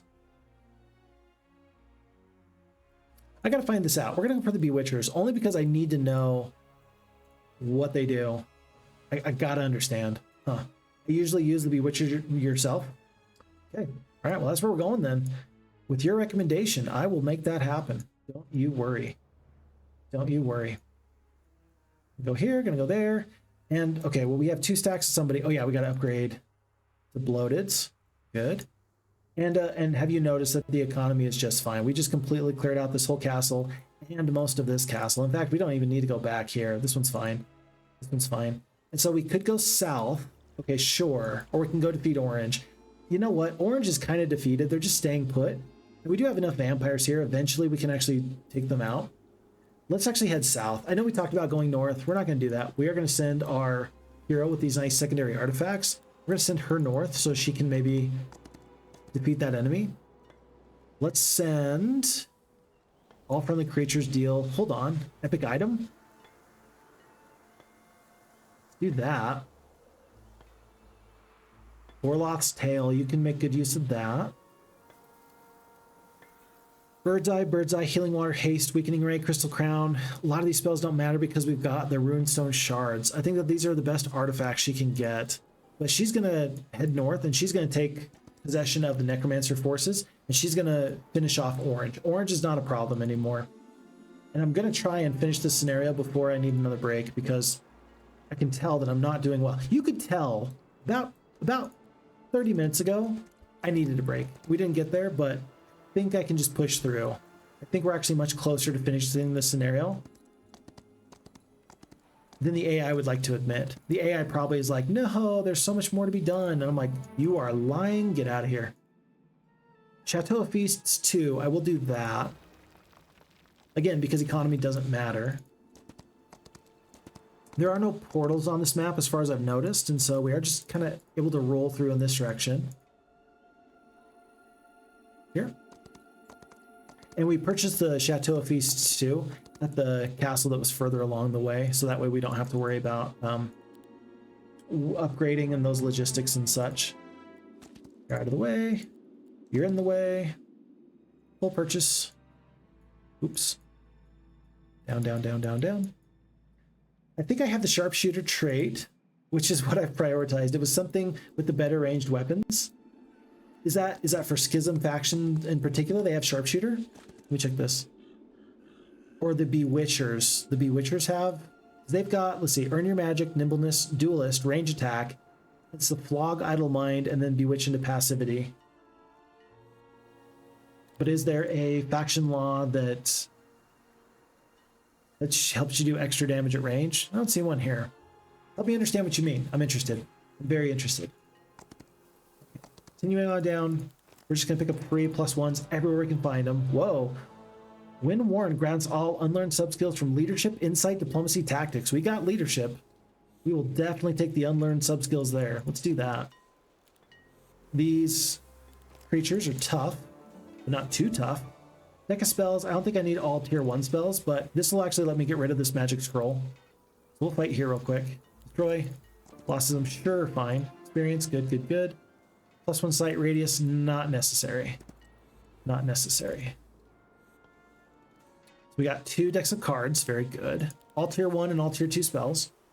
I will pick up this castle just because it's right here. It's right there. You might as well. Elite Concubine. But the Bewitcher you think has something with better ranged damage.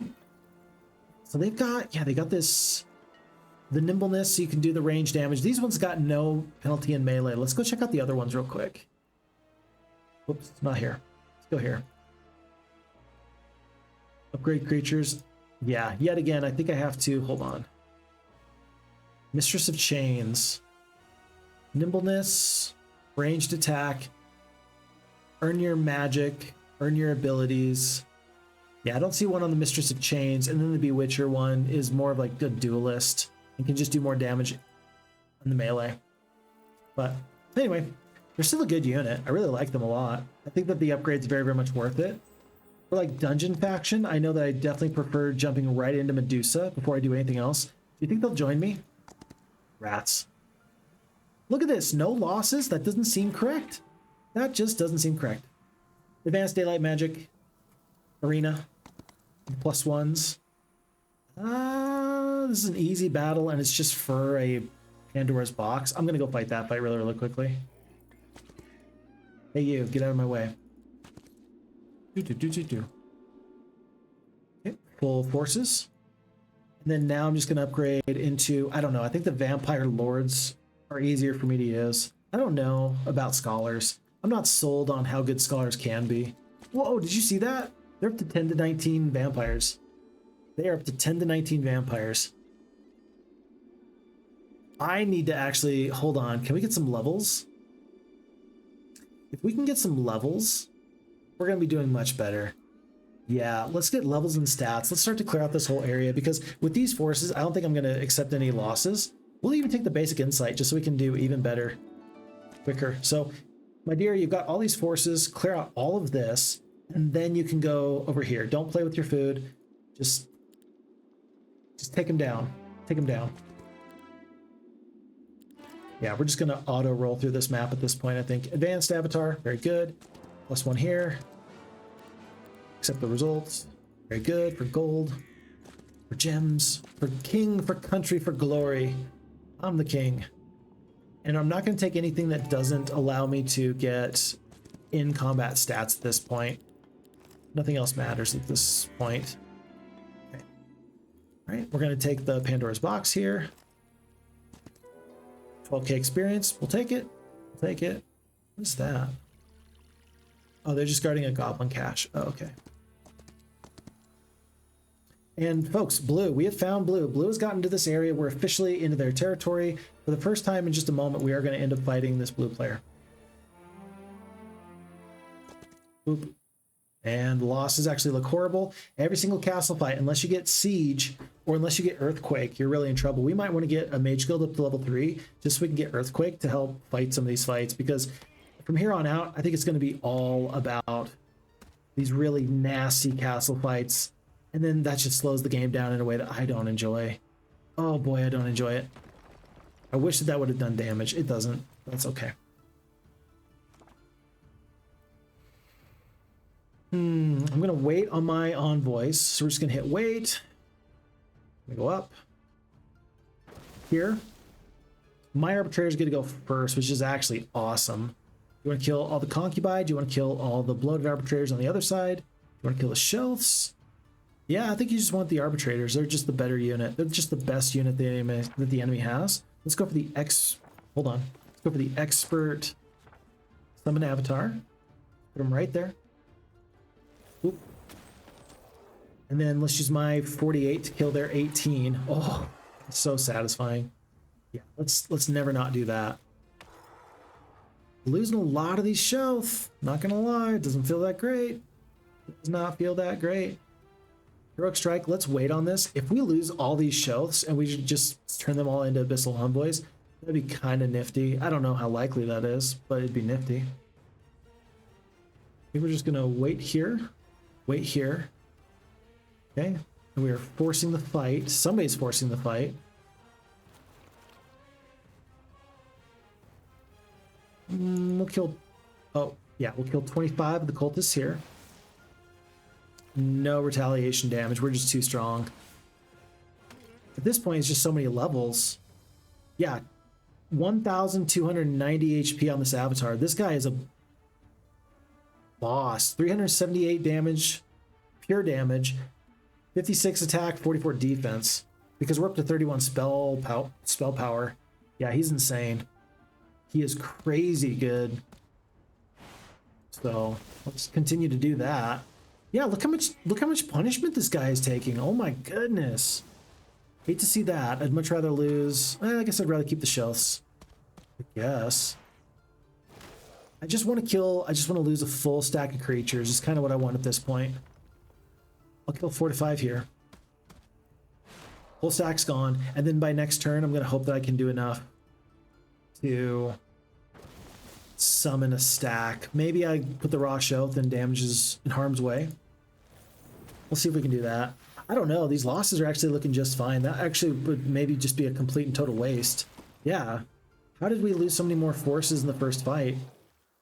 Yeah. I'm not sure how the AI thought that we were going to do so poorly there. Let's take the logistics. Go for careful planning. And how close, plus 2 knowledge, how close is this up to a level? This is a fully upgraded castle. This is a fully upgraded castle. So let's go to the Mage Guild and let's make sure that we have Earthquake. Earth's Rage, sorry, it's not Earthquake, it's Earth's Rage. Let's do Earth's Rage because all these future castle fights are going to be just super silly tough is kind of what I'm trying to say. There's a portal. Let's go through the portal. Oh my goodness, this takes us to the Mirage. Defeat your better self to coalesce the illusion into a grail. It allows the heroes to build unique and wondrous buildings in the city. I hate this. I absolutely hate the Mirage. I think it's a complete and utter downgrade from every Grail and every other previous game. I think that it is trying to be unique for the sake of being unique, and I don't see it being fun or valuable. Now, you could say it's tactically a strategic opportunity, and in player versus player, it makes sure that there's a certain bar you need to cross to be effective with it. But because you can simply game it with a high spell power and spell knowledge hero, it is absolutely a failure in my opinion. I think that they need to rework the Mirage. I dislike the Mirage, and I know I'm speaking very, very, very, very like strongly against it. I have said what I have said, and I'm not taking that back. No, nope. Mirage sucks. Yeah, and Win says the same. Mirage sucks. Yeah.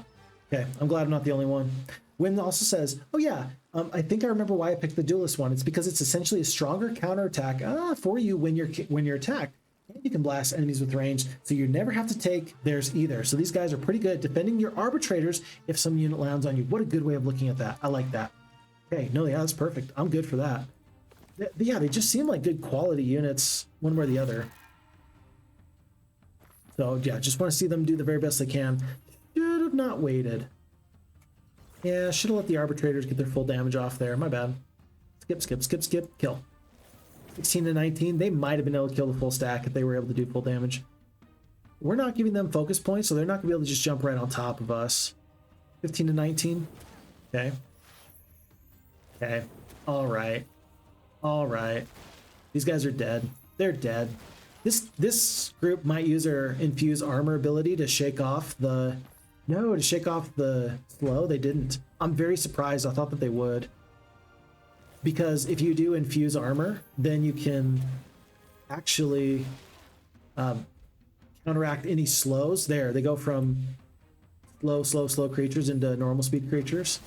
That's kind of interesting. They must not have had enough focus charge points because the AI thought that it was a good idea. But yeah, I think that arbitrators are so very, very strong. They're one of my favorite units in this entire game. Love this, golly. I think that they're one of my favorite units in the entire game. And they hit harder. I mean, they just hit so hard. They feel really good just because of how hard they hit. So I do enjoy them.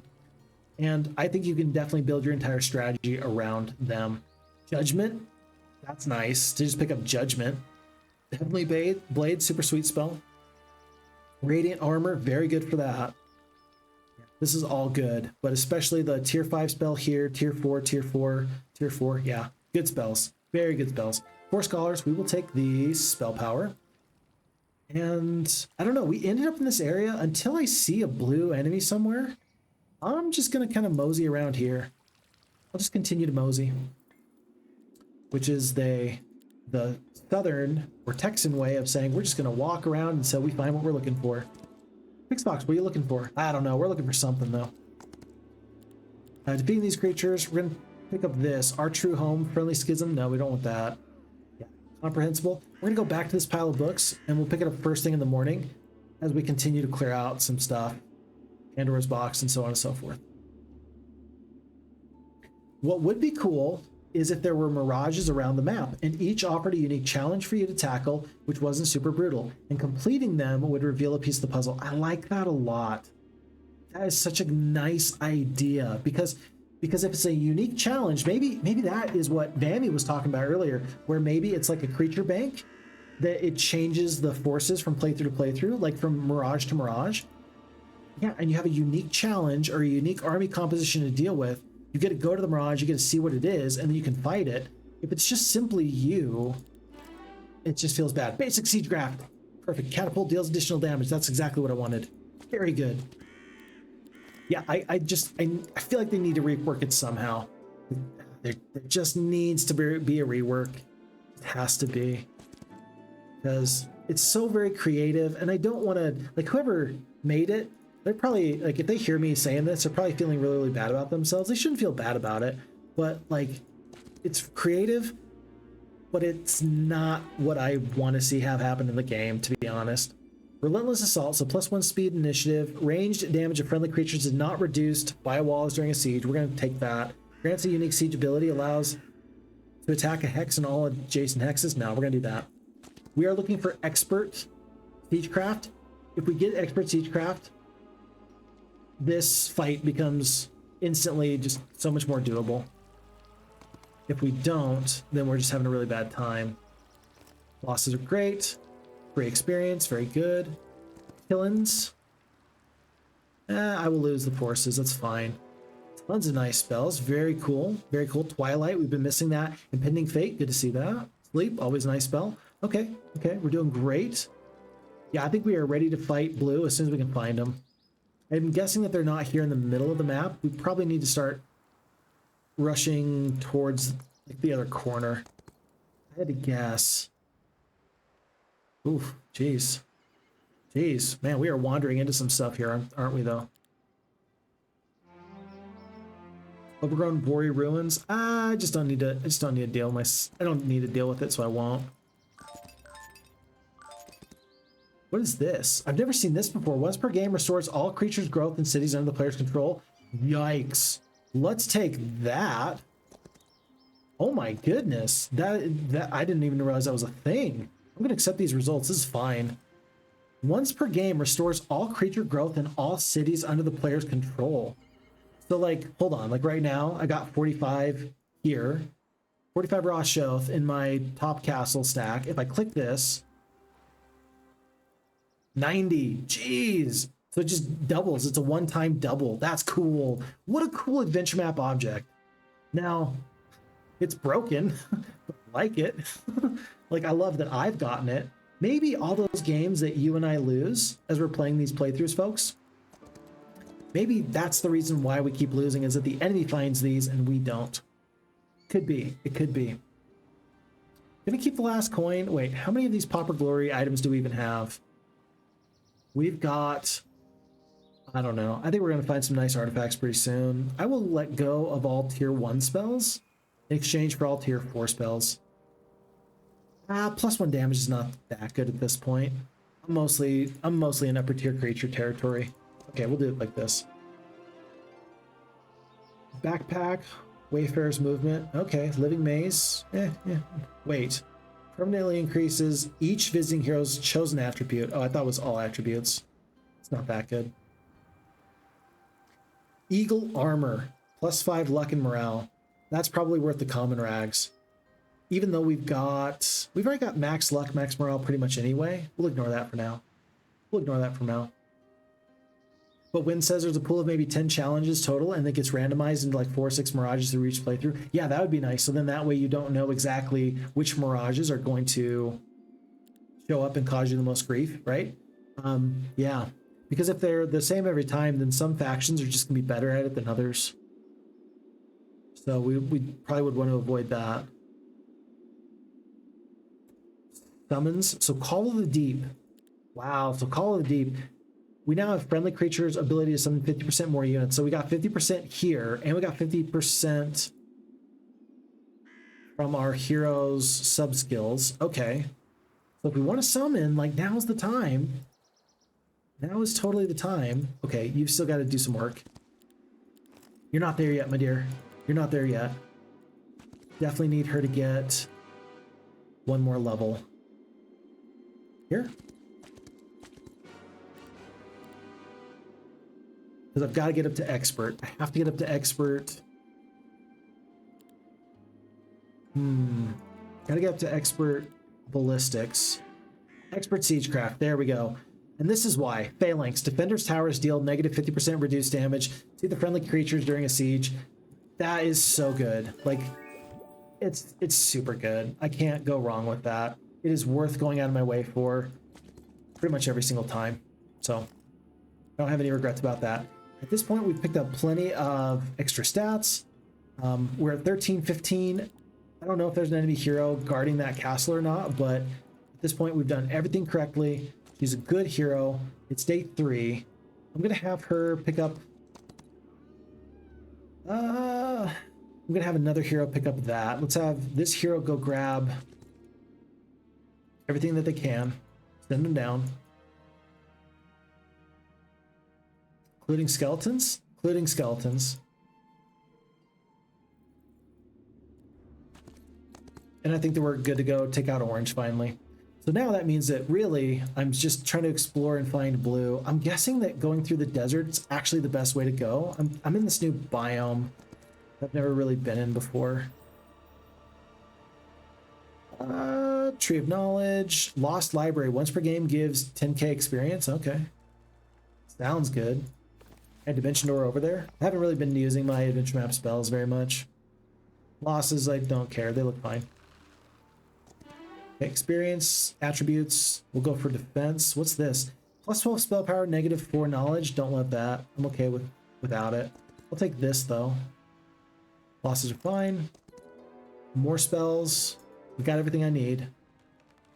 The Angels, I'll see about this Pandora's box. Losses are fine. Okay, more experience. And the reason why I'm not worried about the losses right now is it's not going to take me forever to get back home. If for no other reason, then I got the relocation, so it's just not going to be too big of an issue. One way or the other. Let's stop in. We will purchase all of our vampires. We'll get them upgraded. Over here, I mean, we got the upgraded? Yeah, we can upgrade pretty much all these creatures over here, can't we? Let's get this upgrade for Tomb of the Warriors. And so then by the time that everybody shows up here, we will drop everybody. We will drop absolutely everybody, get them up to some new bonus. And then whatever's in that orange castle, I just don't think that they can handle us. I just think we're going to be too powerful. Note that we didn't even have all of our upgrades for all of our other creatures. Somehow that kind of escaped me. Mentioned over here. Fly probably would have been okay, but this will be just better. We'll go through this desert. And again, haven't seen blue. They got to this area in the desert and then they haven't been back. Losses are fine. On day 7, then we will look to relocate some forces. Okay. Skeletons, ghosts, undead pets, liches, dread knights, grave robbers, and these guys. Let's do a big, not recruit. No. Actually, yeah, let's recruit everybody. Upgrade here. And now we'll just use this tab. So folks, do we want the Avatar of War or the Hollow Reaper? I like the Avatar of War. I like reduces target attack. And I like the reduction of morale. Then again, we're about to go up against enemy. Yeah, then again, we are about to go up against enemies who are undead anyway. How about this? Let's do this death stare so that we kill units like that. So we'll do into the Avatar of, or we'll go the Hollow Reapers. I will go with, we'll just hit random. No, not really. I like Phantasms more than I like Wraiths. Now we'll take Phantasms and we'll go for the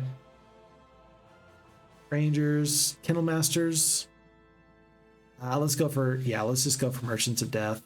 And we'll go for Pestilent Liches instead of Sanguine Liches. No particular reason.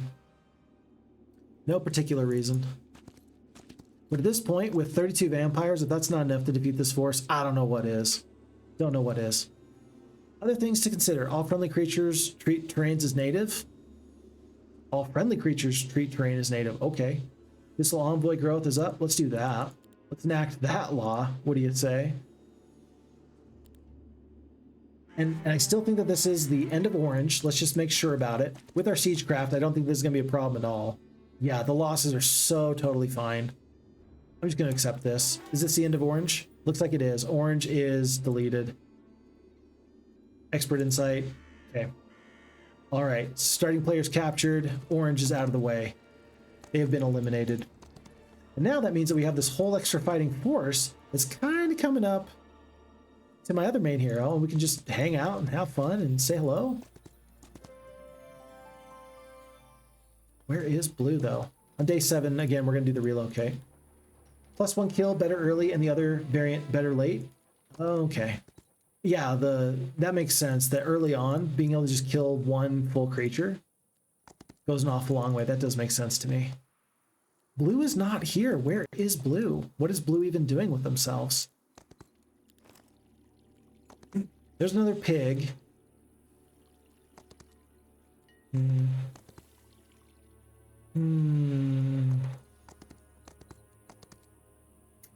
go up here and see if we can find something. Day 7. Alrighty, folks, and it is time. So we're just going to go to here.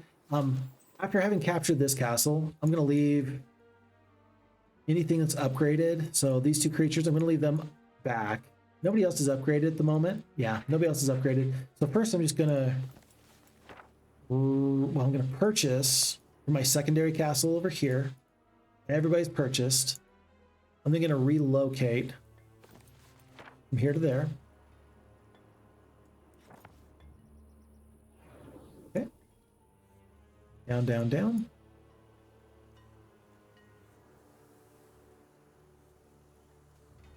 Perfect. For now, I think I could just leave everybody here. Yeah, probably not actually. I think it's time. We got plenty of alchemical dust. Our main castle, we are going to upgrade into the elite summoning creatures there. The way I understand it is that I've been told that I can upgrade forces when I relocate first thing in the morning. You can only relocate one time per day though. So hold on, let's do it like this. Let's get all these creatures. No. Let's relocate now. Here. So like here, can I upgrade? Yeah, I can. Holy cow. Oh my goodness. Oh no, but I can't actually upgrade from here. Wait, what if I do this? What if I put them here and then I upgrade them? Hey, now I can upgrade them. That's cool. So we got the Abyssal Executors, which have pure resistance, so they're immune to all magic. And they've got this Control Mind. Target loses all possible turns and passes. That's kind of nifty. Will of the Abyss, one more additional turn, and makes an enemy attack a random target. So Insanity, that's cool. Pure resistance, Area Strike. I like the Overseers for that. I think that this is really fun. Let's go with this Abyssal Overseer. So we have now interacted there. We're going to interact here, Witchers, and here. Loaded. Okay, cool. Oh, and then I made a mistake though. I needed to purchase all these forces, and I didn't, did I? Whoops, my bad. Yeah, we needed to purchase all these forces, and then and then we could use the spell. Because right now, even though we can only cast it one time a day, like we've already casted this one time per day. And so that way you prevent weird logistical anomalies. We have to wait one more day. Now we'll pull all these forces back in. Here, and there, and there. Cool. Alrighty, and all of a sudden we got a massive, unkillable, unstoppable fighting force. I think that we are ridiculously tough. I will just continue on south. I'm going to hope that we can finally find blue. They've got to be to the south, don't they? This has got to be their starting area. It looks like this has been cleared out. No, this looks like this hasn't been cleared out. Where the heck is blue? Blue, what are you doing? Wynn says, my favorite unit in Indie Heroes game is actually not the Ghost from 2, but the Pit Lords from 5, which have the skill, but it works like an alt here, so you can cheese stuff very easily. I mean, I like demon farming from Heroes 3. I like the idea of being able to have that late game strategy where you can just force the enemy's hand. I really do enjoy that. It's a strategy that takes a lot of time and effort. I think that Schism is going to be a lot of people's favorites because of the way they can play through that. But until you get there, it is just kind of what it is. Folks, what just happened? Did my computer crash? Did we notice that blue did not make any hero purchases? The enemy just stopped. We fought one castle fight just now. I was expecting there'd be like a lot of different fights, but this was the final fight? What? Maybe my computer is overheating and so the game just quit on me? Hold on, let's load this back up. Let's go Schism. Here, is this where we were at? Is this our autosave that we were just doing? 11:14, 1:50 p.m. Let's load this back up and let's see what this final fight is, because I think that kind of like what we saw with Orange, where they just stopped sending heroes out from that one castle, I think that Blue did the same thing. Are these numbers even acceptable for a late game army? No, this isn't even acceptable for a late game army. I wouldn't think. Orange just stopped too, didn't they? Yeah, they did. They did win. So I feel like there's something weird has happened here. I'm not too sure what it is, and I don't know the best way of describing it, but it seems that the AI has just sort of given up. They've just sort of rolled over and said, look, Phixfox, this is just a demo.